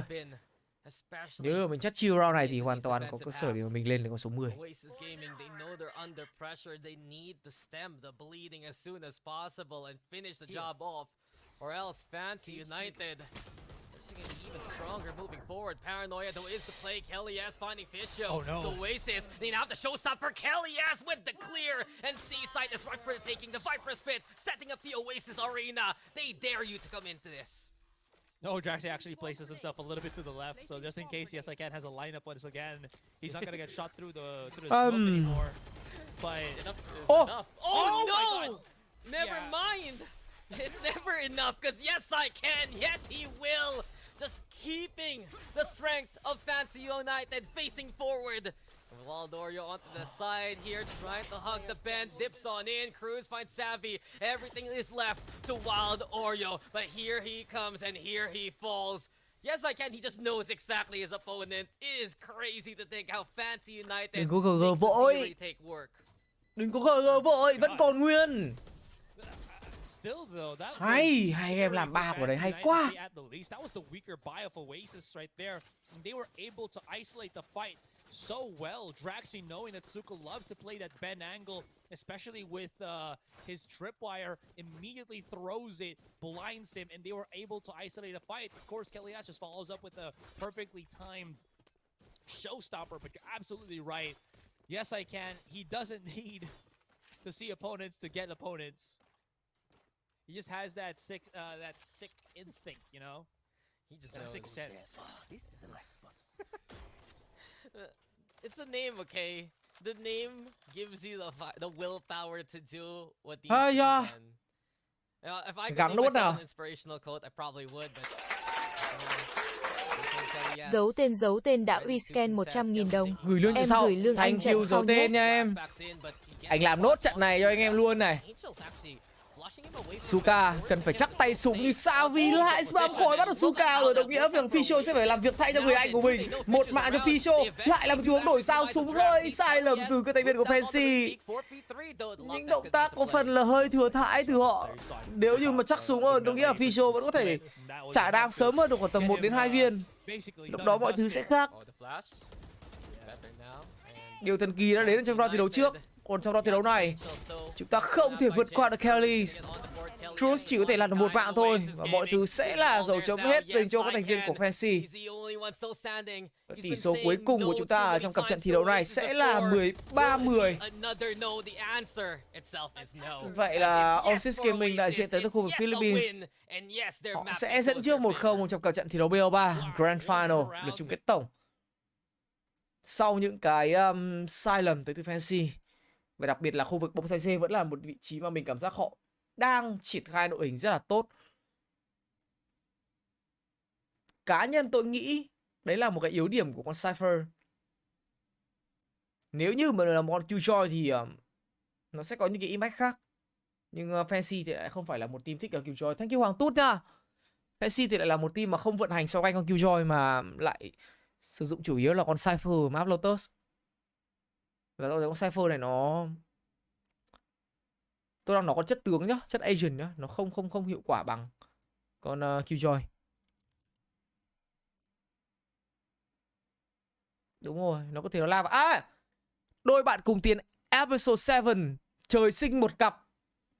Khách mời nhất thống đã lên. Và trận chung kết của chúng ta thì sẽ nghỉ ngơi trong khoảng tầm 5 phút. Thì anh em mình có xem luôn video này nhá. Đây mình gửi link lên cho mọi người này. Anh em nào yêu quý thì có thể vào cho mình xin một comment được không? Rồi, không sao, thua kèo này theo mình kèo khác. Trận sau mình nghĩ là Fancy sẽ làm lại rồi. Trận sau là map 3 nha các bạn, là map big của Fancy. Hy vọng là mọi thứ sẽ khác. Để tôi xem chiến thuật của map 3 nó như thế nào. Nhưng mà map 3 chắc chắn nó khỏe hơn map Lotus rồi. Ok, bây giờ mình xem thử cái series này nhá. Tập 7 vừa mới ra mắt thôi. Anh em nào rảnh vào cho mình một sự comment. Đẳng cấp. Quá tuyệt vời. Xin một comment. Quá hay. 3 giây stun này. Dù chưa xem. Nó chạy CD rồi. Ôi dồi ôi, cái highlight đi. Stun rồi. Highlight. One enemy remaining. Last player standing. Không phải highlight à?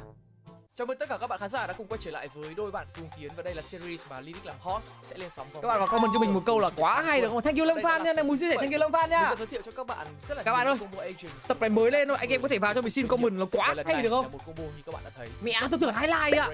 Và Bridge. Trời ơi. Tập số 7 ngày hôm nay xin giới thiệu với mọi người nhất thống 2K.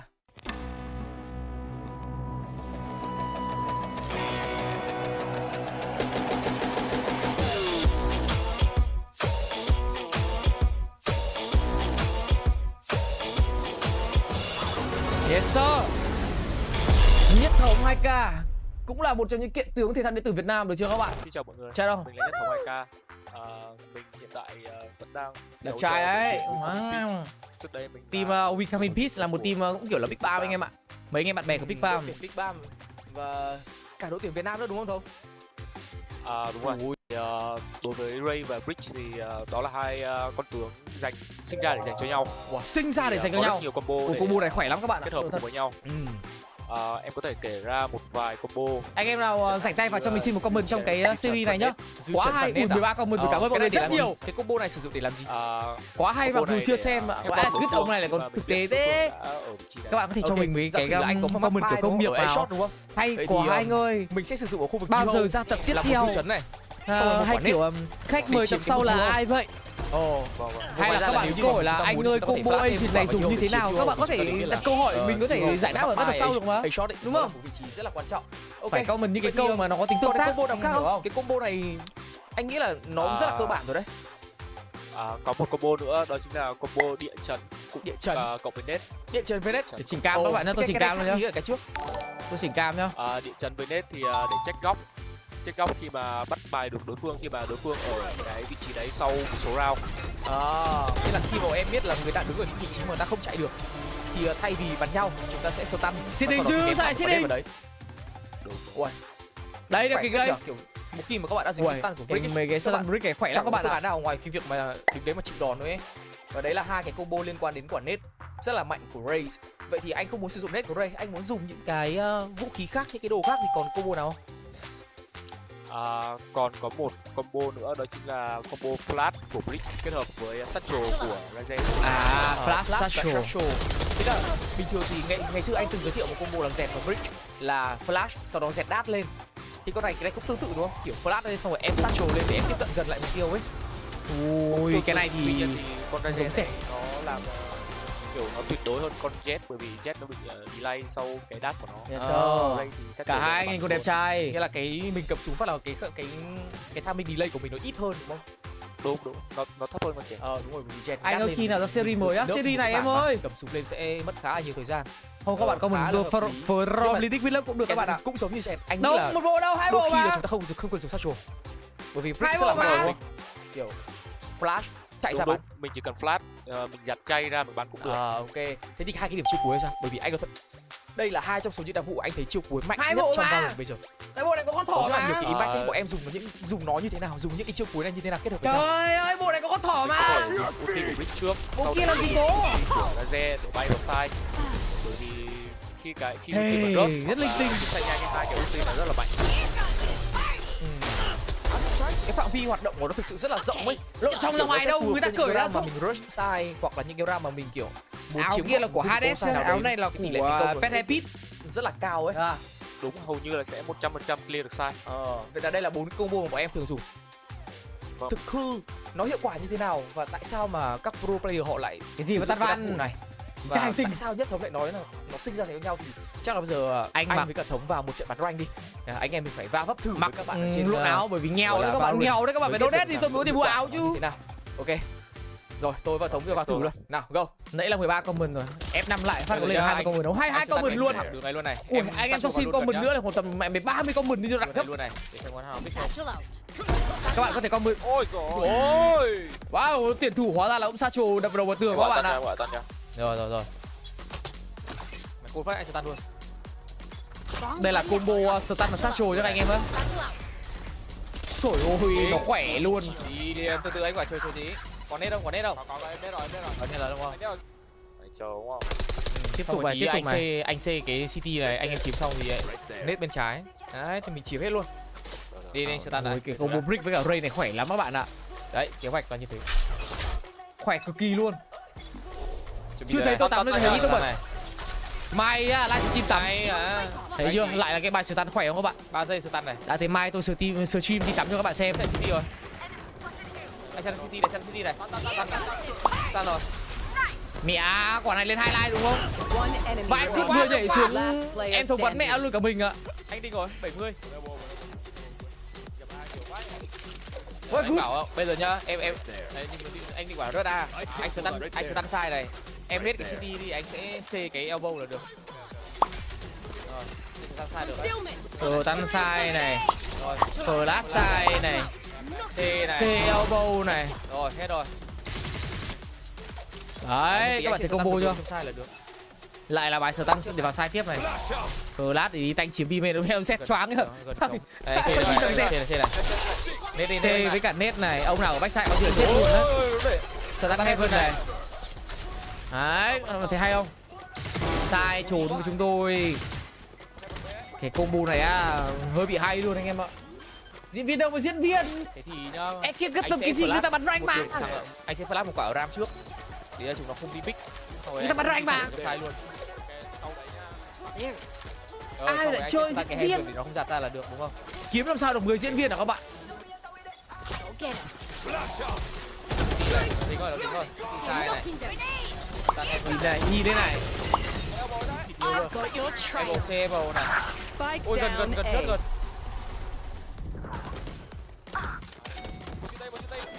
Ôi, Brick bắn hay chưa? Anh chơi Brick cái hay thế lại. Không biết anh ấy có bắn chuyên nghiệp không nhỉ? Heaven ra được. Không biết anh Brick này có bắn chuyên nghiệp không nhỉ? Anh có flash nhá, cần goal anh flash. Anh flash được không này? Chưa nó chạy xuống anh flash ra là được. Cái này. Flash này. Trời ơi, thằng Ray mẹ ăn quả flash. Trời ơi, triple kill. Giữ cái ulti thì anh dùng, anh em mình dùng. Đây anh cứ stun trước. Vẫn như thế thôi. Tôi ướm thử này. Đấy, tôi ướm thử này. Có. Một quả net nè, stun nè. Rồi lát quả ra bên ngoài. Thằng này chết nè. Rồi lát quả nữa ra bên ngoài này. Trời. Mẹ Brick support hay thế. Anh Brick support hay thế. Đấy, bay vào B. Thống có vẫn đó rồi các bạn nhá. Ôi dính mày đúng không? Stun mẹ như thống luôn. Không sao. Dính em. Anh làm hộ cho. Rồi đẹp đi ơi. Rồi chữa luôn. Anh bắn lỗi. Má ơi. Stun anh ơi này. Dính luôn này. Sợ. Nhiều đồ không? Các bạn thấy tôi trả đồ không gì với đồ không? Phá mắt này. Một mồm hạ. Đồng quá. Một mã luôn.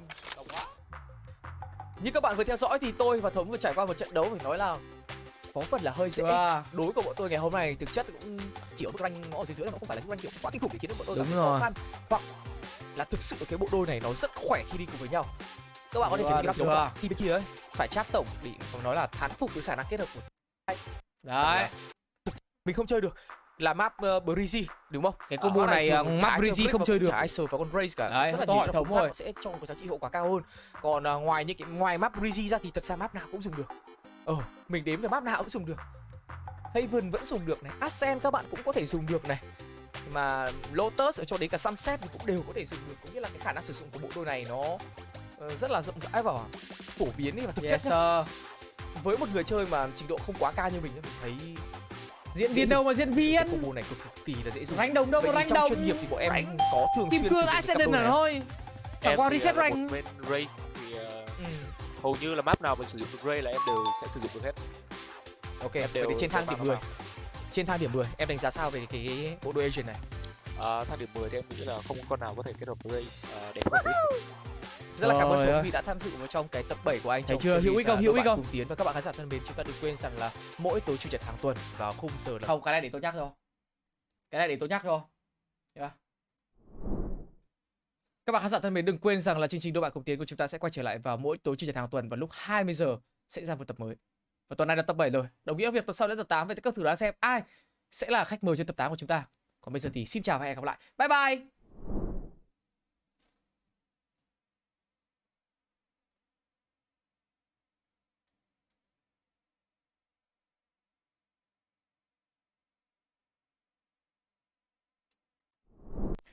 Không, nhập tâm thế thôi, nhập tâm thế thôi. Vào lại trận đấu, nhập tâm thế thôi. Vào lại trận đấu. Vào lại nha. Nhập tâm. Yes sir, yes sir, yes sir. Quay trở lại với bản đồ thi đấu bye. Và đây là sự lựa chọn của các thành viên bên phía của Fancy United. Chúng ta thấy Yes Saiken đã sở hữu cho mình con con Sky, Fischl, có Viper. Cruz sẽ là Smoke, Omen. Và Suka nếu như chơi Brick thì hợp lý đấy. Rồi Raze Brick. Ui, vừa làm cái combo này xong rồi anh em làm đúng cái combo này cho các bạn xem luôn này. Tụt trăm view luôn á. Thế các bạn tưởng tôi âm thật à? Tôi thật đấy. Anh em nào mà sau cái tình huống vừa rồi mà out ra được khỏi kênh stream của tôi có nghĩa là các bạn không biết tính tôi. Chứng tỏ là các bạn đấy không xem tôi nhiều. Không sao. Không sao các bạn ạ. Những người còn lại ở đây là những người chân quý với tôi. Những người còn lại ở đây là những người yêu thương tôi thật lòng, là những khán giả cực kỳ có tâm, có tầm. Vì sự xuất hiện của mọi người ngày hôm nay, vì cái tâm của mọi người ngày hôm nay, các bạn có thể quét cho mình cái đoạn QR code mình để ngay trên màn hình. Donate cho tôi 10.000 để thể hiện tấm lòng của mình được không ạ? Donate cho mình 10.000 để thể hiện tấm lòng được không ạ? Được không ạ? Được không ạ? Đã có tâm rồi thì xin một cái donate đi. Yes sir. Các bạn đừng quên là dịch vụ bình luận tiếng Việt vẫn đang có trên kênh sóng của chúng tôi nhá. Bảng giá dịch vụ hiện tại bây giờ đang là 10 phút. 10.000 1 phút. 10.000 1 phút. 2 lốp cắt nguyên trận luôn. Các nguyên hiệp chính luôn. Yes, sir. Tôi vừa cho anh em xem cái series đội bạn cùng tiến Raze với cả Brick. Mấy anh em fancy hình như được xem trộm hay sao ấy. Vào Big luôn. Này. Vào Big luôn à? Vào Big Raze với cả Brick luôn. Herlalian đã rescan 5.000 đồng. Em là một người có tâm nhưng mà em chưa đủ tầm. Tại mình lại dừng cái đoạn này nhỉ? Trông xấu ấy. Em có tâm nhưng em chưa đủ tầm. Em phải 5.000 nữa mới đủ tầm. Herlalian ạ. Giấu tên đã rescan. Thank you giấu tên nhá. Cô. Thank you giấu tên nhá. Thank you giấu tên rất nhiều. Đấy, những người có tâm nhưng là những người phải donate 10.000 các bạn hiểu không? Ít 10.000, ít 5 trứng. Giấu tên đã rescan 10.000 đồng. Nhiều thì 50 trứng. Livestream vui vẻ. Thank you giấu tên nhá. Thì thank you Leo nha em. $1 là 20.000 luôn. Em có tâm rồi em thì thừa luôn đấy. Hai cái chiếc tầm luôn. 2 phút 30 giây à? Nào để xem mấy anh em fancy sử dụng combo của tôi nào. Nào. Chúng ta sẽ cùng quay trở lại với trận thi đấu thứ 2. Lợi thế dẫn trước đang thuộc về các thành viên bên phía của OASIS Gaming sau khi họ tận dụng thành công được cái cơ hội ở trong map pick của mình là Lotus. Sẽ là phòng thủ bên phía của Fancy thời điểm này đang là 3A cùng với đó là 2B. Giấu tên đã rescan. Thank you yêu anh nhá. Ai làm thank you giấu tên nhá, giấu tên. Anh yêu tất cả mọi người luôn. Gì đấy? CZ là gì? Là gì? À thôi quên bình luận. Thank you mày Hùng nhá. Seed à? Ui shit. Một khoảng thời gian khá dài mà chúng ta thấy các thành viên bên phía của OASIS họ chưa tạo ra bất cứ một động tĩnh nào cả. Và sau đó tiếng súng vang lên, Jin có điểm kill đầu tiên. Mặc dù anh ta cũng đã phải nằm xuống, nhưng việc bắt được một người chơi bên phía đối phương chính là Wild Oreo thì nó sẽ mở rộng ra cơ hội giành chiến thắng cho các thành viên phía team Fancy. Liệu rằng tôi có nói hơi sớm hay không khi mà Fancy đang đẩy ngược tại khu vực A-Long và đội các thành viên của OASIS Gaming lại đang muốn tấn công vào thẳng khu vực bóng xoay B cơ. Trời ơi, quay lưng ném flash nhưng sau đó bị đấm thẳng vào gáy. Ta mất đi Yes I Can. Cruz là người vừa rời khỏi khu vực B-side. Một động thái chơi rotate hơi sớm từ các thành viên của Fancy. Họ đã giao tiếp với nhau rất nhiều. Yes I Can bây giờ mới về khu vực spawn. Fischl bây giờ mới bắt đầu đẩy được ở khu vực long. Đối phương ở trông không có một chút e dè gì khi mà cái lượng đồ họ còn trên tay bây giờ là quá nhiều. Cơ hội chiến thắng của Fancy trong round thi đấu này chỉ đếm với trên đầu ngón tay mà thôi. Nhưng tay tôi thì lại có 100 ngón. Tôi nói là trên đầu ngón tay nhưng tay tôi lại là 100 ngón.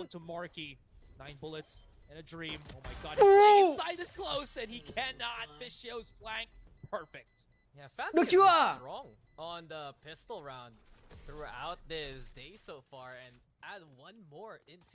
Được chưa?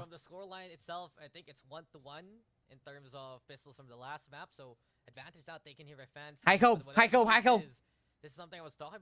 Tay tôi vậy đúng trăm ngón luôn. Má ơi, mồ Phật, mồ Phật. Thế bạn lại thắng được. Ngon.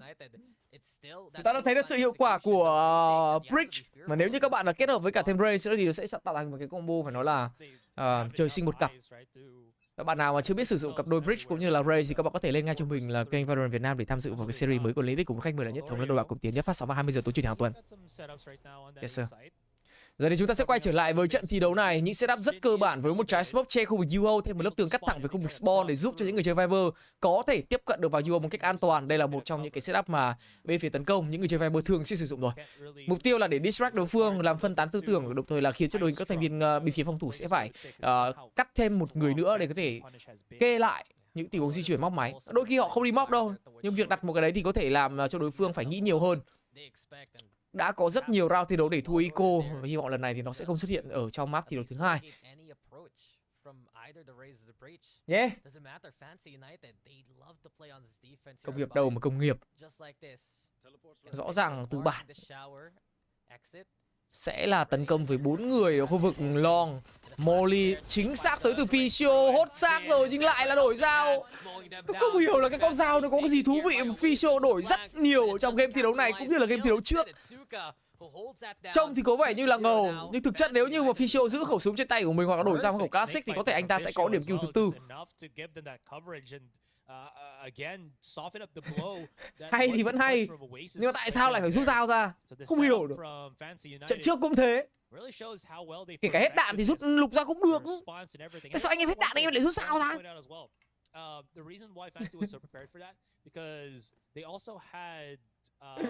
Mình nhìn là mình thấy rút dao thôi, mà mình không nhìn được tổng quan là thấy cái thiếu cái gì.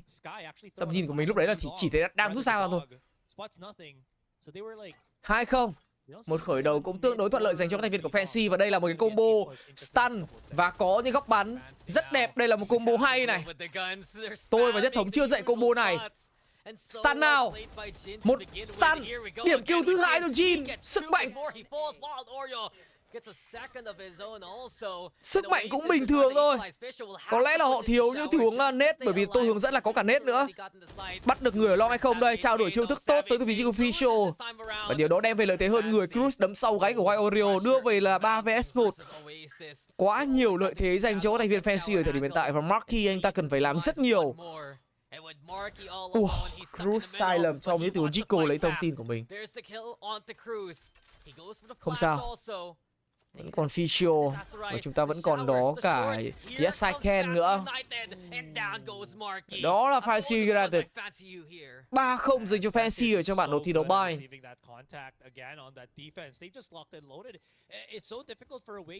Mạnh mà, làm được 2 rồi. Enzuka lại ngã chết thì chịu rồi. Nice. So much more different from what Oasis are used to. And it really does goes to show that khởi sắc hơn thôi. and Jin have perfect. Now Jin, he's got a showstopper and it is just going to be something. Fisho also a master at bats. He has never been truly pushed out of that position at all. He's so comfortable right then and there that Oasis might actually have to guess just to push that A to that B side. They know that A is always 3 players. They're gonna have to start going B maybe because at least there's lesser bodies for them to worry about. Isn't that the case, right? It's either he gets pushed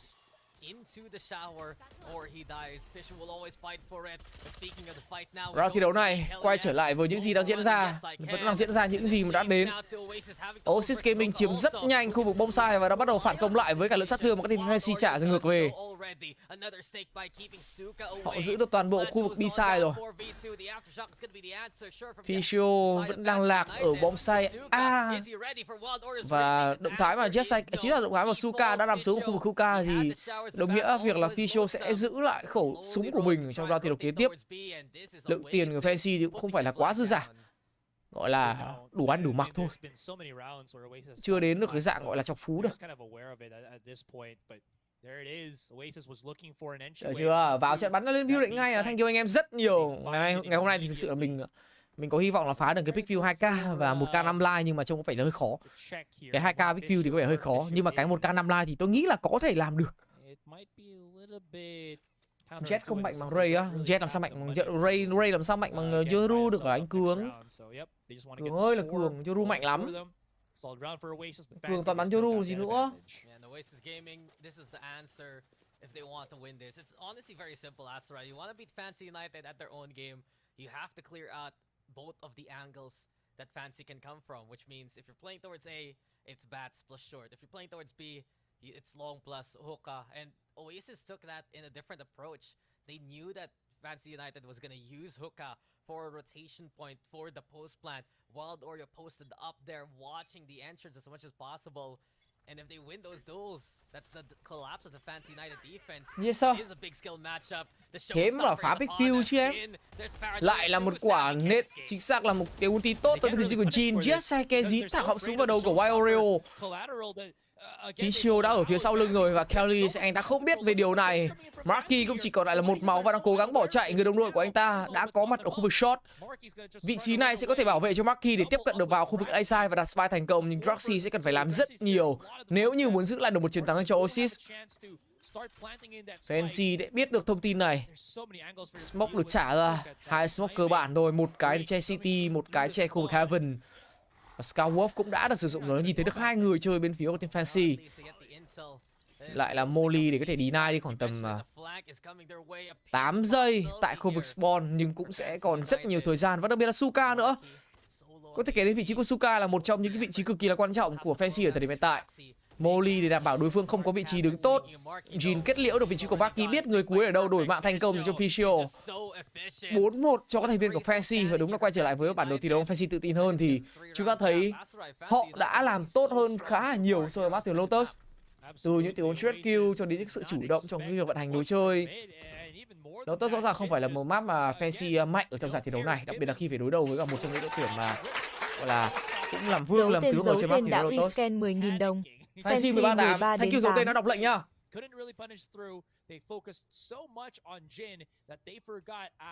Anh cast tắt cam được không anh á?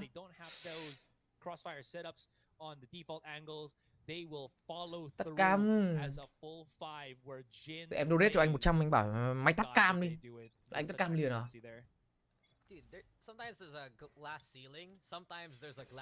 Cam đi thì ai biết mình đang nói được đúng không? Tự nhiên tiếng Anh tiếng Việt lẫn lộn chửi nhau.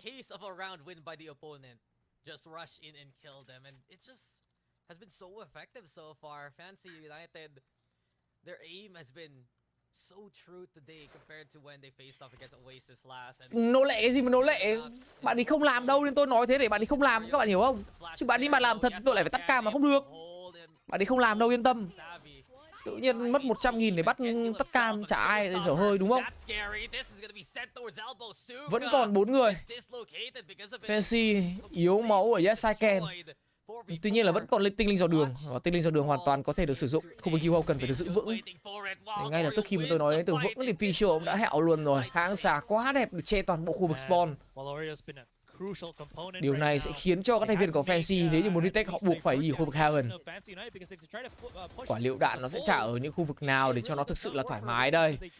Pumbot là thứ đầu tiên đi đâu. Một lượng tầm nhìn không quá đẹp ở khu vực Shower. Tuy nhiên là Jin vẫn đang còn một quả liệu đạn. Một con Pumbot bị burst bởi vì khi nó đã theo đuổi một người trên khu vực Heaven. Yesaiken một máu tiếp cận vào khu vực này thật ra cũng không quan trọng lắm, cũng đều là một máu thôi. Jin Anh đã có được mạng của Kelly rồi. Tuy nhiên thì trước mặt Jin đang là 3 người và cả một cái hang xả nữa. Sự lựa chọn an toàn bây giờ sẽ là bỏ chạy thôi. Cái gì? Thôi em muốn donate nhưng không biết donate kiểu gì. Tại sao lại quét mã không được nhỉ? Mã quy rồi bị làm sao mọi người? Ôi bấm nhầm, mình bấm nhầm. Bấm nhầm mọi người, sorry mọi người nhá. Bấm nhầm. Đang chỉnh cái mã. Bấm nhầm. Bấm mẹ nhầm nó to lên. Không cố tình. Anh em nào muốn donate thì có thể chấm than donate trên kênh chat được nhá. Còn cái vừa rồi là hoàn toàn là vô ý nhá. Mình bấm nhầm nút. Nó bị to ra đấy. Tôi không cố ý làm như thế đâu. Quay trở lại với trận thi đấu này. Donate của mọi người thì là rất là chân quý, nhưng mà mình không thể quên được nhiệm vụ của mình là mình vẫn đang được thuê cát nhá. Đấy là công việc chính của mình là làm thêm ngoài giờ. 10.000 một phút. Mẹ mấy ông bình luận viên này có hiểu tiếng Việt không mà cười. Ha 2003 đã scan 10.000 đồng. Thank you Ha nhá. Ha 2. Thank you Ha nhá. Quay trở lại trong round thi đấu thứ 7, chúng ta vẫn đang tạo ra một khoảng cách là con số 2 rồi đối phương. Xét về những điểm chiêu cuối thì OASIS họ có một điểm chiêu cuối của Brimstone.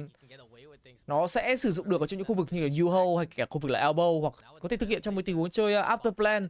Mọi thứ đều rất là thoải mái. Với cái điểm chiêu cuối này thì Brim sẽ có thể câu được khoảng thời gian là 5 giây.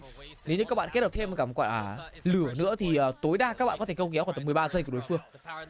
Và giờ thì Marky đã sử dụng cho mình cái điểm chiêu cuối rồi. Cũng có một cái điểm chiêu cuối được sử dụng. Chính xác là bắt được người chứ. 2 chiêu cuối được dùng để chéo lên nhau. Và đồng nghĩa với việc là OASIS Gaming họ sẽ thắng ở trong round thi đấu này. Yes I can cần phải sủi. Visual thì vốn đã bỏ đi từ trước rồi. Sau một sự khởi đầu có phần là thuận lợi thì Fancy lại đang gặp khó khăn. OASIS chính thức lên được số 3. 10k một round. Chuẩn hơn là 10k một round. 3T đã uy scan 20.000 đồng.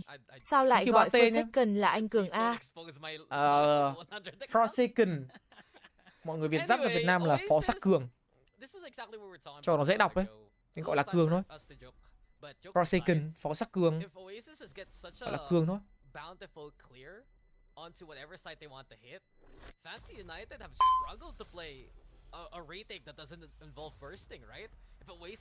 À, nhớ thời PUBG, nhớ tới PUBG á, thử PUBG là lâu lắm rồi đấy.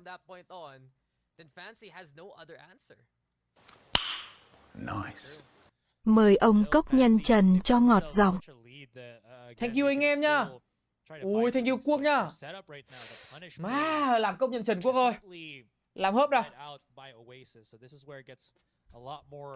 Ôi, mẹ ăn nhân trần ngọt quá.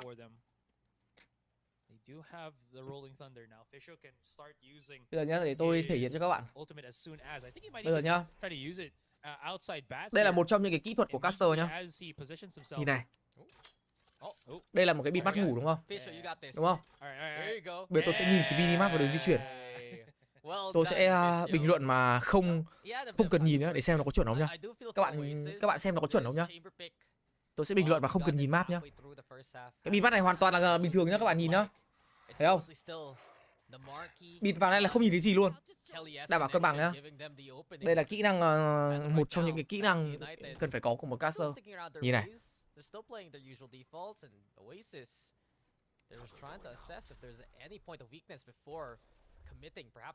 Vẫn là một giai đoạn default dành cho các thành viên về phía OASIS Gaming. Còn với Fancy, một đội hình được tổ chức 3-2 quen thuộc.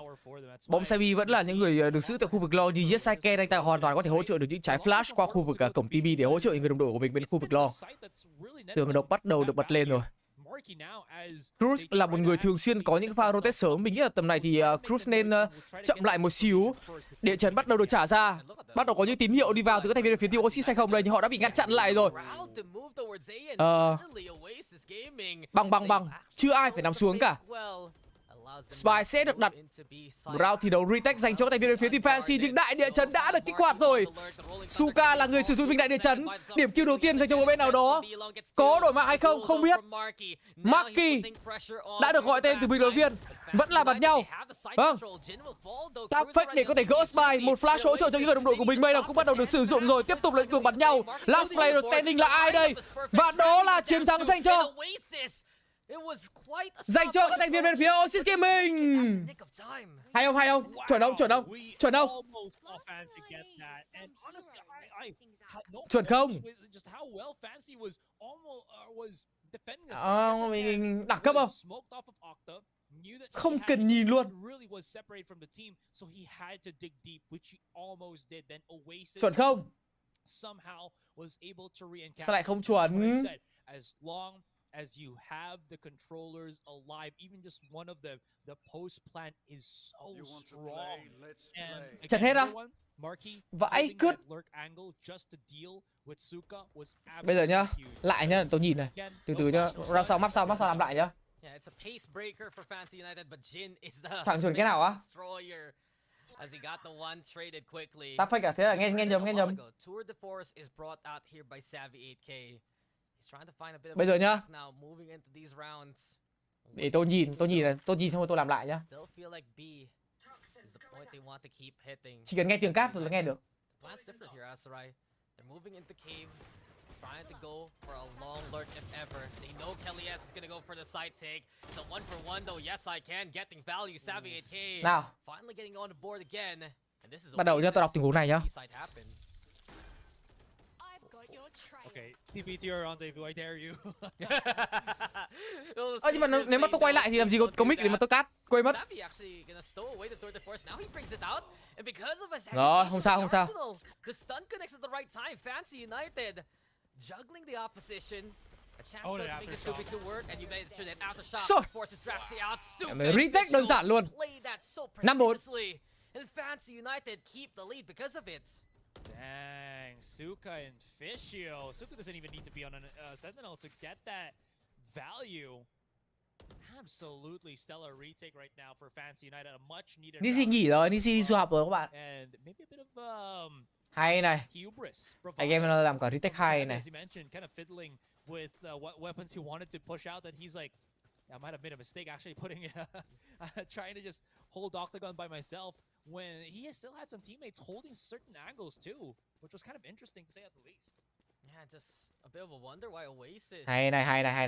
Winnable. They knew that they should be supporting Savvy 8K since that's still a breach in the sky. It's a complete collapse there for Oasis Gaming, a lapse of discipline. Nisi đi học ở Mỹ em ơi. Anh nghe là như thế. Rumor nhá. Thank you Noisy nhá, vừa chơi game hay lẫn học giỏi. Thank you bạn đã khen mình nhá. Mình thì cũng bình thường thôi, không chơi game hay, cũng không học, cũng giỏi bình thường thôi à. Hay, Fancy ơi. Hay. Hay 6-4. Ủa? Các bạn ấy khen ai? Ủa em khen Nisi à? Tại vì anh nghe thì giống anh quá, xin lỗi. Má, Kelly thật. Nghe thì giống mình chứ, thế nên mình mới thì cũng mà.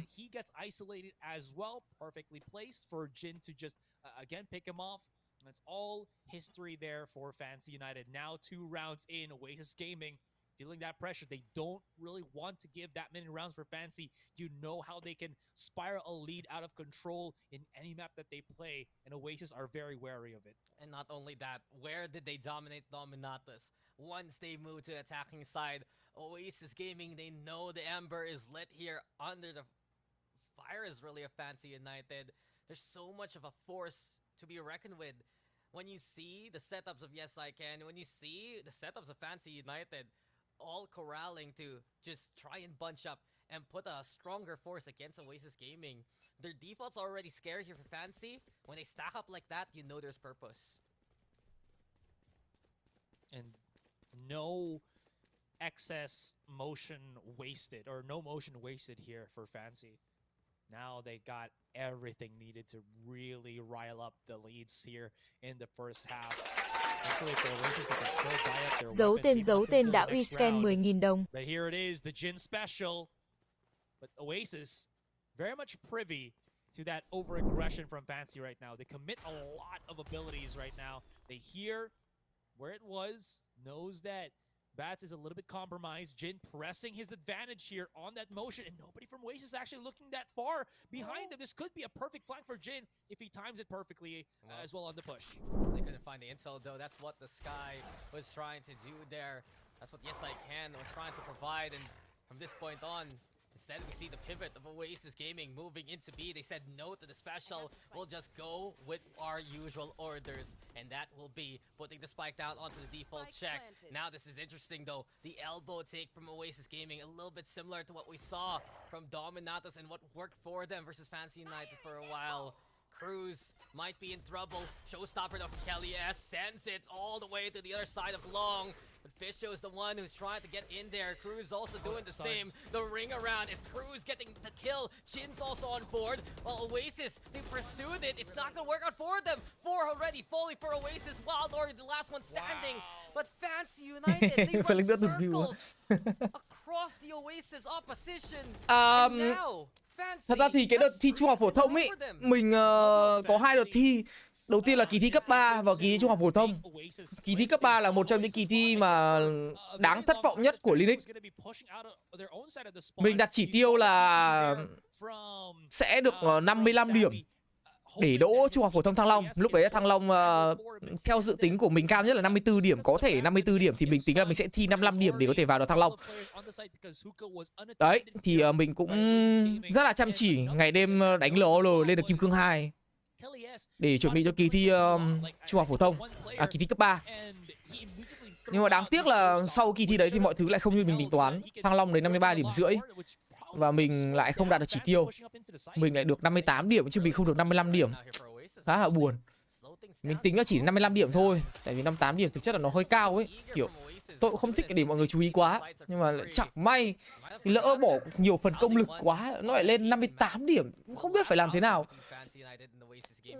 Rõ ràng đã cố tình làm sai một vài phép tính rồi để không được điểm 10 tròn toán rồi, vẫn được 10 toán. Lúc mà tôi viết văn thì tôi cũng đã bình thường là khoảng tầm 5 trang giấy, nhưng mà hôm ấy tôi viết có 3 trang thôi. Nhưng mà không hiểu sao văn tôi viết được 8 điểm rưỡi. Cũng chịu à, có những cái thực sự là mình cũng cố lắm rồi để mà hạ nó tém lại, không nổi.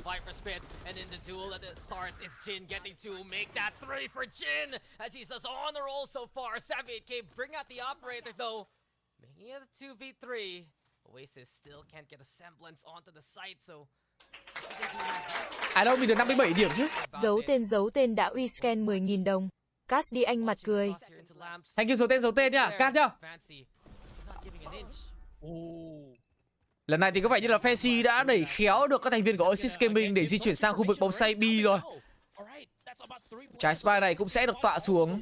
Savi với một khẩu trên tay, anh đang muốn có một tình huống chơi first pick. Đây không phải là tình huống gọi là chơi pick. First pick tính từ thời điểm này. Có TP, anh ta có thể sủi về an toàn, nhưng Jin đang rất cẩn thận với những góc nhá của mình. Mục tiêu bây giờ của Fancy sẽ là chờ cho Cruz cũng như là chờ cho Yes I Can tới, nhưng Jin vội mất rồi. Không sao, Marky đã phải đạp xuống một khẩu off, nhìn thấy được nhưng bắn yếu bằng tôi. Rõ ràng là Savi nên xem nhiều hơn nữa, nhưng hay là bắn off của tôi. Yes sir. Bring this victory. 8-4 now, Fancy United. It's just such a different look for them in the past. Cát thắng luôn, thấy chưa? Cái vía ghê không? So much well tailored and được chưa? Không bằng tôi phải off kinh vãi cứt. Được chưa? Để xem mình còn cái gì mà mình lôi ra cho mọi người chứng là evidence. If I said about Oasis that gotta fear their Lotus, here for Fancy United, their bind is absolutely cái này có khoe được không? Horror inducing. Vòng tay của ao làng mùa 1 có khoe được không? And I guess this is where you want to see Savvy 8K find that value. When you play that chamber and you're not facing off against a KO, right? You don't have to fear the suppress. You can play cheeky angles like peeking from showers into out in the open and then teleporting back. Same case as shorts. We see now here, Fancy United, they play the default, putting a little bit of pressure towards A more so than B, yes. But at the same time, they're trying to suss out the initial OASIS defense. Học giỏi thế này sao bây giờ đi làm caster anh? Ôi em ơi, nó là một câu chuyện dài lắm. Nó là một câu chuyện dài lắm. Học hành vất vả, kết quả làm caster mà em. Nhỏ không học, lớn lên làm eSport ấy. You can see how far back both of the players here from OASIS are on that A site, triggering that trademark immediately. Draxi, does he have a molly somewhere? Because Jin's about to go for the peak. Are they going to try to stop the plant? Not at all. So it's going to be the full-blown retake for OASIS. Oh, Draxi, that's a good start. Ui, ôi. Getting in there. No fear cruise. He's completely in control. The Trailblazer though. Đúng rồi, nhỏ học mà nhiều thì lớn lên làm caster nhá. Vãi là cứt Oreo. And Wild Oreo, even in the darkness, he finds a light to get the two. Headhunter looking for the shot. Savvy AK bringing it down, but not the fatality. It's Fisher who delivers. Snakebite though. Wild Oreo looking to stick it, and while all this happens, it's OASIS winning. Wild Oreo with a 3K also. He's been the bailout player of the squad. They knew that they could not take it easy. They had to stop the post plants from happening, and that was a step in the right direction. Cruz though, I thought he could have ended it already for Oasis. Oasis almost had nothing, but then lo and behold, the hero, the savior, twisting it and dunking it. Well, Oreo.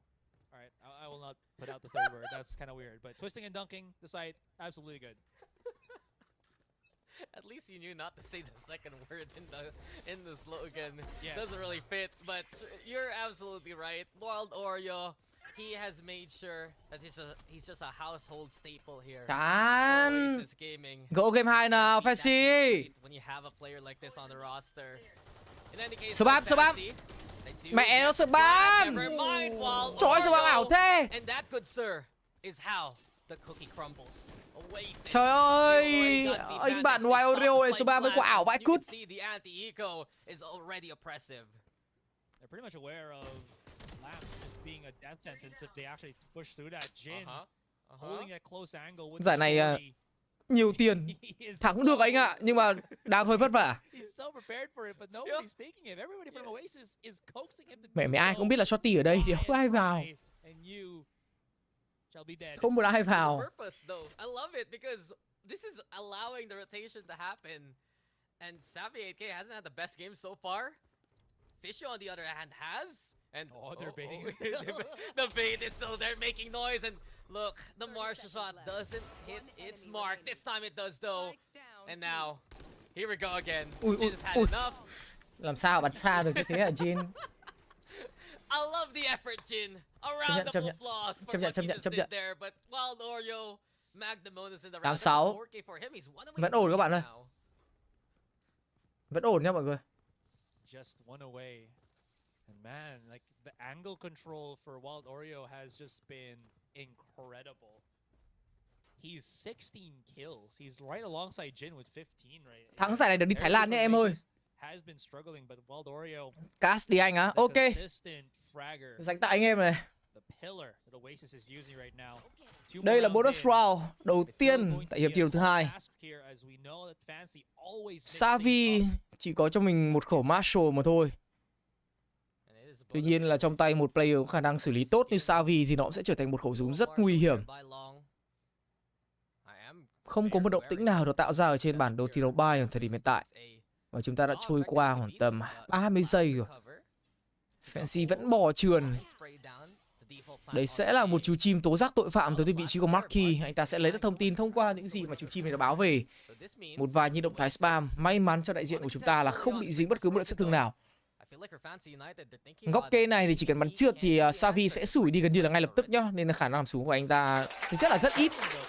Đừng. 3T đã rescan 10.000 đồng. Thế thua thì đờ xin nhiêu a. Thank you Bate nha. Chúng ta đã có lợi thế rồi.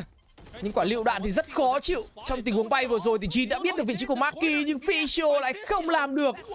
Yes, I can đón đầu được thành công.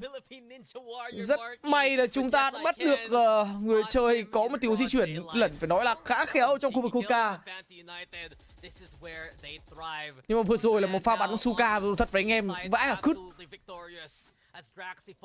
Vậy nó lộ đúng một tí, Suka chạy qua bố phát viên mù xong luôn. Khe bé xíu luôn đó các bạn. Rất bé.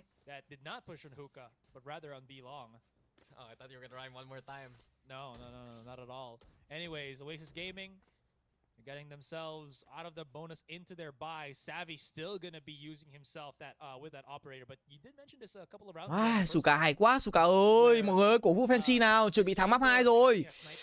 Chuẩn bị thắng map 2 rồi, thắng được nhá. Nhưng giờ sẽ là một khó khăn thực sự. Chúng ta bắt được khổ của Savvy và lại là Suka. Hay quá Suka ơi. Cho ông em một bản nhạc để ăn mừng chiến thắng của Suka các bạn ơi. Ơ kìa. Không được rồi, Suka có cho mình điểm kill thứ 2. Điểm kill thứ 3 có đến hay không đây? Khi ở phía sau lưng backside, OASIS họ vẫn còn vị trí của anh chàng Kelly. Xử lý rất tốt trong làn khói của mình. Nhưng Suka triple kill Suka. Cruz cũng đã có kill. Người cuối cùng là Wild Oreo. Trái khói đã tan biến đi, nó sẽ là cái kết đẹp dành cho vị trí của Wild Oreo. Và đó là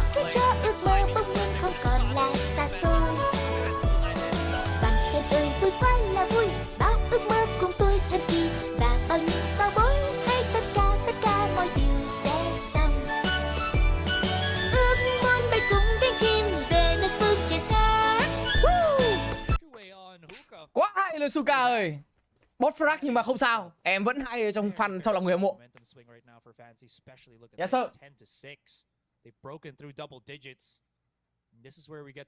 Bản quyền thì bật lại. Sợ gì? Bản quyền bật lại stream các bạn ơi. Tôi biết là bản quyền, nếu mà bản quyền thì anh em bật tắt lại stream là có luôn, lên sóng luôn, được chưa? Bản quyền thì bật tắt lại stream, không có vấn đề gì cả. Nhạc đấy thì tôi có bật kiếm tiền đâu mà ăn bản quyền. Tôi bật kiếm tiền thì có bị bản quyền, nhưng tôi tắt kiếm tiền mà.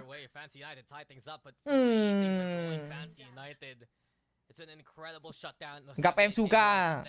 Suka mà trong đội hình của Fancy mà có thêm Nobita nữa là thôi, vậy Nobita bắn súng hơi bị ghê các bạn ạ. Sao không ông nào đặt tên là Nobita nhỉ? Kiểu Nobita bắn súng ghê vãi chưởng luôn đấy. Các bạn xem chuyện thì thấy lời học thôi, nhưng mà chơi dây với cả bắn súng hơi bị kinh. Em bot đấy. Mày này. Ủa sao lại đổ lục vậy? Đó nó. Mày này. Mày 11-6 được cho Fancy. Thắng được map 2 nha. Thắng được map 2 nha mọi người ơi. Thắng được map 2 nha.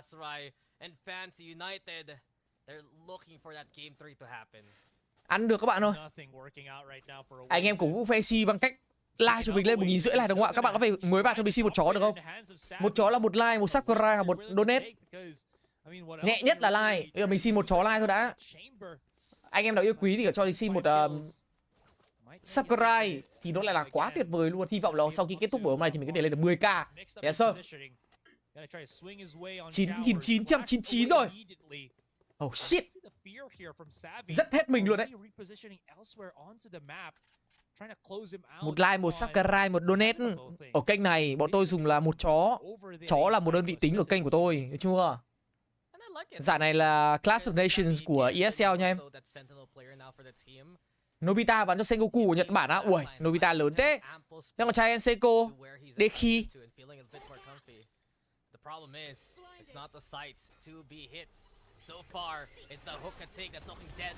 Spam tốt tới từ vị trí của Jin. Nhưng Kelly vẫn đang xử lý quá tuyệt vời. Cả Marky nữa. Đại địa chấn được trả vào. Cố gắng để có thể sủi những cái thành viên ở phía team OASIS. Chó cắn thế mà bảo đây là game bắn súng. Skin nhiều quá nhưng smoke trong một cái timing mà chúng ta đã không ngờ tới. Bắn lỗi tới từ Cruz. Và chiến thắng thứ 7 đang rất gần với các thành viên bên phía của OASIS Gaming sau những cái sai lầm của Fancy.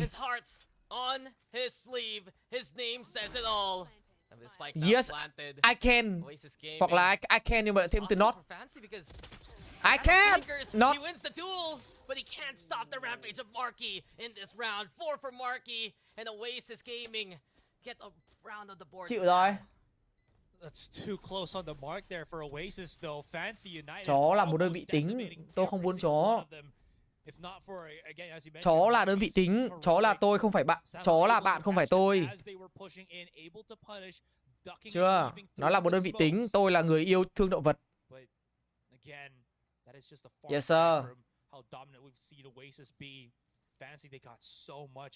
Chó là bạn không phải tôi. Nói nhầm. Chó là bạn của chúng ta ấy, không phải là tôi. Các bạn có muốn nhìn thấy con chó nhà tôi không? Tôi xuống nhà tôi bế nó lên thôi.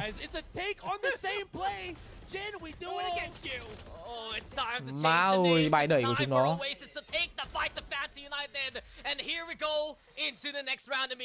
Một k 5 like, tôi mang bạn chó nhà tôi lên đây chơi. 1,5 k. Đúng 1,5 k like bế lên luôn. Không, bây giờ tôi phải xuống nhà tôi đón nó lên.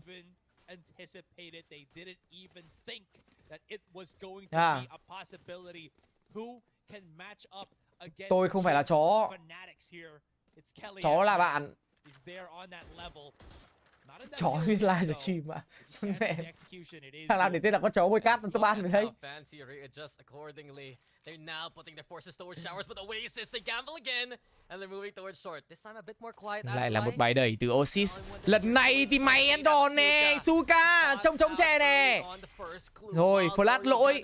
Bây giờ chạy về đây sẽ gặp các thành viên còn lại bên phía của team Fancy. Chó cắn tốt rồi, đấy mới là chó chứ.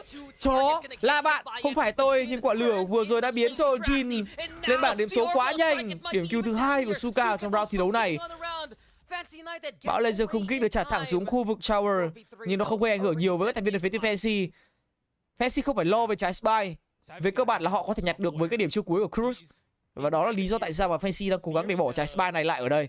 Trên cái xác của Jin, Cruz thó rất nhanh trái spy. Giờ thì các thành viên bên phía của OASIS Gaming họ sẽ cần phải đưa ra một phương án lựa chọn. Họ buộc phải 50-50 trong việc là đối phương có thể sẽ vào một khu vực onside nào. Và trông có vẻ như họ đang dồn tổng lực cho khu vực B-side với một khẩu off trong tay của Savi.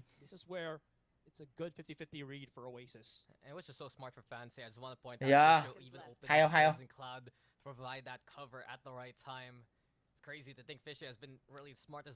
Trận này là trận chung kết tổng rồi cho anh em ơi. Chung kết tổng với mọi người nhá. Savi bắn trúng rồi, tôi không mong chờ một tình huống bắn trúng. Ôi trời ơi, Krusty thẳng vào mặt của Savi và mặt của Draxi.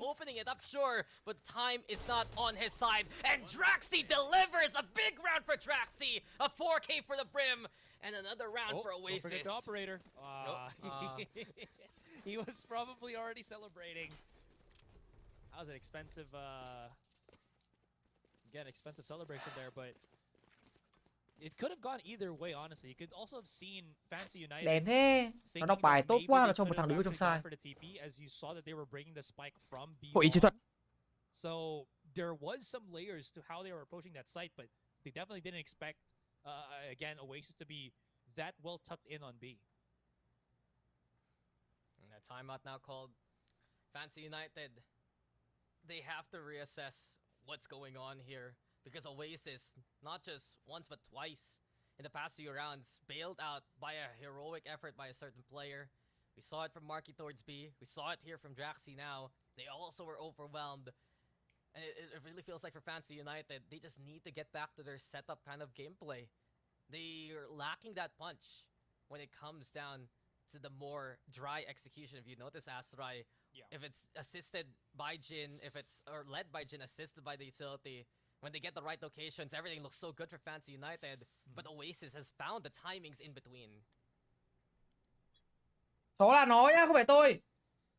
Chó là con này không phải tôi. Cổ Gu phải gì đi cu. Này, cho mình cái ghế này. Đây, ngồi đây xem. Ngồi đây xem. Ngồi đây. Đấy, hai anh em mình xem. Má, Savi lại là Savi nữa. Hỏng rồi. by Oasis. Yeah, Jin sure sending the showstopper towards the octagon, but you mentioned it. Hỏng rồi Khoai ơi. Full control for Savvy 8K as well as Kelly S. No more threat elsewhere. But Từ từ nhá, winnable nhá, 3vs2 winnable nhá. Winnable nhá. And this is looking good for Oasis Gaming.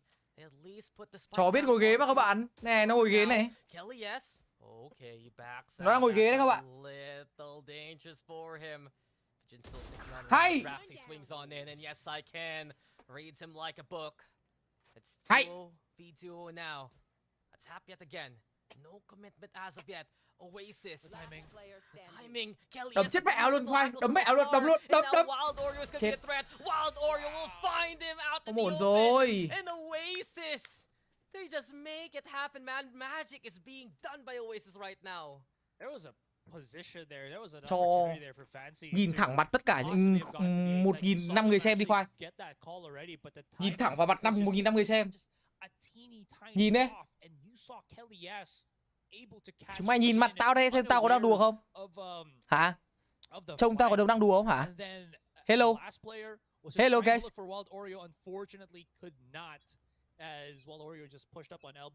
Nó tên là Khoai. Con này là con màu trắng không phải là con màu đen nhá. Con này tên là Khoai. Cố lên Fancy ơi, toàn để thằng Savvy nó bích rồi. Yes, even Asteroid got scared for Oasis, but truth be told, Fancy United, they have to be so Jin. now of that Cẩn thận chamber, Jin ơi. finding a bit more value into these rounds. Jin though, Bình tĩnh nào. always ever Ra so eco mà. reliable. Thằng mình ngay. Beautiful pick. The timing also official, finding Thằng- Wild thằng Oreo Maki. out in the open. And now Còn Marky Maki. trying to be cheeky onto the corner. Do they expect this though? Hay. The answer is yes. Fisho just clears out the corner with his teammate Kelly S. Thắng rồi anh Bắp ơi. And it's 3v2 now. The spike plant will go Một thằng down. Hookah, một thằng City có ốp. Inside the tin can actually. So covers the play. Here for Fancy. Một thằng Suka, là một thằng Hookah.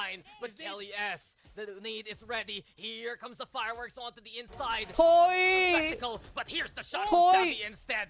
What a catch for Savvy 8K. Everything's left now to Ui, Fisho. bên ngoài ạ. Spy bên ngoài ạ. He knows where that spike is down, but they're getting away with half of the defuse. Kelly is going for the spam. Fisho, what was that with the shots? Hay. Magnificent Hay. movement from Fisho brings back Hay. United to map points. Man, you gotta give it to Hay Fisho Khoai ơi. there. What a hero. He is so smart playing in the Viper Hay. team every single time. The only agent that he's played since the birth of Valorant, and it shows 20 kills with huge impact frags. Hay. What a mastermind Fisho is with this Viper. Disclaimer, it's not the only agent he's played with yet. But you were right, Asra. You look at the stats, you look at the past 3 months, what has he been playing only for Fancy United? Viper, Viper, and Viper. Hay This quá is a Fisho ơi. Mastery 7. Right here, right now. This is One just more to go, him one more to knowing go. Exactly how to maximize his value. And he has just One more to been go. the menace on that snake for so long. 10k sắp rồi thầy á. Is this gonna be it? Will Fancy United be able to finish off Oasis in the second One more half to after go. that incredible clutch?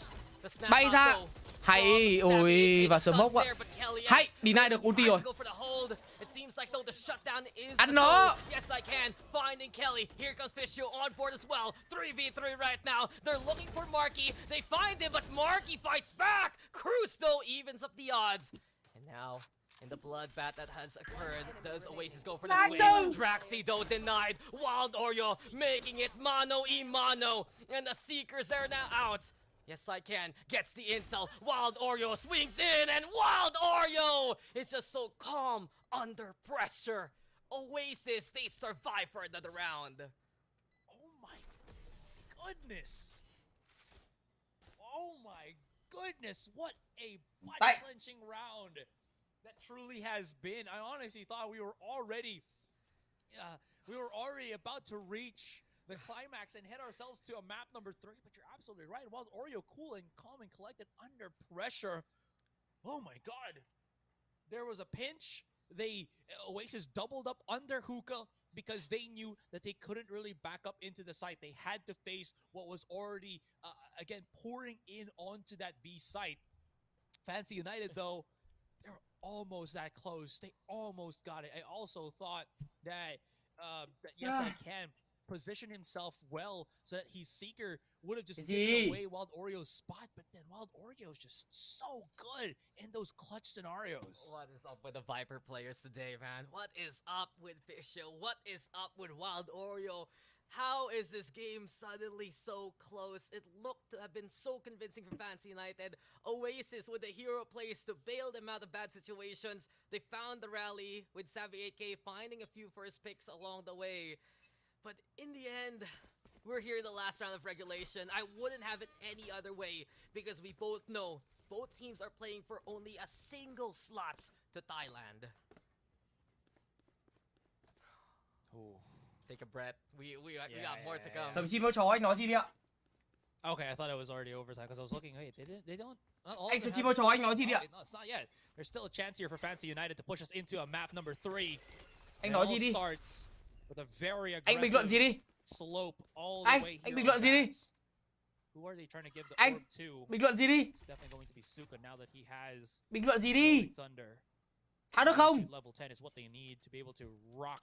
Trời ơi, anh không bình luận gì cả. Anh chỉ biết ăn thôi. Anh ăn rất nhiều. Isn't that what happened to Bind already? Sao anh làm gì? Anh làm gì ạ? Anh cứ chạy quanh quanh thôi. Cho em xem nốt đã anh ơi. Anyway, yeah. It is Fancy United. Round đánh B tiếp anh. Nghe phải hợp lý phết. B tiếp thật là đẹp. Nào, khoai. Vào A ngon nè. A ngon nè. Hey, A nó bổ retake rồi. Hay quá, thằng mình hay Jin vào trong.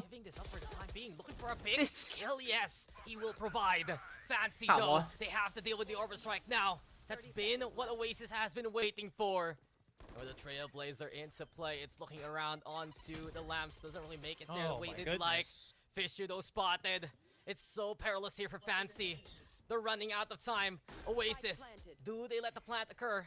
Seems like the answer is yes. But a 5v4, you mentioned it, that's right. Savvy 8K on the lurk. Rolling Thunder gonna be the call. Savvy delivers with a kill of his own. It's 4v3 now. Ana Savvy. Fancy United, they're still on site. It's a great system that works for Oasis until Yes I Can gets a deal there. 2v2. Savvy getting in cover into time. Fancy still with the showers control. There's the molly to play. Fisho though moving on in. Fisho! That's stellar! And Fisho is a mastermind that you cannot deny! Fancy United! They make map 3 happen, but God, Fisho, what is up with that stellar play? Incredible stuff from Fisho there. Man. He basically had to play that 2 versus 1 because of the molly thrown on Shaw. It still pinched the rest of Oasis then and there, and he was so low too. So how was he able to convert those super important kills into the map win? I will never understand how, but my goodness, Fisher delivers. He did it a couple of rounds ago to keep him afloat, and he to give them that chance. We reset ourselves and we go into a map 3. What can we say? If you know how to play the agents, you know how to play so well, might as well bring out your A game there. And Fisho, he just gets a gold star for that performance. It was just so intense to see how Fisher would make those kind of decisions, Asarai. And the flank, he knew he was isolated. He knew he was alone. And he only had a Guardian. But he still made it happen. Oasis, there were magical moments. But I have to say, Fisho and the rest of Fancy United, they're the spellcasters here. We go to map 3. Both teams get their own map picks. And you can see it already. 23 kills for Fisho, 22 for Wild Oreo. The battle of the Vipers is raged on there on Bind. Absolutely, and now, we are really getting deep into the night here, ladies and gentlemen, as Fancy United has made it work. I will say though, for Oasis, the struggle on. Một điều, anh em sẽ có map 3 nhá.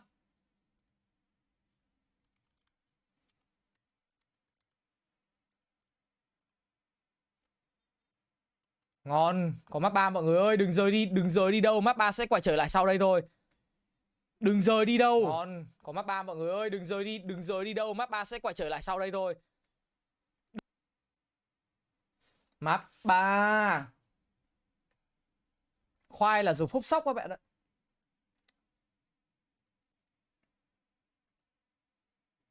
Khoai là phúc sóc nhá. Yeah, map 3 chuẩn bị quay trở lại anh em ơi.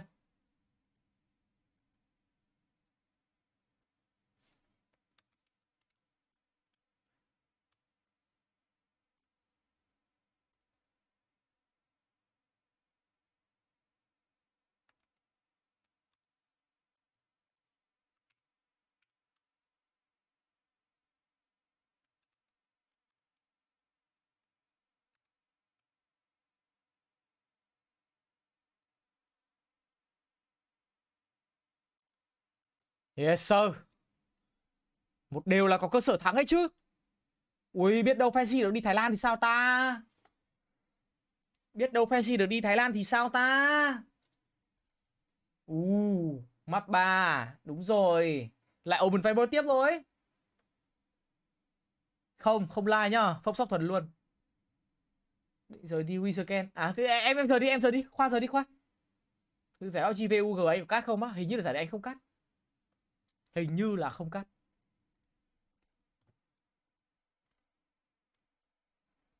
Yes sir, chúng ta sẽ nghỉ 4 phút.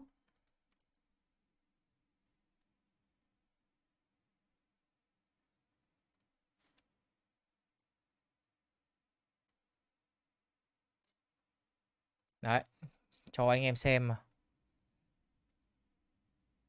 Cho anh em xem. Đấy, cho các bạn xem cái này. Trong lúc tôi ngồi tôi chờ. Trap close. Elbow, on top of elbow. Oi! Hello, die! On top of elbow. Oi! Thân Huỳnh đã uy scan 10.000 đồng. Map 3 có hốp win cao cô A. Như Thân Huỳnh nha, hốp win cao không á? Anh không nói là cao nhưng mà hốp win thì có. Mày không đi ra. Cho xem cho nó vui thôi.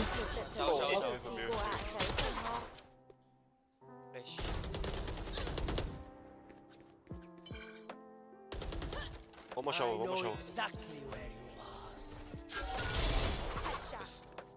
One enemy remaining. You. Down A. Sao? So với Lotus thì cao hơn nhiều. Cao hơn nhiều so với Lotus. Chắc là nếu mà tôi nghĩ là rơi tầm 40-60, còn tùy ở phong độ. 40-60 đấy. Jet out. Long lại lọ. Nice kills. On side. Yeah, I'm talking.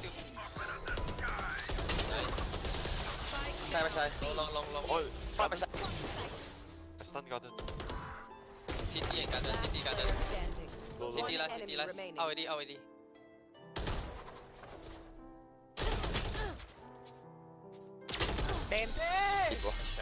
Đèn thế. Bị tụ. Đây để em xem thử cho.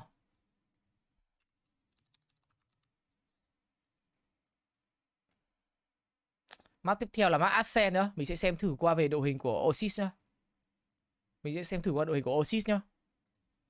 Về start của nó, về start của OASIS ở map Ascent thì win rate của họ chỉ có rơi vào 56% thôi. 3 lần gần nhất họ bắn thì cũng cách đây 3 ngày là trận gặp Nows. Họ đã thắng với tỷ số là 13-10, first half bắn khá là tốt. Đấy là map gần nhất. Còn lại thì cũng là mấy tháng rồi OASIS không bắn ở map thi đấu Ascent. Còn với Fancy tỷ lệ thắng cũng là 57%. Fancy thì bắn Ascent nhiều hơn. 2 ngày gần nhất là bắn với cả tài năng trẻ ở trong giải thi đấu Premier League ở vòng Upper Final là chung kết đánh thắng với cả Grand Final. Thì một lần thắng 13-11, một lần là thua. Nhưng mà đội hình của Fancy thì vẫn là Fate, Gecko, Omen, Viper với cả Phoenix. Vẫn sẽ là đội hình đấy của ngày hôm nay thôi. Đấy, còn cái map Ascent hôm nọ thì bên OASIS họ chơi default hơn. Z, Killjoy Sova với cả KO, Omen rất là default, rất là cơ bản. Thật ra thì hai đội hình nó sẽ có các phần khác nhau. Một team nó khá là default và Fancy thì lại chơi theo cái kiểu là có một cái tính đột biến khá là cao với cả Gecko với cả Fate. Thế nên tôi đang không chắc chắn là ai sẽ là người có thể là mạnh hơn cho map thi đấu này. Nhưng nhìn chung thì đây là một map mà tôi nghĩ là Fancy có thể chơi được. Đây trận hôm nọ đấy, các bạn nhìn trận hôm nọ này. Tài năng trẻ họ chơi đồ hình giống y hệt OASIS và họ đã thắng. Còn Fancy thì cảm giác work rate nó cũng không thực sự là quá tốt ở trong map thi đấu này với từng này Asian Team Com ấy. Hên xui á. Anh mệt lắm rồi. Đợi anh em nào donate thì gọi là anh cắt để gọi là để trả ơn cho các bạn thôi, chứ không phải là tư bản, mà là các bạn donate cho mình thì gọi là vui vui thì mình cắt thôi. Chứ mình có mệt lắm rồi. Tôi live bây giờ cũng được 4 tiếng rưỡi rồi anh em. Ngồi nói liên tục 4 tiếng rưỡi rồi.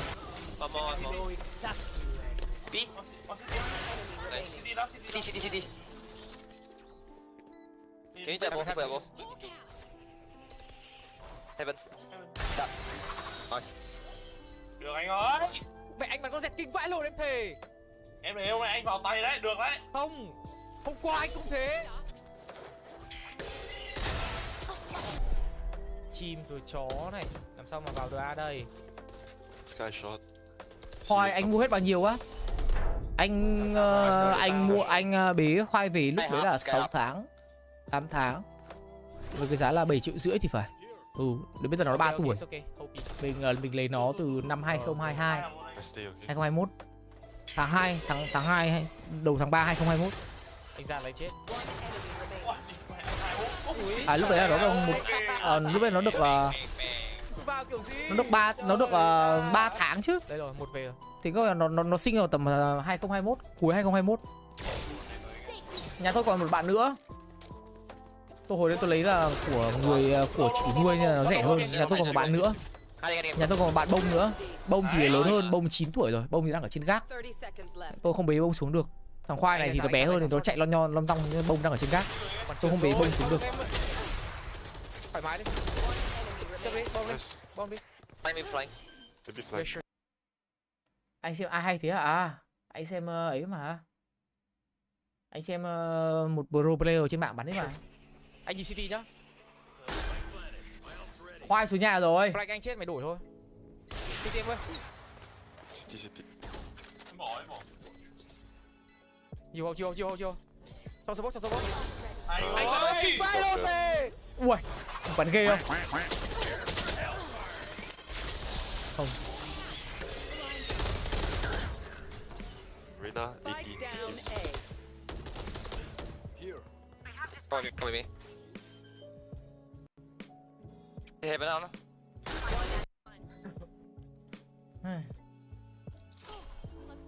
Ui, Star lock sofa. Motherfucker. Đen thôi. Nhìn lại là con xe của thầy này. Kitty fire finish. Trời ơi.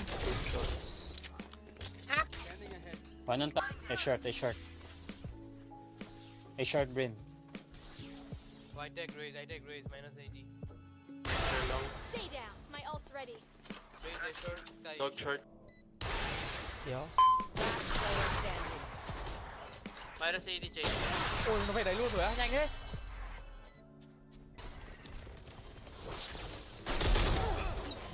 I've got your trail. Nice. T-box. Hà hôi háng đã ném vào mặt bạn 10.000 thế thôi á? Thế thôi, không nói gì thôi. Eo ơi, donate cho người ta chứ không nói gì cả. Lạnh lùng vậy sao mà biết.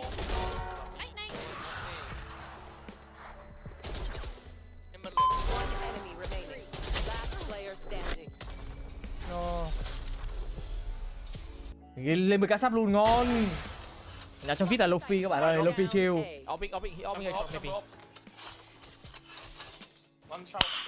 Nice. Chấm. Chấm cái gì? Bạn này chắc là thích ăn mặn lắm đấy. Ôi, bán kìa. Ui, tao một rốt được thì mày chết. I'm gonna TP.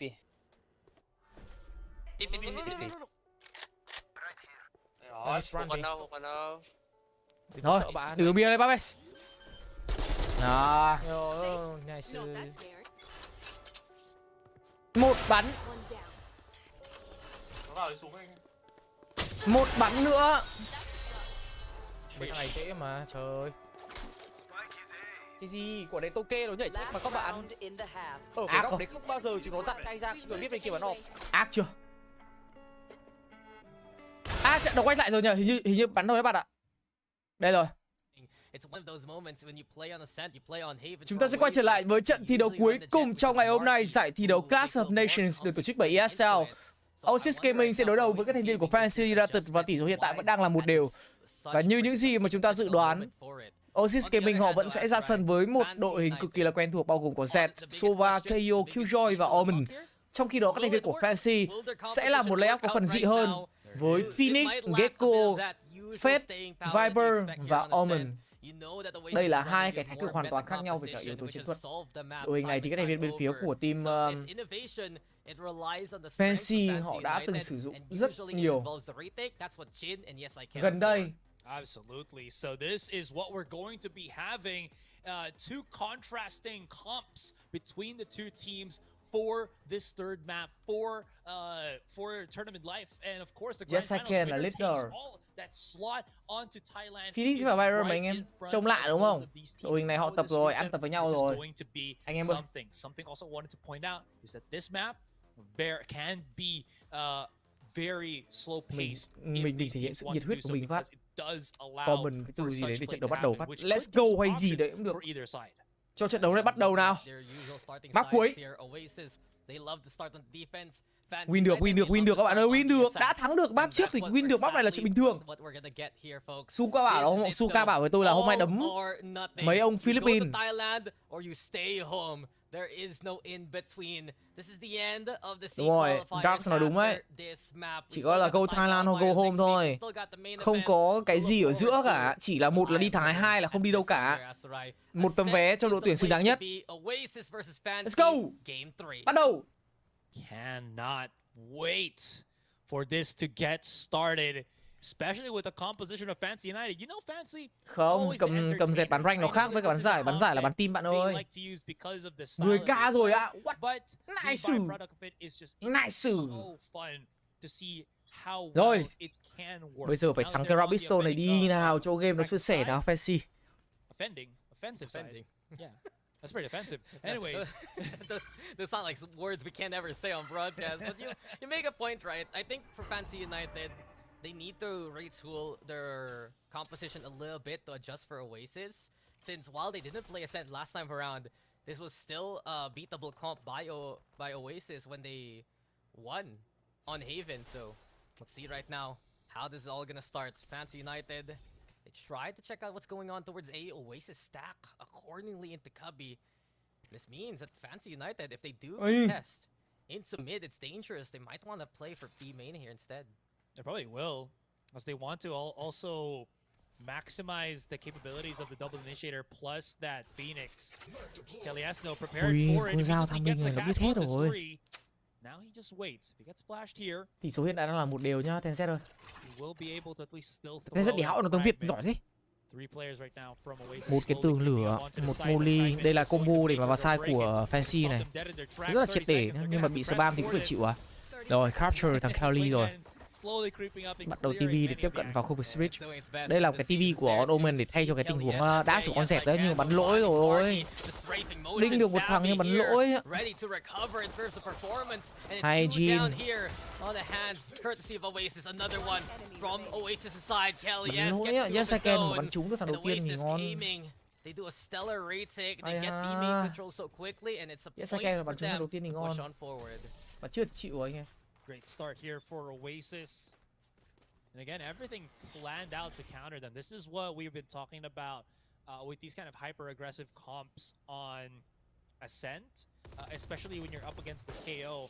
Because of that blade, and if your key members, usually the initiators get hit by it, even Jin at this point, because he needs to have that flash set up for him, or to set up for himself. If they get suppressed by it, Đen rồi, mất mạng đầu tiên chứ không ăn được cái first kill là Fancy là cũng bú ở đấy. Map này á, công thủ như nhau bạn ơi. Map Ascent là một trong những cái map mình thấy nó rất là cân bằng đấy. This could be a posed problem for Fancy. Yeah, it's such a critical time to get stalled with the timer that we saw there before they execute. Wild Dorito, Aris in hand. Get Dart also. Hay.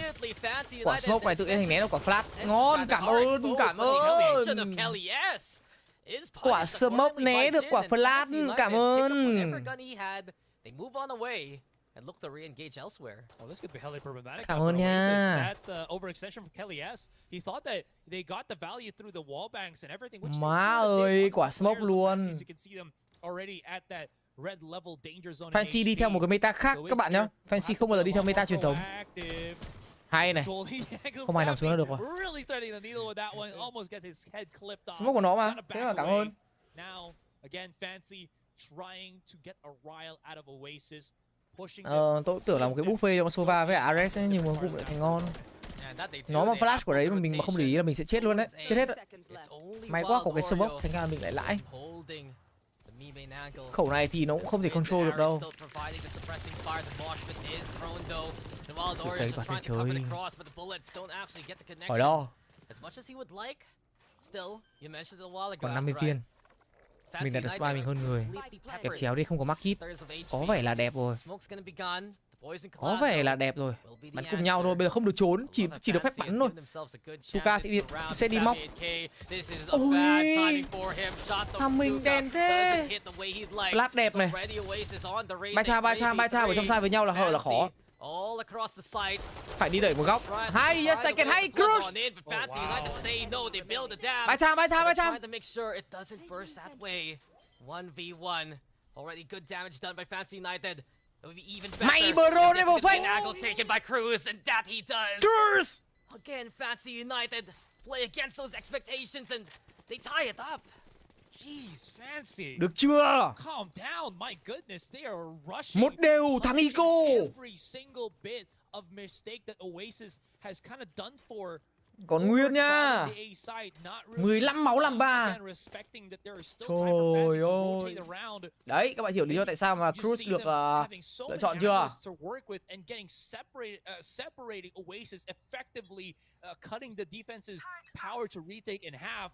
Absolutely stellar performance here for Fancy. They got themselves a great thrifty round, and this breaks the economy immediately here of Oasis. We just gotta play that safe game right here. And this is a worry part here for Oasis, man. I'm concerned for Oasis if they felt the pressure from that second map. Do they crumble here? When they're just one map away from winning the whole qualifier. Fancy United though, you can see they're so resilient right now. Beautiful decision making also for that cross towards the lane. But in any case, we move now to the next round. Kelly S trying to provide cover, but he only has a classic in hand. Here comes the snakebite thrown. It's Dizzy now looking to clear the angles, and Jin even given a chance to step on top of the speedway properly just to secure the kill on Wild Oreo. So plant goes down, Fancy with the advantage. And now look at that. Round này gần như là không thể thua được rồi. Tầm này là Fancy tiếp cận được vào trong side này rất là khó. Very much aware that the flank could actually push through all the way. Đang một điều cả nhà nhá, đang một điều. Mày này, Autoret nè. Cứu hộ. Nào, bây giờ vào đi. Fancy có cái bài kê móc, cái bài xếp vị trí để bắn ở Ascent này rất là hay.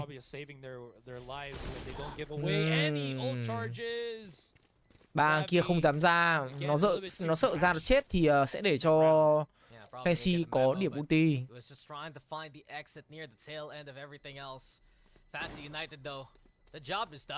Anh em kêu gọi like. Đúng rồi, kêu gọi like nhở. Các bạn khán giả yêu quý làm ơn cho mình xin một like.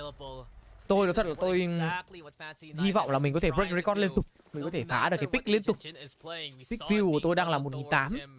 Qua được 1.800 thì nó là tuyệt vời luôn, nó rực rỡ luôn. Like của tôi thì tôi chưa bao giờ tôi sờ được đến 2.000. Được chưa? Anh em nào mà chưa like thì ban ơn ban phước. Mình biết là hơi phiền của mọi người nhưng mà các bạn máy tính thì kéo xuống cho mình xin một like. Đấy, các bạn ở điện thoại thì thu nhỏ màn hình lại cho mình xin một like. Đấy, xong rồi chúng ta quay lại chúng ta sẽ tiếp trận thi đấu này nhá. Thôi, anh nào like rồi thì thôi, mình không bảo là bạn like rồi like thêm đâu. 2.000 like tôi cắt luôn. Tôi thật trận cuối rồi, 2.000 like tôi cắt từ bây giờ đến hết trận luôn, không cần phải donate gì cả đâu. Tập này 2.000 like tôi cắt từ giờ đến cuối trận luôn. Được chưa? thẳng luôn. Tôi tiếc gì đâu, tôi tiếc gì sức đâu trời, trận cuối rồi. Kể cả có mệt nhá, 2.000 like tôi cắt luôn. Được hay không thôi. Tôi chỉ chờ được cắt thôi. Cổ vũ lắm rồi. Tất nhiên là khó rồi, thì khó mới bảo 2k like chứ. Thì khó thì gọi là thách chứ các bạn. Nào, cố lên nào. Nó spam trúng chim. Hay Fisher ơi, đục chết thằng ốp rồi. Ôi thằng Roxy nó sẽ delay đội mình một tí. Không sao, flash đẹp từ Vietcombank, phải bỏ chạy. Hạ tường xuống bắn nhau. Phá cung, nó đu với cẩn thận. Hay Fisher, triple kill, quắc kill Fisher, ace. Ace.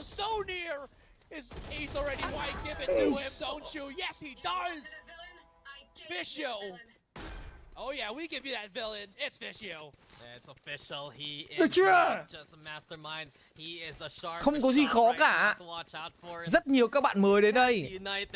Anh em chỉ mỗi người bổ cho mình một cái like thôi. 2.000 like tôi cắt trận này luôn. Rực rỡ. Alien. Rồi, bây giờ tâm lý đi lên rồi, đỡ đi. Đỡ hộ. Tisio nó vào cái hand á. Thằng em tôi nó vào cái hand á. It was provided by Fisho. See now, they're putting the pressure towards main. And OASIS, they're scrambling on the scraps that they have. They only have a little bit of money to work with, so the eco it is. Chuẩn bị 200 rồi, chuẩn bị 2k like rồi đấy. Thấy chưa, nhanh mà, có mỗi 150 nó là đủ nè mọi người. Trời ơi, anh em like xem cắt cho sướng luôn này. Đúng rồi, trận này mà cắt tiếng Việt thì sướng lắm đây này. Hay.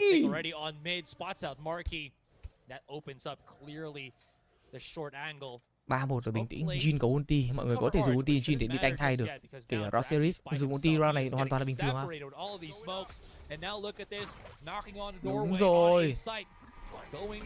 Flash hay nhưng mà làm sao mà qua được Jedi Scan trời. Này thì mày, này thì là Zen, này thì Hagen đổi mạng tốt từ Jin. Tiếp tục là Spy, có một người đang kê đẩy. Cruz hoàn toàn có thể móc được phía sau lưng. Chạy đi đâu đấy bạn? Ôi ơi, bạn chạy đi đâu vậy? 1.900 like rồi. Cố được đúng 100 like nữa thôi. Ngợp chưa? Kelly phải gọi cho mình một quyền timeout. 1k9 rồi mọi người ơi. Ủa nhanh thế chứ? 1.900 rồi, chưa đủ 2k, sắp rồi. 160 rồi thì chết rồi, 2.000 nhanh thế, nãy mình xin mỏi mồm mới được 100. 2.000 thì cũng được, tôi cắt luôn trận này. 1977 thôi. Lấy cốc nước đã bạn ơi, chắc là phải cắt rồi.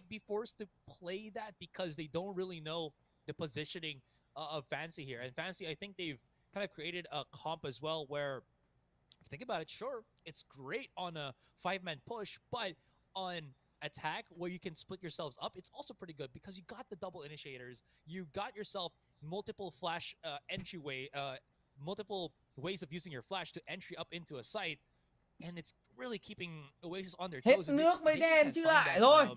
Rhythm to stop it at their defense. Yeah, it's a game of comfort zones. Chúng ta sẽ quay trở lại nào. Rồi, cắt nghiêm túc nhá, cắt thực tế nhá. 4-1 dành cho các thành viên bên phía của Fancy. Đây vẫn là một game thi đấu mà Savi đang xử lý rất tốt ở trong ngày hôm nay. Nhưng những người đồng đội của anh thì lại không được như thế. Marky với con bài Z. Đây là một sự thay đổi bên phía của OASIS Gaming. Còn sao không phát hiện được một thành viên nào của Fancy cả. Thêm một cái recon nữa ở trong cái tham minh này thì Fancy sẽ không thể bị lộ. Jessica rất nhanh phá đi cái recon của các thành viên của OASIS. Hãy nhìn vào cái lượng utility mà các thành viên bên phía OASIS đang phải sử dụng để giúp họ chống đỡ khu vực Mosabi đi. Marky sẽ là người first pick trong tình huống này. Chúng ta cần phải cẩn thận. Chúng ta còn Brawler, chúng ta còn cả Wingman nữa. Mọi thứ là có thể thì các tôi được một khổ. Ai sẽ là người trì hơn đây? Marky chưa nhìn thấy và các thành viên của Fancy lại đang có dấu hiệu muốn về khu vực khác. Nhưng không, quay lại rồi. Nếu như Brawler đi đầu thì sẽ ốp kê trước. Nhưng tất cả những gì mà Marky nhìn thấy chỉ là cái áo len của Yes I Can mà thôi.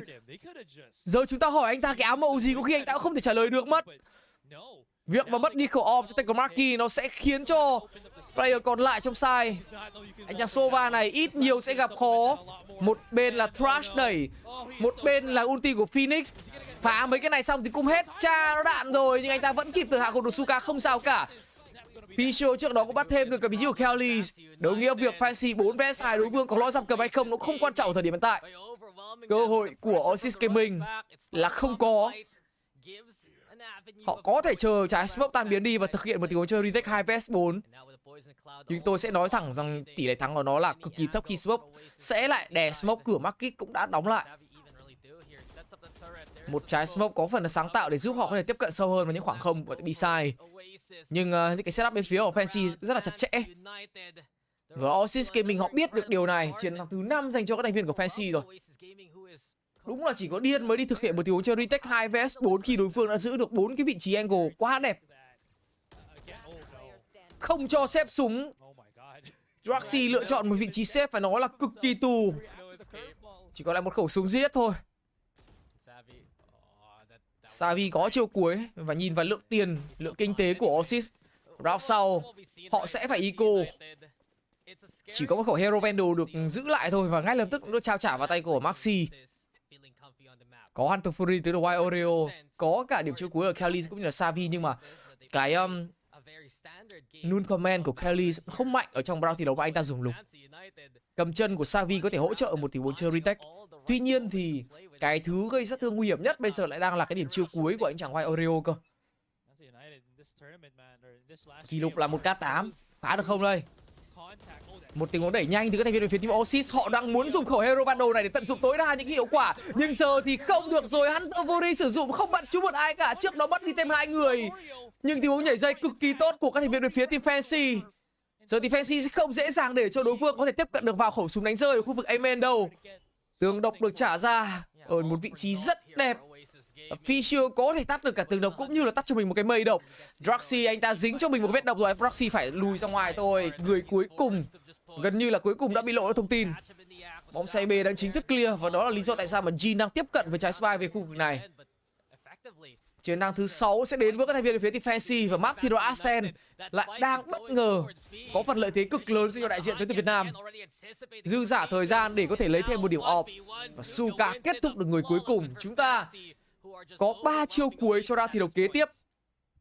Chỉ tiếc là Jin chưa đủ khả năng để đặt trái spy xuống. Nếu Jin đặt được spy thì Jin sẽ có 4 điểm off. Như vậy thì khả năng mà Jin có chiêu cuối ngay sau round này là rất cao. Không sao. Lượng tiền được chắt chiu và OASIS Gaming vẫn muốn để cho Marky sử dụng khẩu Operator. Mặc cho KDA của anh bây giờ chỉ là con số 1-5 mà thôi. Cố được 2k nào. Cố được 2k view nào. Tôi bảo rồi anh em rồi, Suka bắn Initiators 2 mà. Suka thì nó chơi được cả Initiators cũng như là nó chơi được cả Sentinels. Lần này thậm chí là Marky anh đã đẩy được khu vực mid. Đây là một tín hiệu đẩy rất khó chịu từ các thành viên OASIS Gaming, một điều mà họ chưa từng làm trong 7 round thi đấu vừa qua. Người gặp nguy hiểm sẽ là Yes I Can. Nhá thấy rồi, quá dẻo từ Yes I Can và Jin bắt được với Kelly. Có người cover từ khu vực short nhưng đây là double flash dành cho các thành viên phía team Fancy. Draxi cũng đã nằm và khổ cho tay của Marky, anh ta sẽ phải lui về khu vực mid. Wingman đang đi tìm kiếm khẩu Operator này. Việc mà đánh rơi 2 utility ở khu vực mid không phải là điều quá to tát đâu khi Suka có theo cho mình cái đầu của Savi. Bom CA chính thức bị lủng. Sẽ phải đi xếp khẩu op cũng như là một khẩu Vandal từ OASIS thôi. Quá nhiều áp lực được tạo ra tới từ Fancy ở trong map thi đấu này. Và Jin cũng đã có chiêu cuối rồi. Map mà Fancy bắn quá tốt luôn. Kiểm soát map ổn, chiếm chop boy hay, bắn chắc tay. Trời ơi, Không thể thua được bởi vì bên kia đâu có ý định là sẽ muốn chơi retake đâu mọi người. Bây giờ họ đi retake không khác nào là tự sát luôn á. Các bạn mới vào nếu mà chưa like cho mình xin một nút like để chúng ta tiếp tục tạo thêm một kỷ lục mới trên kênh của mình. Anh em nào yêu thích, anh em nào yêu quý thì có thể cho mình xin một cái nút subscribe nhé. Thank you mọi người rất là nhiều. Sau ngày hôm nay thì đây là ngày thi đấu cuối cùng rồi. Chúng ta cùng xem Fancy bắt súng như nào đây. Fancy bắn vào tay lắm rồi, tôi nói thật với anh em, bắn vào tay lắm rồi. Bây giờ là vào tay lắm rồi, không thể nào bắn trượt được nữa. Thế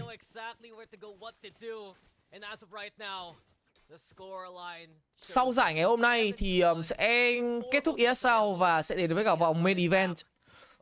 Tôi hy vọng là vòng main event thì tôi sẽ có cơ hội gọi là được đồng hành cùng Fancy. Có thể là tôi sẽ được xin bản quyền để tôi cắt tiếp ở nhà một mình như thế này, hoặc là tôi sẽ reaction một mình, hy vọng như thế. Còn không thì ngày mai thì mình lại quay trở lại với cả công việc bình thường thôi, là 3 giờ chiều, 3 rưỡi chiều mình sẽ livestream bình thường ở trên kênh của Lynx. Tất nhiên là chỉ livestream về Valorant rồi anh em. Quay trở lại với diễn biến trận thi đấu này, round thứ 8, round thứ 9. Fancy có thể sẽ hold một lúc để xem đối phương có đẩy không, và sau đó thì stack toàn bộ người của mình về một bombsite. Sẽ dùng một cái ulti của Fate, dùng thêm cả một cái Phượng Hoàng của Jin. Chừng đấy đã đủ để có thể tanh sai rồi. Bây giờ dùng đồ để có thể check up thôi. Fisho biết phá xe chạy về thôi, nhưng mà Roxy nó không cho Fisho sủi đi. Bỏ bombsite B cần phải bắt lại được. Một flash tốt, flash thứ hai làm choáng thẳng mặt đối phương. Một đầu dành cho Jin, yếu máu rồi, chiêu cuối đã được kích hoạt để có thể tanh sai. Biết Roxy đang ở đâu nhưng flash trượt. Trời ơi, Roxy vẫn kịp thời hạ gục cho mình cái phân bóng này. Wingman đang chạy thẳng vào khu vực trong side, chính xác là chạy thẳng với khu vực City. Đây không phải thì muốn đặt spy tới từ Wingman, mà lấy một cái stun để tạo điều kiện và cơ sở giúp cho họ tấn công được vào trong. Cái cầm chân này sẽ rất khó chịu. Backside vẫn có những vị trí đứng được cả khu vực lên nữa. Suka sẽ khép góc, Jessica spam chết được vị trí của Maki, và những người cuối cùng không thể vượt qua được các thành viên Fancy. 8-1 cho Fancy. Được chưa? Hôm nọ thua 10-0, 11-0 sự cố thôi. Chưa, accident thôi. 13-1 cũng chỉ là accident thôi. Ngày hôm nay chung kết tổng map cuối, bắn cho hiểu luôn tiếng Việt. Mẹ vào tay lắm rồi. Thề. Không quan trọng, 2 ulti là đủ mà anh Bắp. Em bảo 2 ulti mà, kiểu gì chả là 2 ulti. Lỡ mất Fisho bên kia rồi, nếu như mà không mất Fisho thì có lẽ là giữ được cái ulti của Suka đấy. Nhưng mà chẳng may mất Fisho rồi, mà không sao. Ít nhất là mình vẫn câu kéo được thêm cái cầm chân của thằng Savi. Đó. Đây sẽ là một round eco với điểm chiêu cuối của Zed Maki. Nhưng mà ôi ôi ôi, chiêu cuối chưa kịp dùng. Không phải round eco mà chiêu cuối chưa kịp dùng, đã đi rồi.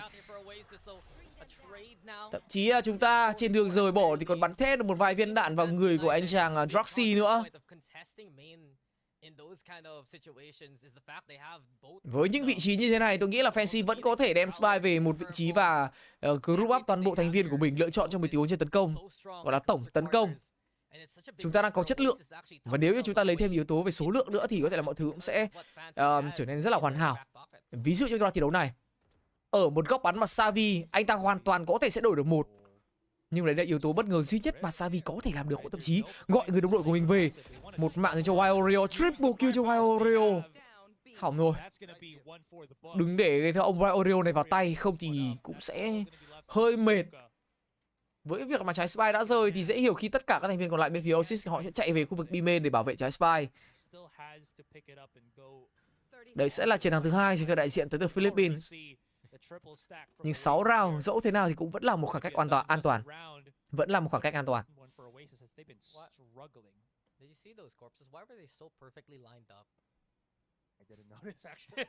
Bây giờ anh em cứ bảo là đừng 9-3. Nhưng mà đừng 9-3 kiểu gì mọi người? Bây giờ có cho 9-3 có lấy không? Lấy chứ. Tâm linh thì tâm linh, nhưng mà 9-3 6 round cách biệt lấy chứ. Sợ không lấy. Cái đợt mà thua tài năng trẻ là một phần là đội hình tài năng trẻ cũng đang rất là mạnh, rất là vào hand. Phần thứ hai là Fancy bắn hôm đấy đã cóng, bắn dưới sức á. Phần thứ ba lúc đấy cảm giác như họ chưa có một sự teamwork tốt được như ngày hôm nay. Cảm giác ngày hôm nay mọi thứ bắt đầu là đúng form của Fancy rồi, mọi người bắn đúng vai trò vị trí của mình hơn. Như đợt trước thì còn nhiều lỗ hổng lắm, và Tài năng trẻ ít nhiều cũng kiểu hiểu biết ở Fancy, mà cũng có những người đã từng ăn tàu ở Fancy, nó hiểu Fancy sẽ vận hành như thế nào. Sau đó thì có phần nó có thể nói là họ sẽ bắt bài Fancy tốt hơn. Còn đây là các đại diện nước ngoài, họ chỉ được xem Fancy thông qua các giải đấu, và những cái kế sách họ đưa ra cũng phụ thuộc vào những gì mà họ được thấy. Thôi bắn nhau rồi, anh đừng soi cái cống nữa anh Cam ơi. Người ta vào round chỉ bắn nhau chí chóe rồi vẫn soi cái cống. Thêm một lần nữa thì các thành viên bên phía của team OASIS Gaming họ đang muốn thực hiện một tình huống kẹp duo tại khu vực B main, nhưng Jin không làm khó được Savi, mặc dù sau đó chúng ta đã có tình huống đổi mạng thành công, vẫn sẽ là khó để có thể vào được sai. Drone do thám cũng bắt đầu được sử dụng rồi. Cruise đang ở giữa vòng vây của kẻ địch. Những trái smoke, những cái drone để cung cấp thông tin cho OASIS. Backside chúng ta cần phải vượt qua chàng White Oreo. Một tình huống flash quá tốt tới từ các thành viên bên phía OASIS, nhưng Fancy lại là những người có được lợi thế. Kelly đưa tình huống trở về là 2 vs side, và chú cá đuối này nó đuổi thẳng với khu spawn. Nó sẽ giúp cho các thành viên của Fancy có thể đạt được trái spy, nhưng Ficio cần phải làm tốt trong tình huống này, bắt được người ở khu vực City, biết được người còn lại đang ở đâu. Nhưng đây là Marky, anh ta quá khôn khéo trong pha di chuyển của mình. Những phán đoán của Jessica có vẻ như đang có những bước đầu tiên nó bị sai lệch, nhưng đây sẽ làm góc kê hai đường, do đó vẫn sẽ là đẹp đối với Jessica. Marky có thể phần nào sẽ đoán được, nhưng có quá nhiều góc trong một người chơi solo như anh ta có thể kiểm soát, và Marky không đoán được. It's a heartbreaker for Yes I Can, and OASIS barely get this round. It's a whale of a whiff there from Yes I Can. He had the right idea. Marky wasn't even aware up until, right? What a round to start for Fancy, but what a round to be punished by Marky. Đen thế. These bits, man, these tiny bits. Trời ơi. That round, they sorely need this, because these are rounds that even though they're winning, it doesn't feel it's as decisive or as deciding as the ones we've seen on compared to the first map. Yeah, the word is convincing, and it's not happening for OASIS, right?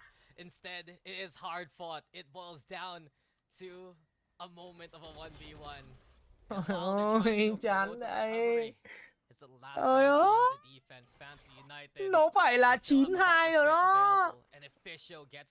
Trời ơi, tiếc không thể luôn. Nhưng mà thôi không sao, chúng ta vẫn đang có một phong độ khá tốt ở trong bác thi đấu này, và do đó thì mọi người có thể tin được vào. Hy vọng là Fancy sẽ không bị tiêu sau cái tình huống xử lý vừa rồi của Jessica. Có thể nói trong đội hình của Fancy bây giờ Jessica đang là một trong những player có thi đấu kinh nghiệm nhất, lão làng nhất, cũng là thành viên cộng cán nhất, nên anh ta đóng vai trò rất lớn trong việc kiểm soát tâm lý thi đấu của các thành viên bên phía của Fancy. Và các bạn biết là cái người mà kiểu là đàn anh ấy, là người tin tưởng nhất lại thực hiện một tình huống bắn lỗi, thì đôi khi các em sẽ hơi tê. Nhưng đấy là trong trường hợp mà các bạn đang thua hoặc là đang căng thôi. Trên trường hợp này là mình thấy Fancy đang thoải mái lắm rồi, không ảnh hưởng nhiều đâu, để anh em yên tâm. Với việc có Suka đang có cho mình cái điểm first pick đầu tiên, Prowler cũng phát hiện được vị trí của anh chàng KO, người đã mắc kẹt rồi. Một flash quá đẹp tới từ vị trí của Kelly, nhưng cover là hay. Yes I Can.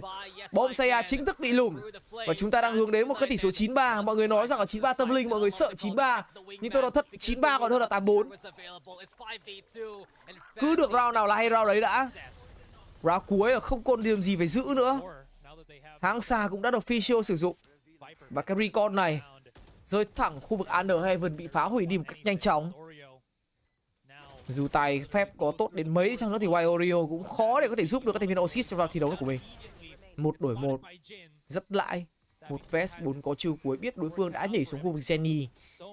Kể ra Ficio có yếu máu đi chăng nữa thì chúng ta vẫn đang tạo ra những sức ép đối với thành viên cuối cùng bên phía của team OASIS Gaming. Savi chỉ cần tap và Spy sẽ ăn một cái Paranoid, và Suka hoàn toàn có thể là một tình huống swing. Lần tap thứ hai, Savi không thể né được. Đó là những tiếng spam chính xác từ Yasaiken cũng như là Suka. Và kết thúc first half, chúng ta đã dẫn trước với tỷ số là 9-3 rồi. 6 round thi đấu cách biệt với một phần lớn những lợi thế.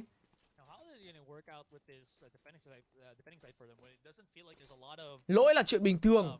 Mình chỉ bảo là đáng tiếc thôi. Tiếc nó lại xảy ra ở cái thời điểm mà chúng ta đang có một cái khí thế lên rất là cao thôi. Ai lỗi hết ạ.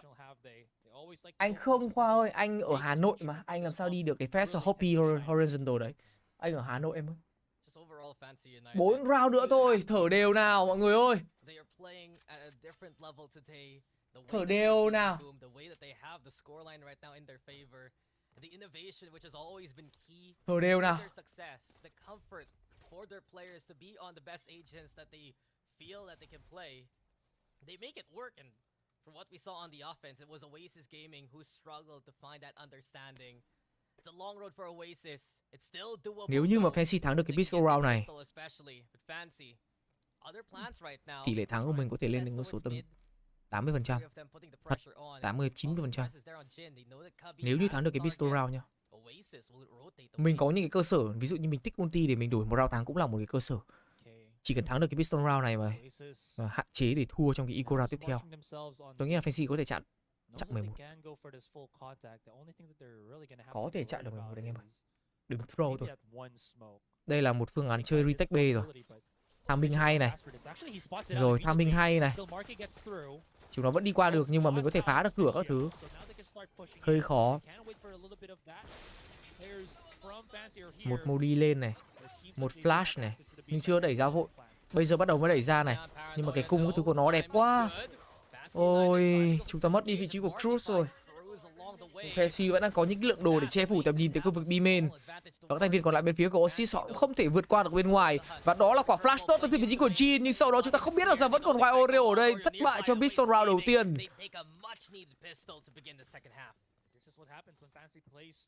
Vậy là cái cơ sở để giúp cho Fancy chạm tay được con số 11 qua đó gia tăng tỷ lệ thắng thì nó đã không xảy ra. Rất tiếc. Cái lượt chơi retake này không thực sự quá tốt cho Fancy. Một phần vì đối phương họ có lẽ cũng đã biết được rằng là Fancy sẽ bỏ sai. Do đó thì họ giữ lại được cho mình một cái lượng đồ khá là nhiều. 5-9. Không sao cả. Eco trắng thôi. Không có cái lời nguyền nào ở đây cả. NC anh em ơi. Bây giờ các bạn phải học cách. Tôi chia sẻ thật với anh em là nhiều khi tôi cast ở trên ở 500 Bros ấy, tôi không được nói những cái này bởi vì bọn tôi cast theo dạng là chuyên nghiệp rồi, tôi không được phép nói linh tinh nhiều. Nhưng mà đây là stream của tôi thì tôi được phép nói. Là nhiều khi anh em cứ kiểu bị nặng nề quá. Các bạn muốn một cái tinh thần esports nó chuyên nghiệp đúng không? Các bạn muốn một cái tinh thần esports mà thể thao điện tử mọi người xem đều thì vui và tất nhiên là mình không cấm cái việc mà ai có sở thích, ai yêu thích đội này, yêu thích cái tuyển thủ này, ai là ghét đội này, ghét đội tuyển thủ kia. Nhưng mà anh em nên học cái cách là thay vì dè bỉu và chê bai hay là tìm ra những cái lỗi kiểu ôi, round này ông này bắn lỗi, mẹ ông này bắn kém thế ABC cái Z, tại sao anh em không nói những cái đơn giản hơn như kiểu là Nitry, NT. Tôi thề một cái kênh chat mà sau một round mọi người cứ NT các thứ. Ôi cảm giác mẹ nó esports chuyên nghiệp vãi cứt. Tôi thề lúc đấy là mình đang tự nâng cao chất lượng của người xem. Tự ý thức. Tất nhiên là vẫn sẽ có những cái lời chê bai, tôi không cấm. Đó là những cái thứ cần phải xuất hiện. Nhưng ý là đừng có nên vây quanh những cái sự chê bai nhiều quá. Đôi khi nó chỉ NT cũng được. Hay là cuối game thắng thì các bạn đang có một thói quen là GG đúng không? Đấy cũng là một cái tinh thần esports rồi. Cần gì cao xa đâu, cần gì donate đâu, cần gì phải làm hùng, làm hổ, làm rồng, làm phượng đâu. Những round như này hay này, NC này, chuyện rất là bình thường như kiểu các bạn động viên đồng đội các bạn trong game ấy, NC đấy nó bình thường à. Nên là cái thói quen này tôi nghĩ là mọi người nên tập nhiều hơn kể cả khi mà các bạn xem những cái giải thi đấu chính thức. Người xem nhá, các bạn xem nhá, các bạn tôi đảm bảo các bạn là người xem, các bạn nhìn cái chat các bạn cũng thấy ok, các bạn thấy ấm lòng, các bạn thấy mẹ esports chuyên nghiệp không? Chứ kênh chat cứ hở ra là chửi nhau, hở ra là lại bắn lỗi, hở ra là chửi thằng này thằng kia, hở ra là nói chung là mạt sát các thứ nhau. Thì mọi người câu đầu tiên mọi người nó bảo tao không xem giải đâu, kênh chat rác lắm các thứ. Tôi không muốn là những cái kênh chat là những cái là bộ mặt đầu tiên của một cái kênh lại bị mọi người chửi là rác kia các thứ đâu. Nhưng quay trở lại với diễn biến trong một bonus round, Fancy đang có một bài đẩy của chúng ta đã có 3 điểm kill rồi, 4 điểm kill rồi, điểm kill thứ 5 bị choáng nhưng Cruz vẫn đang múa và quát kill cho Cruz. Yêu hiểu sao bị choáng và vẫn múa và bắn được ạ. Ảo thật đấy. 10 năm rồi. Ổn. Ổn thôi. Mẹ Cruz nó bị choáng nó vẫn múa mà. Bị choáng nó vẫn tháp nó di chuyển mà. Mẹ như kiểu là không bị choáng luôn. Thề. Cố lên nào. Tiền mình có. Chỉ cần thắng round này thôi là lên được match boy. Gần như thế. Bởi vì bên kia thật ra cũng yếu tiền lắm rồi. Chiêu cuối bây giờ Jin có 2 điểm chiêu cuối nữa. Lại là một bài đẩy hay này nhưng mà bắn trượt rồi. Có smoke bắn way khó chịu quá. Ui, Cruz cũng mắc sai lầm. Ui dồi, Wild Oreo nó vào tay rồi. Vào tay rồi, thằng Wild Oreo vào tay. Bắt bài hay đấy chứ, quả bắt bài đấy hay đấy chứ, đẩy B hay đấy chứ. Mỗi tội là Jin đi đầu Jin chết thôi, chứ nếu mà còn Jin là khác ngay à? Tại vì Jin nó có nhiều cái utility, nó có thể khiến cho đối phương cảm thấy khó chịu. Nice try. Quả bài hay các bạn. Mình chỉ đã ăn được một thằng của OASIS, phải là chúng nó bị bể ngay cái thế trận ở cái khu vực cửa B-main. Chẳng qua là thằng Marky nó ném một quả smoke one way của Z ra, thế là mình mất tầm nhìn thôi. Tránh không nổi. Hay quá X ơi. Má X tuyển được người đẳng cấp quá. X tuyển được quả Fisio đẳng cấp. Cảm ơn anh. Anh đã giúp em có thêm tinh thần cho giải Samsung sắp tới. Mới spam được có một viên rồi các bạn. Hay, ui cái mặt của Suka đẹp thế. Ngon. Hay lắm Suka ơi. Ui có con mắt tối giác tội phạm kìa. Mày flash tao. B-main có một, B-main có một. Biết B-main có một rồi. Mình có 4 mà. Giặt cùng nhau. Bình tĩnh. 2, 3. Mày whip chưa? 11 chiến thắng cho Frenchie. Thằng cuối backside. Hack não cái gì? TB cái gì? Ăn quả độc đi. Ui dồi cho 2 quả smoke này thì thôi bố ông tự nhiên lại smoke chính mình.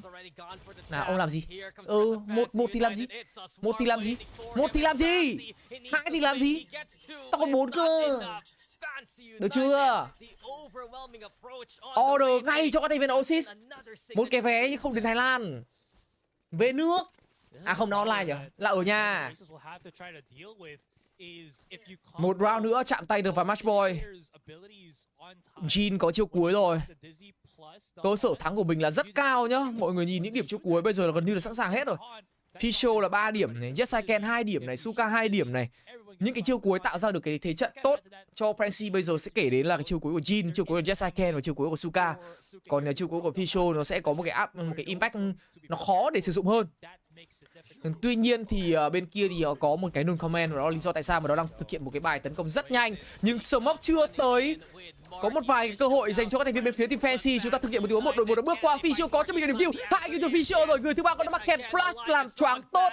Nhưng tuy nhiên các thành viên của Fancy họ vẫn có thể lùi về. Savi đang thực hiện một tình huống máy ở khu vực market liền, rồi chúng ta có biết được hay không? Đây bắn lỗi cho team của Savi. Bù Matchboy. 12 chiến thắng là đây chứ đâu. 4 vs 1. Ông cuối cùng một máu.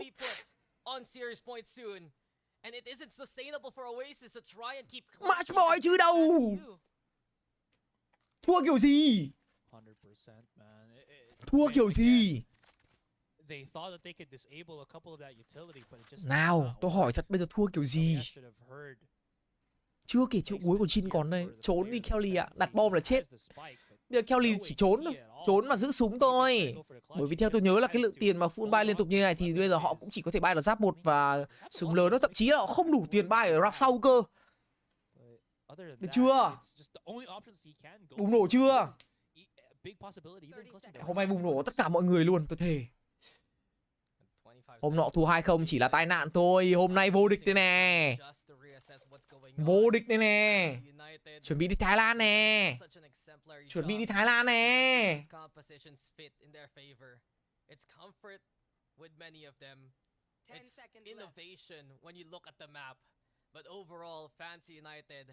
Their playstyle is so distinct that it gives them another round because of it. Who needs to defend when you can just aggress? Fancy United. Can they even find Kelly? Oh no. That's even worse now for Oasis. Yeah, and they do have that loss bonus, so they have some sort of buy, but it just...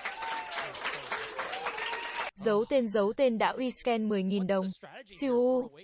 Everything that they've tried to throw at Fancy, Fancy's just kind of turned it around on their heads. Curveball it. Curveball is the right word. It's been the signal of victory for Jin nào, and the rest. chúng ta ăn được rap cuối không nào? You have to beat them in contact points. Đẩy luôn một bài đẩy rất nhanh từ Fancy tại khu vực bonsai B. Running back không kịp. Ây, vẫn được tầm và kinh nghiệm. Trời ơi Jin ơi, hay quá Jin ơi, chạy về tôi. Ui, block nhau mất rồi.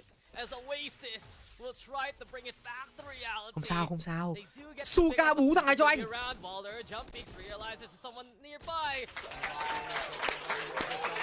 Dấu tên đã rescan 6.850 đồng. Thank you dấu tên nha. Chưa được mọi người ơi. He's got his work cut out for him though. That's like so many angles. Look at how far spread Oasis are, especially the utility that they had. What is CHUNG doing here? He's gonna place himself on spawn. Save rồi. For him to exit out towards him and again play to fight for another round. It's probably it. Yeah. They can afford it. Save rồi các bạn ạ. There's all the money, I believe, from what we've seen so far. Also, Oasis is the one who went for the force buy, and for them, it's such a breath of relief that they find those two, even while they lost one of their own against that run it back. It's a good call though. If they expect to push towards B main, they need to find the rotation X path as soon as possible. And it gives them a round to work with. It gives them still a life here in this tournament.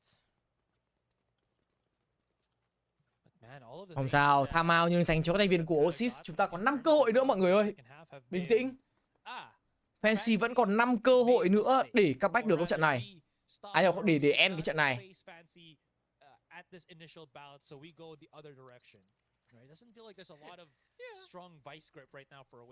5 cơ hội nha mọi người.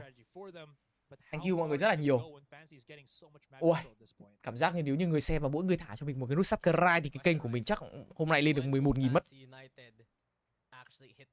Hy vọng là trong những buổi livestream chơi game tiếp theo thì mình có thể nhận được khoảng tầm 1/3 lượng view như ngày hôm nay thôi là mình vui rồi. Không cần như hôm nay đâu. Hôm nay thì quá nhiều rồi. Comeback đâu, endgame, sorry. Lú quá, ngồi nói hết 5 tiếng rồi. Hết mấy tiếng rồi nhỉ? 5 tiếng rồi. 5 tiếng rồi cơ. Anh em mình ngồi xem với nhau từ 5 giờ, bây giờ đến 10 giờ. May quá nãy tôi đá được bát cơm chứ không chắc tôi mẹ đói xỉu lắm mất. Không có đâu anh xem giải thôi á. Tất nhiên ai chỉ biết xem giải thôi nhưng mà thì mơ thế, biết đâu các bạn quay trở lại xem tôi vào những ngày bình thường để xem một cựu Radiant nó sẽ thị phạm game như thế nào. 3 giờ 30 chiều hàng ngày, thứ hai đến thứ chủ nhật, trừ ngày nghỉ. Thôi, quay trở lại với trận đấu nào. Nào vô địch đi Thái Lan đi Thái Lan, đi Thái Lan đi Fancy. Ngày hôm nay là để Fancy đi Thái Lan nè. Vào vòng main event nè. Xét về lượng đồ thời điểm hiện tại thì Fancy đang có 4 chiêu cuối và đối phương không có một điểm chiêu cuối impact nào ngoại trừ cái nguyên tịch của Draxi. Mà đây không phải là một chiêu cuối quá mạnh. Thú thật với các bạn, mọi người đang sử dụng cái chiêu cuối của Omen để lấy spy nhiều hơn là việc toan tính nó trong một cái chiến thuật nào đó cụ thể nhá. Có cơ sở, chỉ cần không bắn lỗi thôi.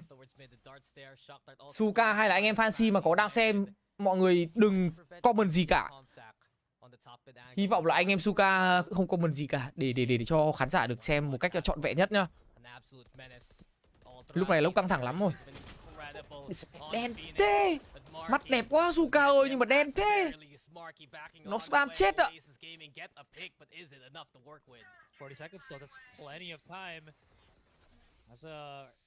Mấy giờ anh off thế anh á? Anh chắc là anh xem xong anh ngồi anh nói chuyện một xíu à? Xem xong giải ngồi nói chuyện tí. Nào. Bắt đầu vào side từ cái thành viên bên phía OASIS. Đáng tiếc là Suka để bị tác trúng với control, nếu không là Suka hoàn toàn có thể spam với những người đồng đội của mình. Những cái ball flash quá đẹp từ phía Kelly. Suka làm được 2 rồi nhưng sau đó phải nằm gọn trong tay của Marky cũng như là Traxi. Marky không còn cơ hội nữa thì chúng ta sẽ phải chờ đến những cái cơ hội tiếp theo. Fischio sẽ xếp súng thôi, là 45 giây chờ hết giờ rồi. Đèn thế.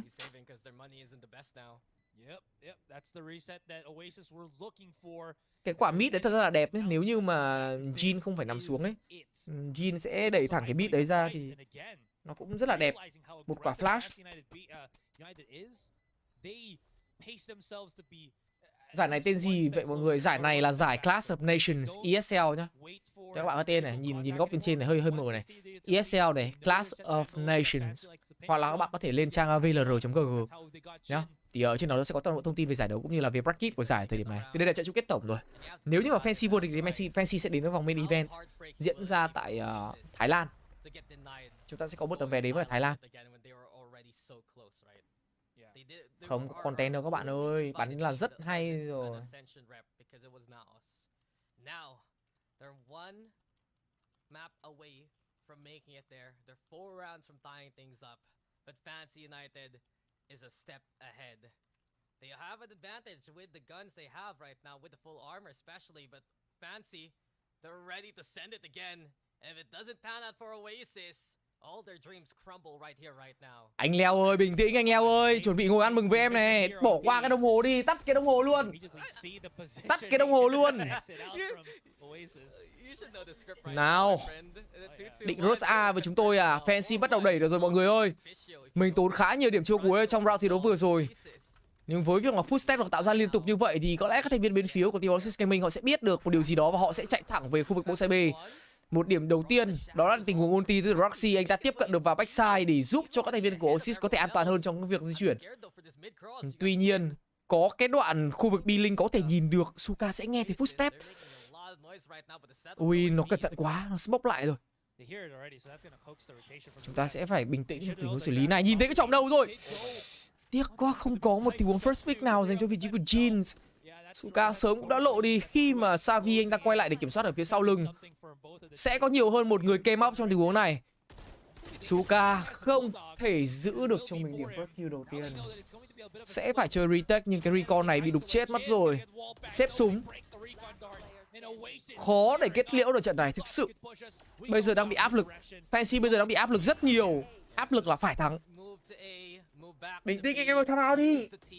Kawa ơi, tham out cho chúng nó ngồi thở thôi cũng được. Tham out cho mấy anh em được ngồi thở thôi, được bình tĩnh thôi. Không cần phải hội ý cái gì đâu. Tham out để bình tĩnh lại với nhau thôi. Cái kiểu áp lực bây giờ nó kiểu bị nghĩ đến chiến thắng ấy. Kiểu mọi người đến 12 mọi người đều thắng rồi, mọi người gần thắng rồi. Mình chuẩn bị thắng rồi, bắt đầu tâm lý nó bị hưng phấn quá ấy. Bây giờ đang bị áp lực là tưởng mình thắng rồi. Đừng tiếc, đừng phí những cơ hội nữa. Bình tĩnh nào, tham out để bình tĩnh cũng được. Tầm này cũng không cần phải cái gì khó đâu. Hay! Bù! Bắt nô thằng này xong rồi!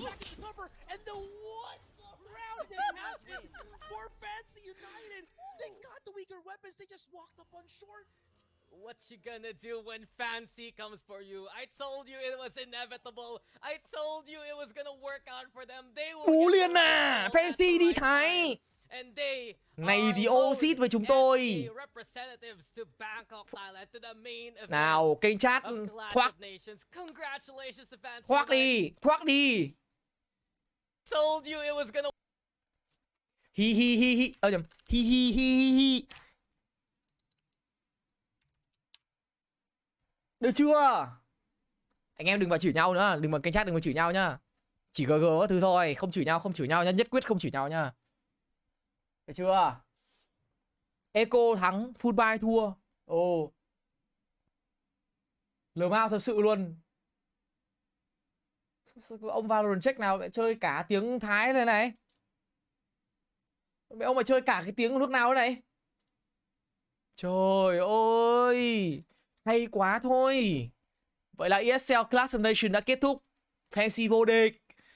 Đồng nghĩa việc là Fancy sẽ đến với vòng main event. Yeah. Vòng main event sẽ diễn ra vào ngày 24 đến ngày 26 tại Central Boy Studio của Bangkok, Thái Lan đấy các bạn nhá. Wow, Talon đã có mặt ở đấy rồi. Xong rồi Fancy đến đấy nữa này. C-Close của Fancy này. Còn hai vòng Thái Lan Close Qualifier này thì sẽ bắn ở trong tuần tới nhá. Sẽ bao gồm những cái đội tuyển mạnh nhất của Thái Lan. Yes.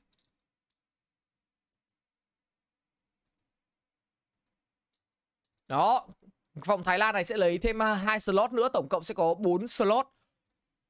Vậy là đại diện duy nhất không phải là của Thái Lan tham dự giải đấu này là Fancy. Scan 14.805 Thank you dấu tên nha. Gửi anh ạ. Thank you dấu tên rất nhiều. Ôi tôi khản cả giọng mất. Tôi khản cổ luôn ý thực sự. May là tuần tới tôi không có giải gì tôi cần phải cast. Khản cổ luôn. Đi uống bia thôi anh ơi. Đi uống bia anh bác ơi. Anh em Fancy mở gần phát là đi uống bia luôn. 1 Việt Nam 3 Thái Lan. Qua đất bạn. bế cái chức vô địch về. Mẹ ngạo nghễ luôn. Thề. Ngạo nghễ luôn, tôi nói thật với anh em, điều qua đất Thái mà mang được đồ về á, ngạo nghễ luôn.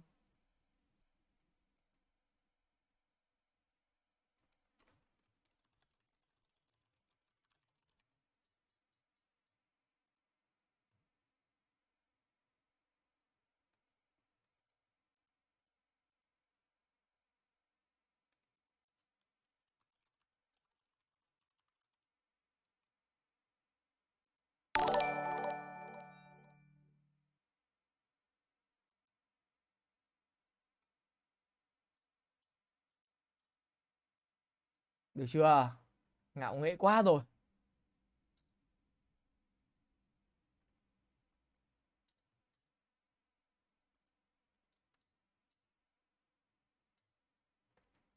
Rồi. Thank you Speedy nha em. Hội Việt 5 tháng luôn. Phỏng vấn á? Phỏng vấn tuyển thủ à? Phỏng vấn tuyển thủ à? Để vào đi cốt phỏng vấn tuyển thủ nhá. Và đi cốt.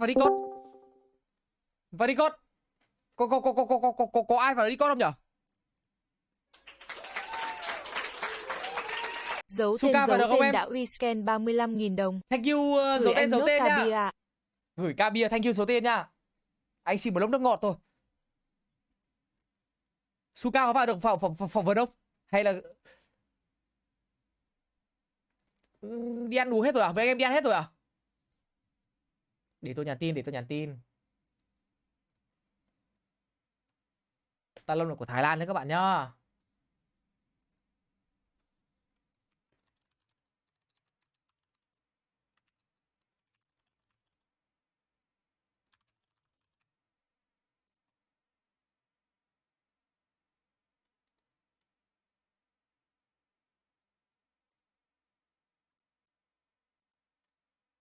Suka đâu rồi nhỉ?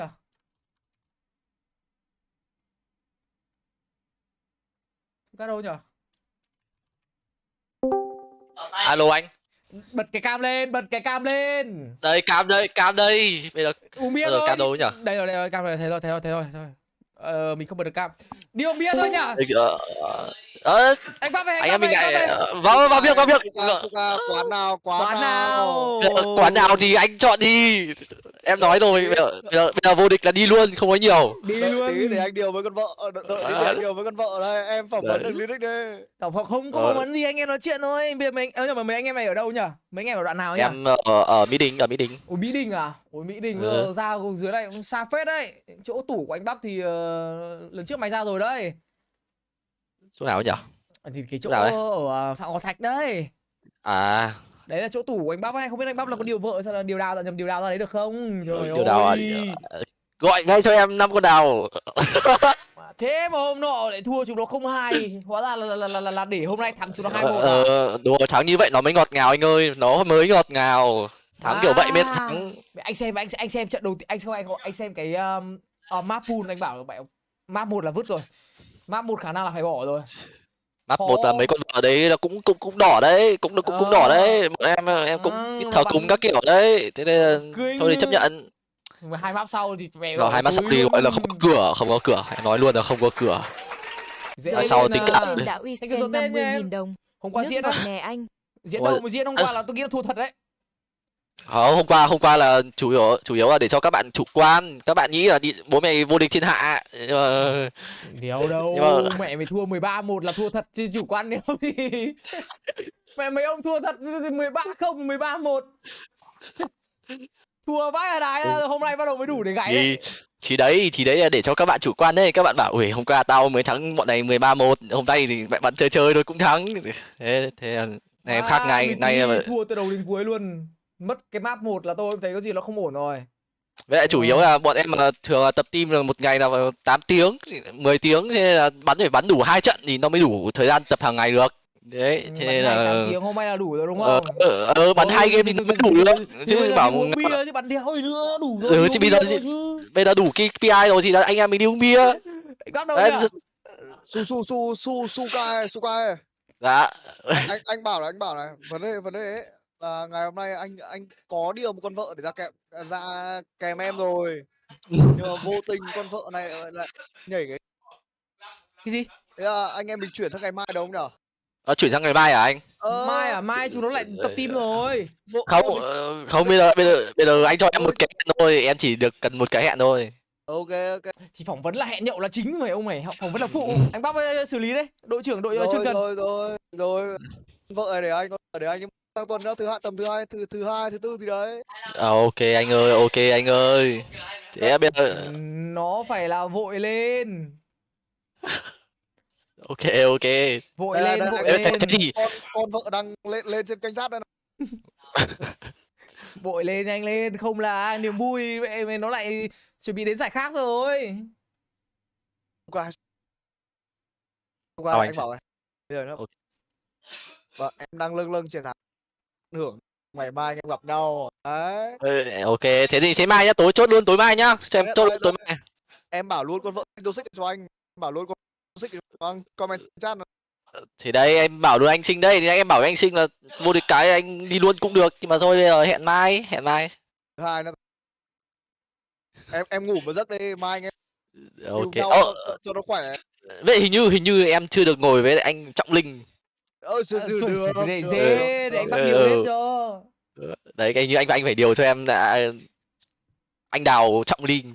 Được. Thế là đội nhà bên đấy ngày mai là có bao nhiêu mâm đấy nhỉ? Nhà bên đấy mai có bao nhiêu người? Đội bên này thì em nghĩ chắc đi gần hết. Gần hết luôn kìa anh Bắp ơi. Ai chà. Đội bên này trông cởi chân các kiểu định đi uống bia rồi đấy. Thế anh bảo thôi, mẹ mặc áo vào rồi. Thôi. Suga. Ngày mai em nhớ bảo con vợ ghi đi cùng nhá. Ghi nợ đấy, anh bảo nhiều lắm, anh có rất nhiều con vợ luôn. Anh phải kèm vào đấy, thực sự là phải kèm vào đấy. Một Suga thì anh cũng bỏ túi phút mốt. Ghê ha. Rồi, đây em biết là em thường hay bị bỏ túi rồi, em biết điều. Rồi. Nhậu đêm kìa, anh Bắp khỏe không? Anh khỏe. Thế anh chỉ lo cho kiện tướng thể thao điện tử huy chương đồng SEA Games 32 Nguyễn Văn Tiến thôi. Vô địch rồi anh sợ gì, lo cho anh thôi. Dễ mà, kèo thì xét anh thích hôm nay, anh thích ngày mai được hết à, đúng không? Đang có đợt nghỉ mà. Em được nghỉ mấy hôm, thế tùy anh thôi, tùy anh. Mai thứ hai đây. Thế mai nhá, chốt mai nhá. Đầu tuần tối thứ hai nhá. Đầu tuần người ta đi làm, mấy ông lại đi nhậu ạ. Ai cứ buổi tối làm về nhậu xong là về buổi tối. Đầu tuần đi làm việc chăm chỉ, bắt đầu một tuần làm việc mới, rủ nhau đi nhậu. Em xin một cái thời gian địa chỉ nó rõ ràng nào. Thứ hai đúng không? Bây giờ anh đi làm xong mệt mỏi dã rời đúng không? Ra cầm cốc bia rô một cái là ngon ngay. Phấn chấn thoải mái để thứ ba anh em nhập cuộc lại với cả cuộc sống. Chúc mừng Suka nhá. Ok anh ơi. Thời gian địa chỉ rõ ràng đấy anh Bắp ơi. Rồi. Ngày mai thứ hai buổi trưa tôi nhắn tin địa chỉ cho ông Suka, tối đến anh em gặp nhau. Buổi trưa là buổi trưa hay buổi tối? Buổi trưa tôi nhắn địa chỉ. Tối ấy. Anh em bập nhau luôn được chưa? Ông Sinh ông có muốn đón kiện tướng thể thao điện tử không? Hay là anh Sinh đóng ô tô sang đây đón em nhỉ? Đón cả đội luôn chứ. Được. Đón cả đội luôn chứ, một người.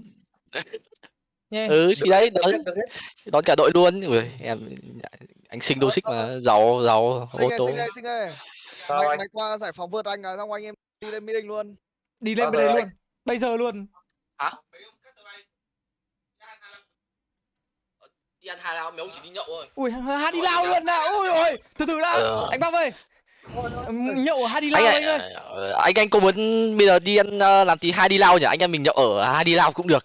Nhưng mà vấn đề nữa. Nhậu ở đi lao nó tạ tốn quá. Anh đang hết tiền rồi. Đợi anh vay Lynx mấy triệu đó. Thế bây giờ mấy anh caster bảo là hơi tạ tốn gì anh Bắp mấy triệu. Anh đi bây giờ em bây giờ chủ team hỏi là có mấy ông để còn lo cho nào. Trời ơi. Anh Lynx này không bây giờ mà đi là đi luôn đấy, bởi vì đội này đi ăn đêm, anh hiểu không? Đi ăn đêm mà nở. Bây giờ luôn đấy, là đội này đi ăn luôn mà, ăn mừng luôn mà. Bọn em đi ăn mừng luôn, thế nên là đấy đấy điều kìa, chủ team comment mới cả hỏi có ai. Thế là có chỉ có em, anh Bắc Bao nhiêu người thôi, chỉ có 3 anh em thôi. Ba anh em mày, anh này Tức là Lynx sinh ấy. rồi cộng vào trận với anh Vilova không? Vào trận thì ao được luôn mà sau trận là được. Đơn giản. Bây giờ mày bảo với Huy là cho đánh nốt trận này. Đi uống bia với cả fancy đấy. Thế bây giờ chốt luôn ở thì Vincom Trần Duy Hưng à? Vincom Trần Duy Hưng đó, đến nơi đọc Fancy United. Fancy United luôn. Anh Bắc ơi, quần áo lên, em xuống em phóng xe ra luôn này. Đeo ra nhiều này. Thay quần áo rồi anh em mình lên đường thôi. Khỏi phải tắt live stream luôn này, để luôn này. Ngày hôm nay anh đóng con bộ đẹp rồi. Tại vì chiều anh có việc, con bộ đẹp vẫn đóng đến tận bây giờ. Vào là sang xịn mịn lắm á. Rồi. Rồi bây giờ chốt nha, bây giờ lên đường rồi, 10 rưỡi rồi, lên đường nhá. Đặt bàn là đã được có tên rồi anh nhá, cứ ra đến nơi là có. Ok nữa. Không phải lo cái chuyện đóng đêm, không phải đóng đêm, anh Bắc cứ đi thôi, không phải lo. Anh ơi, em mang cả máy ảnh ra chụp hình luôn đi anh ạ. Hôm nay là ngày vui của trường, ngày vui mà. Thế tí em đóng con xe ra sau nhá. Cho em mà em nốt cái game này 20 phút rồi. Em qua đón tao đi sinh. Thôi em qua đón anh Bắc luôn, em qua đón luôn. Thế đấy mày xuống nhà anh đi. Nhà gì hay là anh ở giải phóng ở nhà? Nhà. Ui ôi, mẹ mình xong xem mẹ hôm nay stream 6 tiếng tự nhiên được bồi bổ. Bú. Tối. Em cũng thấy bú, em bú hộ luôn. Anh vừa mới hẹn thằng Jin là tí nữa hai em quay, nhưng mà thôi chắc là mai quay. Nếu quan tâm nữa, quay cùng cái gì em mừng chưa đã. Có gì nhắn tin em nhá, em bị bú. Suka. Dạ. Tí thằng Gin nói có chứ nhở? Có cả team, anh bảo có cả team mà anh. Bây giờ anh em nào mà xin chụp ảnh với cả đội fancy nhá, thì các bạn phải săn trước ở Vincom Trần Duy Hưng. Ra sớm luôn là đẹp, chứ bọn tôi vào quán rồi là không chụp được đâu. Vào trong chụp không nổi đâu, nhân viên người ta đuổi đấy. Ăn đêm mà phải ý thức cao lên một xíu chứ. Đi nhẹ nó khẽ cười duyên. Đúng rồi. Còn không thì anh em phải trừ một sự kiện online nào đấy. Ui cái này đơn giản thôi mà. Anh mà có gì đâu. Ok nhá, giờ em cho thế nhá, em tắm rửa thay quần áo rồi anh em mình chuẩn bị lên đường nhá. Cho anh xin đúng cái giờ anh di chuyển. Bây giờ 10 rưỡi đúng không? Đúng 11 rồi. giờ.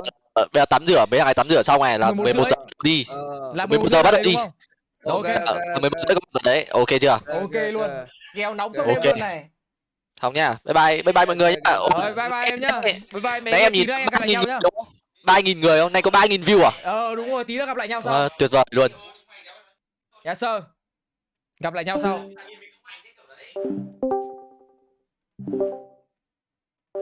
Thế là xong rồi. Mình kết thúc thật nhanh bản phỏng vấn thôi, sau đó thì bọn tôi triển khai ra quán ăn. Không cần phải lo đến cái. Thật ra là khỏi phải lo đến cái chuyện là tốn kém. Riêng anh Bắc ngày hôm nay tôi khao, không phải lo. Chỉ là vì có đi hay không đi thôi. Ăn uống thì tốn kém bao nhiêu đâu các bạn. Rồi thật phải được cái dịp vui của anh em, mẹ vui, tinh thần đi trước đã. Còn thì quan trọng bao nhiêu vào rồi thôi, vì điên à. Em phải đi tắm rửa thay quần áo đã. Hôm nay cũng đã làm từ 5 giờ. Ok anh Đức ơi, quá đẹp luôn đấy Đức ạ. Những gì anh em mình tính toán cuối cùng lại thành hợp lý. Được chưa? Anh em nào ra săn thì chuẩn bị đồ ra săn dần ở Trần Duy Hưng đi. Thôi vlog gì anh em, quay buổi đêm rồi anh em đi ăn uống với nhau vui vẻ, làm sao quay vlog được. Cùng lắm là tôi làm một cái ảnh check in tôi đăng lên fanpage thôi. Làm sao mà quay vlog được mọi người. Trời ơi. Không quan tâm là bú gì nhá, anh em yên tâm, hôm nay vui là chính. Chứ tôi nói thật, cái chuyện chi phí nó không phải là cái vấn đề. Đấy, tôi khỏi đó là vấn đề. Fancy ở ngoài Hà Nội anh em ơi. Đâu ích ở đó, ích quả gì? Fancy là ngoài Hà Nội anh em ạ. Short clip á. Thì chắc là tôi đến tôi phỏng vấn, tôi quay một vài những cái moment vui cho anh em. Làm video thì chắc là không làm được đâu. Đâu nào rảnh thì cứ đi săn thôi. Tôi nghĩ là săn giờ này mệt lắm. Hà Nội hôm nay thời tiết nó như thế nào nhỉ? Hey Siri. Siri không nghe rồi. Hey Siri. Siri. Hey Siri. Bình thường tôi hay hỏi Siri là mẹ chụp màn hình rồi. Bình thường tôi hay hỏi Siri là mấy giờ rồi? Hey Siri. Siri nó ngủ rồi, gọi không nổi. Hello X nha. Kèo riêng X ơi, mẹ series đi tắm mẹ ơi, gọi đéo lên mà. Gọi series đéo lên mà. Hey Siri. Chap lắc bro. Hey hey. Hey. Đây này, tôi bấm này nó vẫn lên này. Hey. Đấy, nhìn này, tiếng Anh này.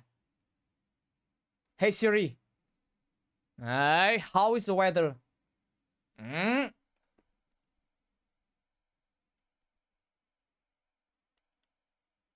Siri hôm nay không nói gì ạ. Chỉ hiển thị mỗi 26 độ, nó không nói gì luôn. Hey Siri. Hey Siri. Chap lắc bro. Gọi lại nào. Hey Siri. Hey Siri. You see? Is there something else I can help with? Chap lắc bro. I didn't get that. Could you try again? Ok. Siri không biết nhá.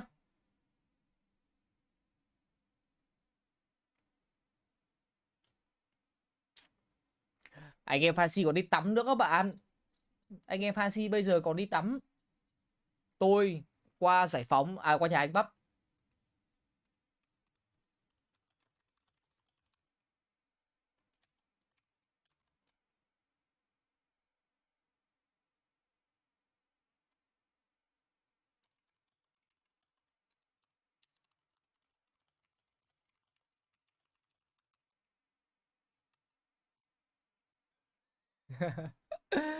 GA hả? Có cái món gì để GA cho anh em nhở?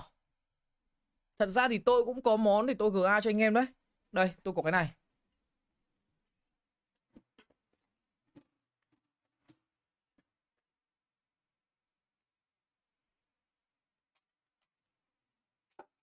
Đây.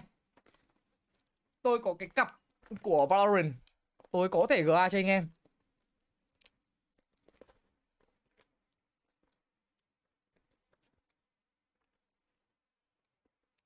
Được không?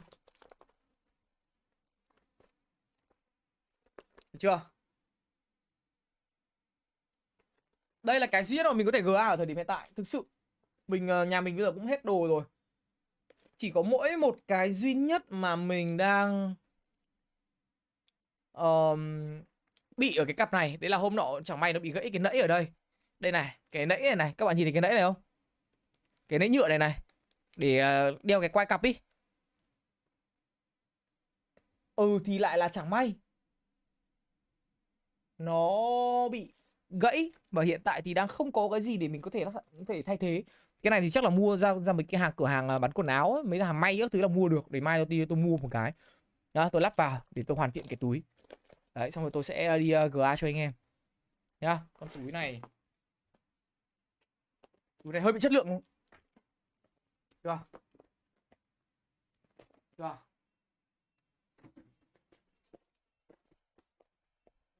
Để vừa một cái điện thoại luôn này. Chưa? Nhân dịp mình được 10.000 subscribe, cùng với đó là 40.000 subscribe ở trên Facebook. 40.000 sub ở trên Facebook và 10.000 sub ở trên YouTube. Nhá, là một cái GA cho anh em luôn.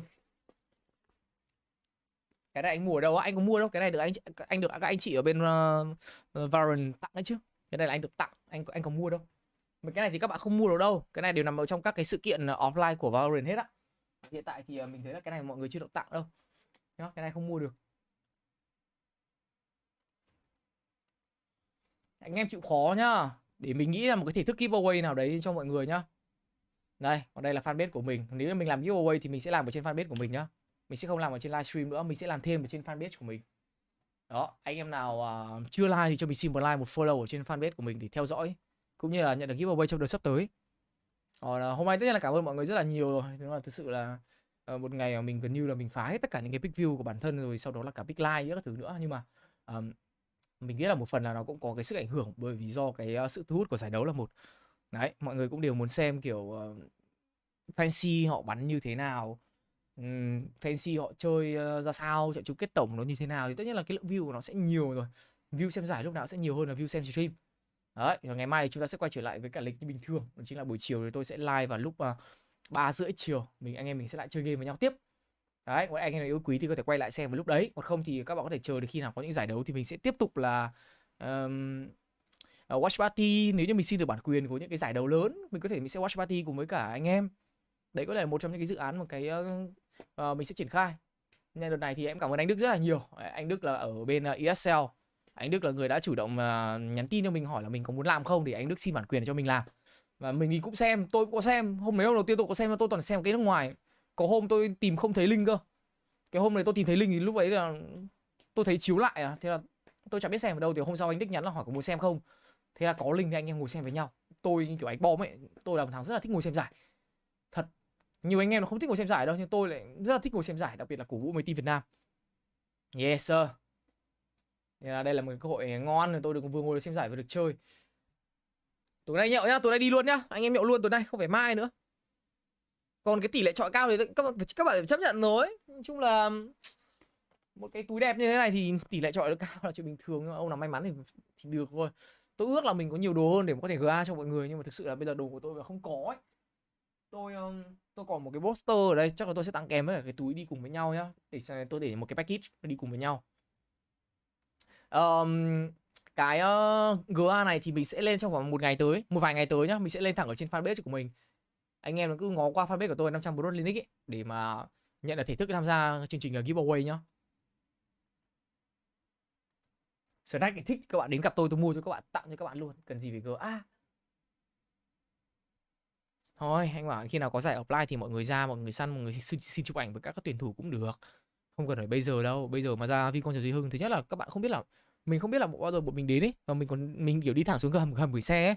Còn team fancy là chắc là họ đi taxi đến ấy, thì không biết là anh em có gặp được nhau không nữa. Bây giờ là nếu mọi người ra bây giờ mà nhỡ việc không gặp được ai thì nó cũng kể ra thì nó cũng rất là dở ấy. Nên thôi, khi nào mà có những sự kiện offline thì mọi người có thể đến xin chụp ảnh với bọn mình cũng được, là chuyện rất là bình thường, bọn mình rất là vui. Và mình chẳng bao giờ mình từ chối anh em bao giờ cả. Anh em nào đến sự kiện offline mà không gặp được tôi, hoặc là tôi đang ở trong cái phòng kỹ thuật hoặc là phòng làm việc ấy mà không gặp được bọn tôi, thì các bạn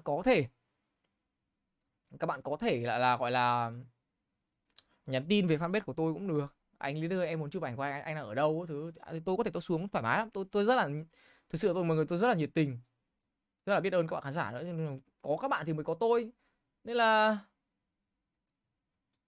thoải mái đi nhá. Anh em cứ thấy feel free, không có vấn đề gì cả. 12 giờ trước á, con mẹ thằng nào ấy.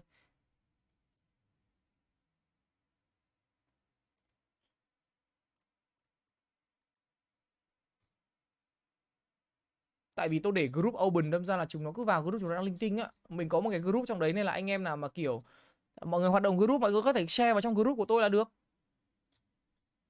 Share vào trong group anh em mình nói chuyện chơi với nhau.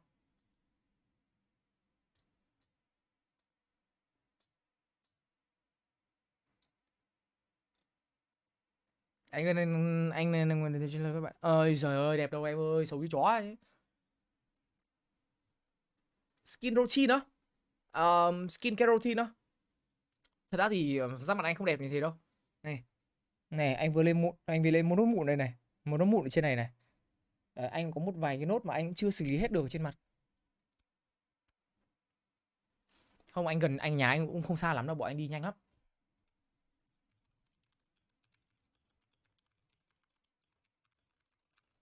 Hiện tại thì mình đầu tiên là em cần tẩy trang. Em cần nước tẩy trang. Tẩy trang xong thì em sẽ sử dụng một cái sữa rửa mặt. Sữa rửa mặt xong thì em sẽ dùng em có thể sẽ dùng các loại serum để tái tạo lại cấu trúc da, để hồi lại tổn thương da. Ví dụ như các loại vitamin quan trọng ấy, vitamin C để làm sáng và đêm màu da này, giảm vết thâm mụn này, hay là vitamin B5 với các thứ này, cấp dưỡng ẩm, rồi các loại hydronet các thứ. Sau đấy thì đến với phần kem trị mụn thì nên mua mấy cái dạng tuyếp kem như kiểu là Mega Duo hay là kiểu Cleansit MS ấy. Đấy, mấy cái đấy nó cũng rất là ok. Kem xong thì mọi người có thể khóa ẩm bằng một cái kem dưỡng ẩm. Anh thì anh không dùng toner các thứ, anh chỉ dùng cái như thế thôi. Buổi sáng thì mình lắp thêm kem, mình thêm kem chống nắng. Buổi chiều tối thì không cần kem chống nắng nữa. Thank you Bảo nhá, đã có hội viên. Hay này. Cố gắng năm sau học Hà Nội để chụp ảnh cùng Lynx. Ui, chụp ảnh cùng anh chỉ là một cái rất là nhỏ thôi. 5 năm, 10 năm nữa em cũng không quan tâm anh là thằng nào. Nhưng mà cái việc mà em đến nước đại học mà em mong muốn thì nó là cái sẽ đi theo em suốt đời. Được chưa? Nó chỉ là một cái lý do rất là nhỏ trên cái hành trình của em thôi. Cái tập trung vào cái con đường chính của em ấy. Được chưa? Yes sir. Thôi chắc là mình nghỉ ngơi thôi mọi người ơi. Hôm nay tôi cũng live bây giờ cũng khoảng tầm hơn 5 tiếng, gần 6 tiếng rồi. Lúc nãy mà anh em ở đấy xem, tôi đang xem giải ấy, có một thời điểm mà tôi quạo quá trời, tôi kiểu bị tụt mũi. Thì là có việc đã xảy ra. Đấy, mấy hôm tới mình sẽ ngồi mình kể chuyện cho mọi người sau nhá. Anh em nghe chat cho tôi hỏi là máy vào game lâu là do SSD. Đúng. Anh trả lời luôn cái này. Nếu mà anh dùng HDD thì tốc độ load game của thường nó chậm hơn. SSD thì nó cũng có loại này loại kia. Có SSD mà tốc độ đọc ghi nhanh thì nó sẽ tốt hơn, còn đọc ghi chậm thì nó hơi hơn. Nghỉ đâu mọi người ơi, chúc mọi người có một buổi tối vui vẻ nhá. Bây giờ hiện tại là 11 giờ rồi, hiện tại mình nghĩ là khung giờ này thì vẫn có rất là nhiều anh em mà đang livestream ấy. Ví dụ anh Bom này, anh Bom đang livestream nè, anh Bom đang bán CSGO với cả anh Dũng, anh Thế Anh thì Hữu Nghĩa với cả Leo Bạc nè. Nó ui mẹ độ này thì thôi hài vãi cả cứt, anh em nào mà rảnh thì qua xem anh Bom nhá. Hoặc là ngày mai chúng ta gặp lại nhau vào lúc 3:30 chiều nhá. Chúng ta lại tiếp tục hành trình comeback to Radiant nhé mọi người nhá. Hiện tại thì tôi đang tụt xuống mức 0 điểm của Immortal sau những cái hôm mà tôi đùa với em Layla rồi. Nên ngày mai chúng ta sẽ làm lại từ đầu. Yes sir. Thank you mọi người rất nhiều. Bây giờ thì xin chào và hẹn gặp lại mọi người nha. Tôi cũng đi tắm rửa xong rồi tôi đi ăn đây. Bye bye. Bye bye anh em.